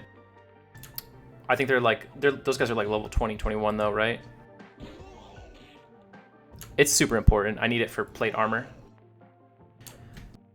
My goal is to make about 1,000 plat. I think, actually 800. I think 800 more plat, and I'll be able to start getting successes on some plate pieces.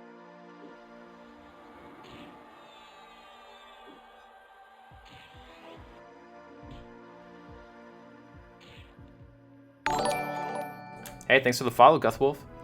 Yeah, Dresden, that was my same experience last night. I literally said to someone, I was like, man, I don't remember this being this rare. Because I let newbies, like, camp the mobs around there. I was just killing the trainer.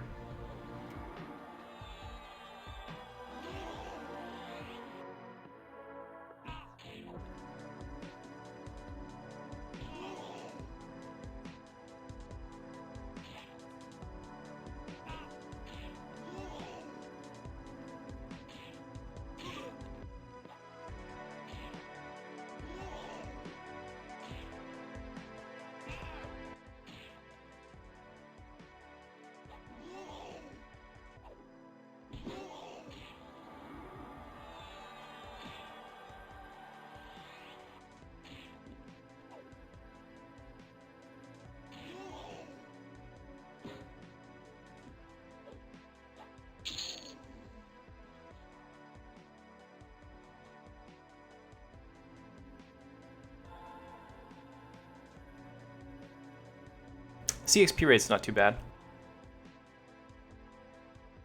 Slow and steady.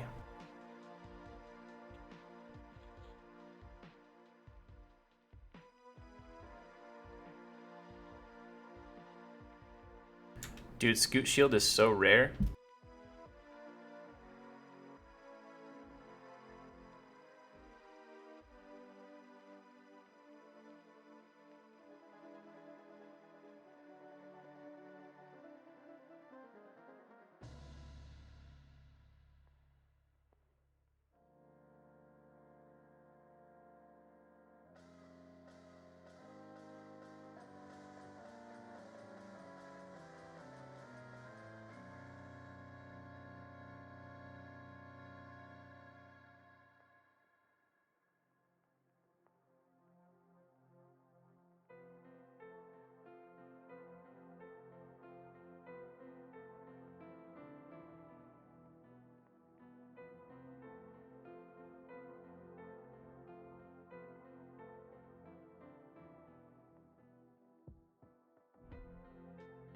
Yeah, we haven't had a queue yet today.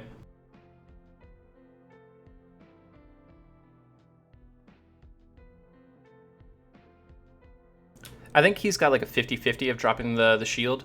It's just like the mob himself is super rare, and his spawn cycle is not very well understood.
how to spawn Quillmane. So I did it on P99 pretty reliably, but I think it's a little bit different here.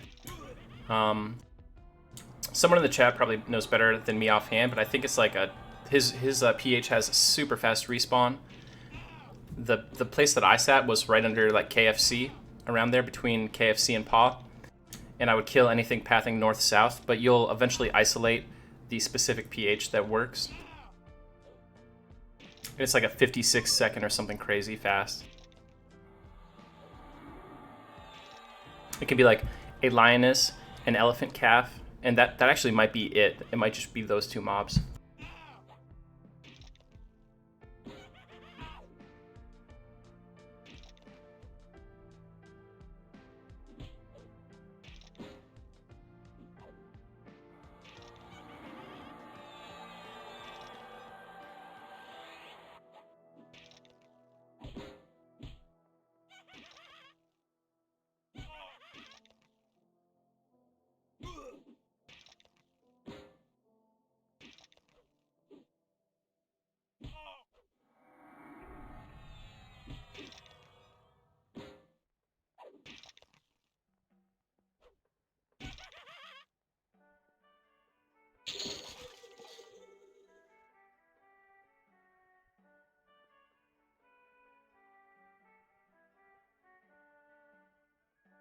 Yeah, on P99 there are 4 different locations where Quillmane can spawn when one of the PHs dies. But that seems like some serious P99 kind of stuff. I don't think it's really like that on live.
So much crap pathing around here.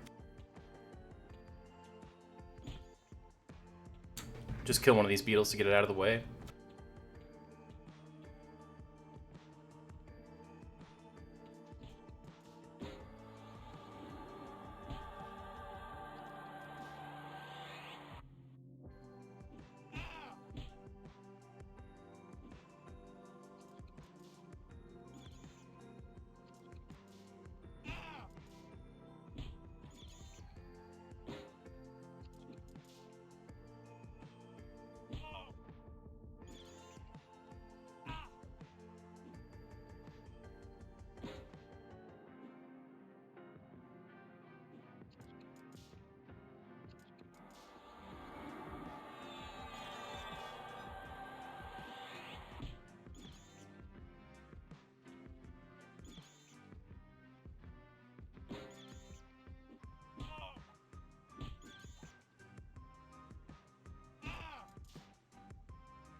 It's pretty crazy how much more HP these things have.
Alright, just med for like 2 ticks and we'll be back at it.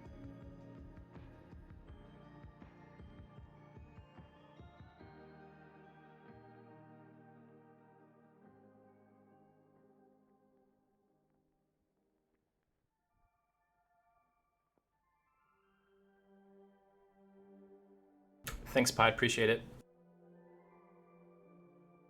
The Mammoth problem is that I have a quest waiting to complete that I need to turn an item into Mammoth for, or I need to kill Mammoth.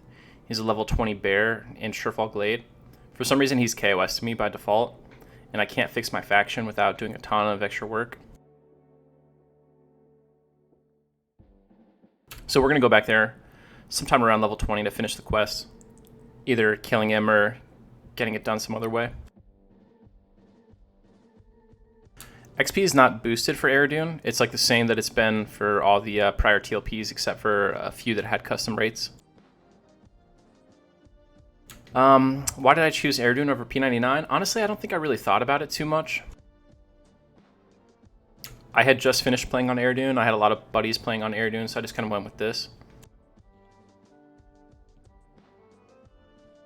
I don't know if those guys will add. I don't think they'll add.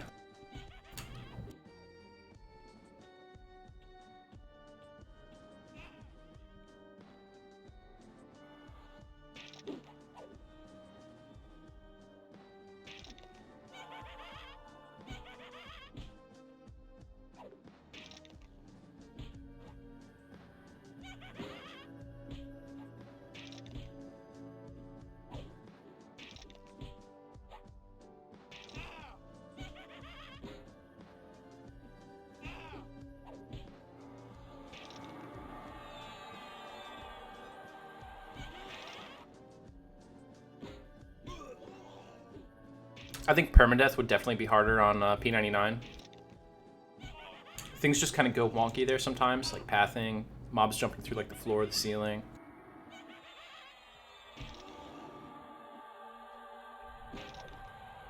They each have their pros and cons. Blues give more EXP on P99 than they do here. Word Undead is more powerful on P99 than it is here. Mobs are more dangerous on P99 though, so...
Guthwolf, we just try to use our best judgment. Like if a train goes to the zone line right now, that's just like part of EQ. If a train comes over and lands right on me and someone's standing right next to me while it happens, that's probably intentional griefing.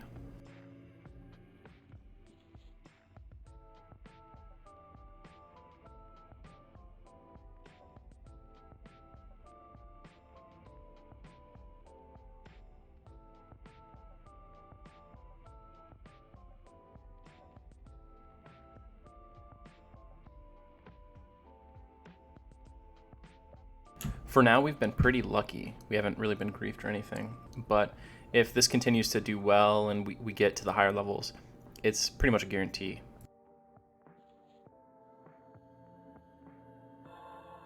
Yeah, lag-related deaths and weird little glitches count. Early on in Blackborough, there was a train and I got stuck in the geometry and I was almost killed by the train. I had to spam / rewind to get out of it. And I would have counted that as a legit death.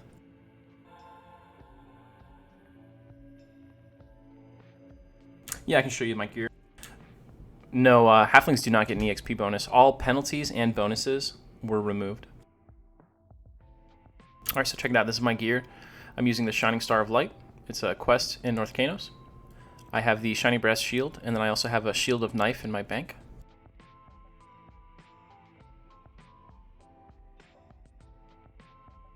I've got Fippy's Paw. I killed one of the sisters on Sister Island for strength and stamina 2 on this purity belt.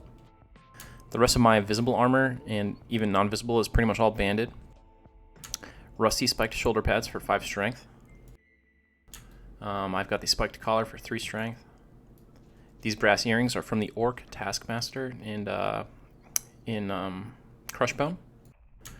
These silver amber rings for 2 strength are from a quest where you give a brass ring to a high elf male slave in Crushbone. He gives you a note to turn in and fell with, and when you turn it in, they reward you with 1 ring. So I farmed 4 earrings, wore 2, turned 2 in, and then I, this is where we're at.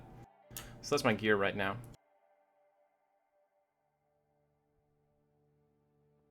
I do have the HP rings and earrings.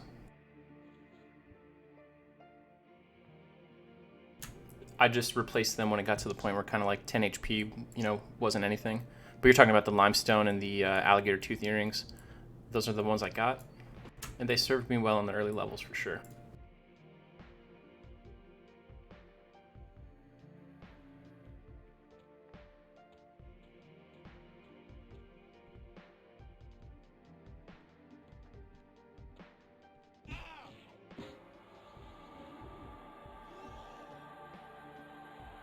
Yeah, check those quests out, man. There's a lot of really great newbie quest gear that people kind of just like skip or cruise past in EQ. But the quests are fun and the rewards are worth it if you're going to be low level for a while.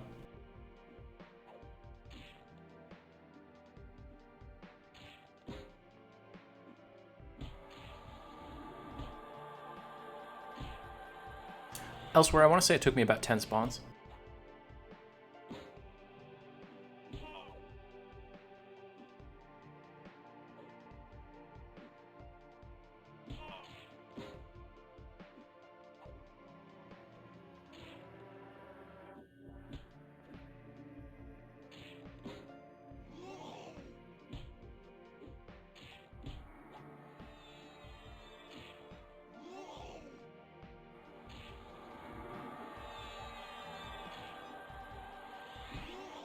Once we get around level 30, I'll probably do the scroll quest for the Knolls and Split Paw, which has a chance of getting me 5 stamina earrings, and those will probably be the earrings we're stuck with all the way to 50.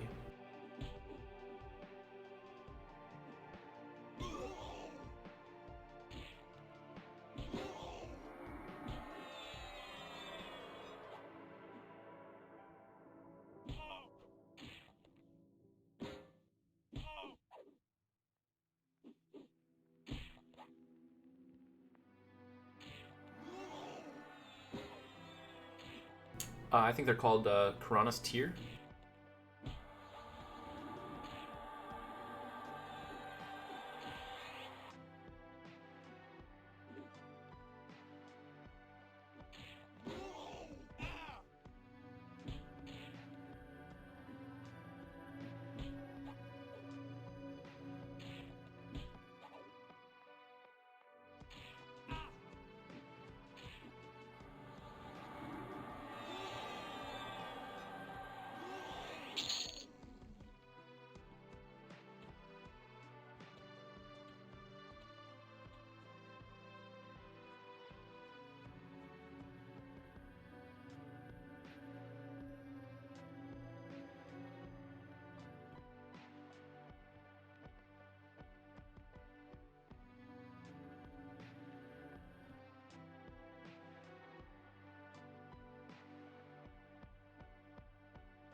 Yeah, there's always someone crying in Unrest. When I first zoned in this morning, I came around and I tagged one ghoul, and someone sent me a tell like, hey, stay on your side of the courtyard. I'm like, okay, dude.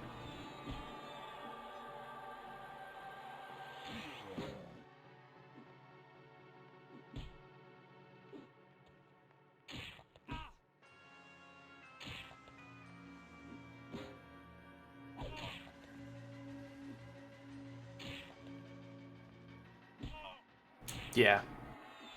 Though, you know, solo Pally, they could out DPS me pretty easily if they wanted to.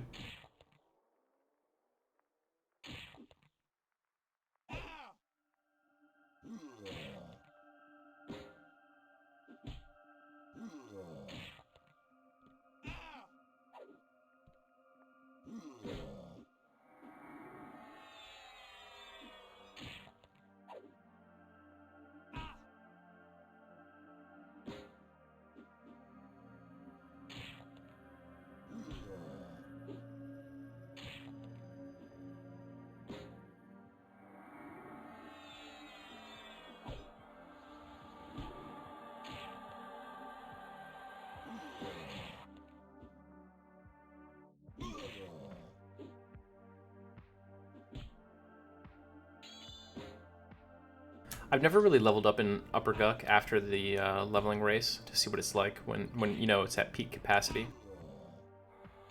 It doesn't surprise me that it would be pretty crazy though.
Are you soloing or are you doing like group stuff? Yeah, Guthwolf, I would not do it with a rogue. I don't know that you could do it with a rogue successfully. Yeah, if you're doing pugs and you want to be, you know, if you want to maintain your personal power, you got to stick to undead zones, right? So lower Guck is the next choice. That said, if you want to maximize your Zem at 31, 32, I'd recommend you go Soul B.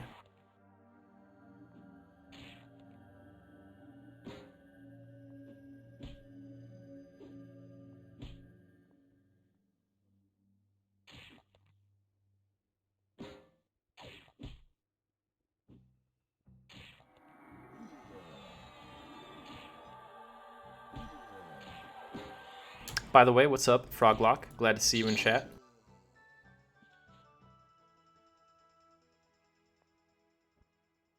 Yeah, hit up Soul B. You can do a Kobolds group at this level. Or if you are just tanking for the group and it's a little bit higher level, you could do Bats and Bugs even.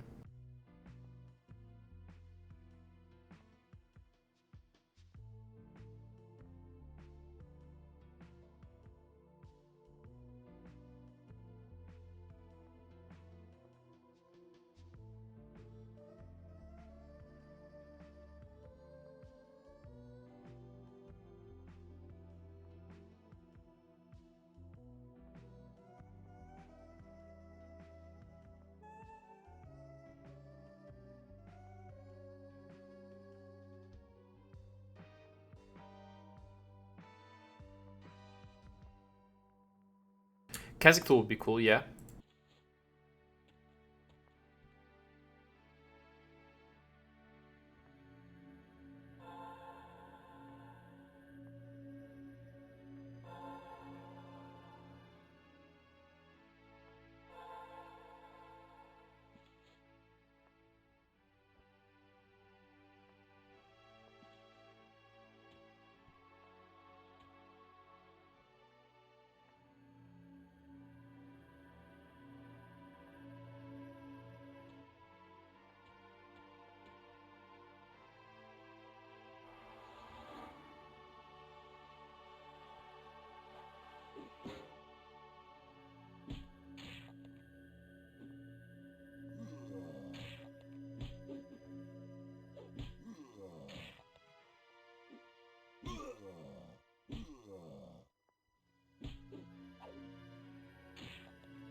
Split pods usually bring your own group. Yeah, that's for sure. I heard today that it starts running out of Steam around 32, though. I haven't been there personally. It's worth checking out, though. You gotta love those dungeons that are a little bit more off the beaten path. I intend to go to Split Pod during this run at some point. Once I'm like 25, maybe.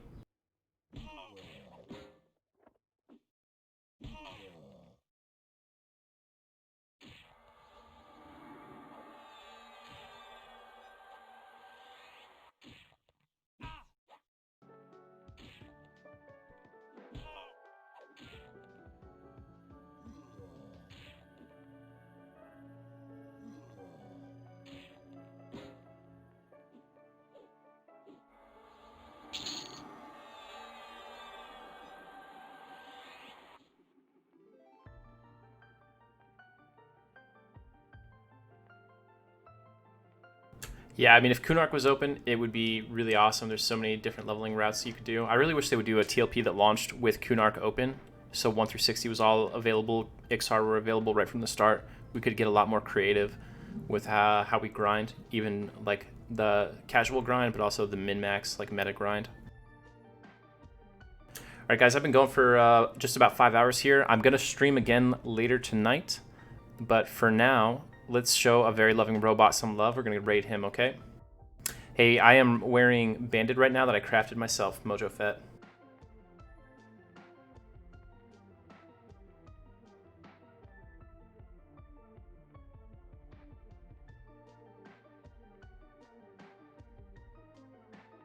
Sign up for that raid. Let's show some love. Thanks everyone for coming out. I'll probably be back on in like 3 or 4 hours. I'm just going to do some chores around the house. All right, we got 96 people ready to raid. 97. Let's go.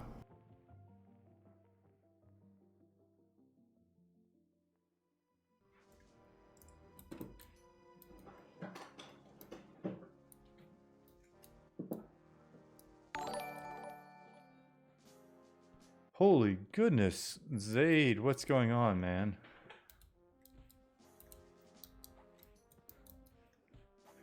Look at that raid. Some familiar names in there. Are you done for the day, Zaide? It's been a hell of a day, buddy. Super congrats on the affiliate.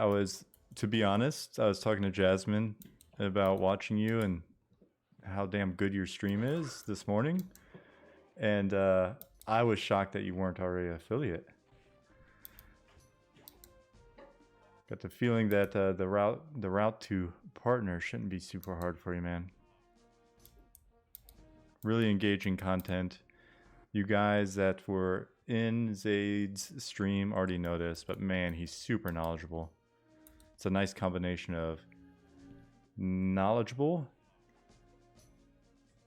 chill, and it's a badass hook, man.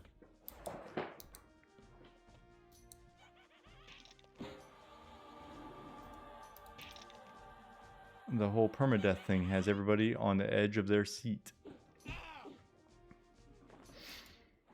Matter of fact, I started the stream late because I was having so much fun just sitting watching Zaide, and oh, I bet it's been scary.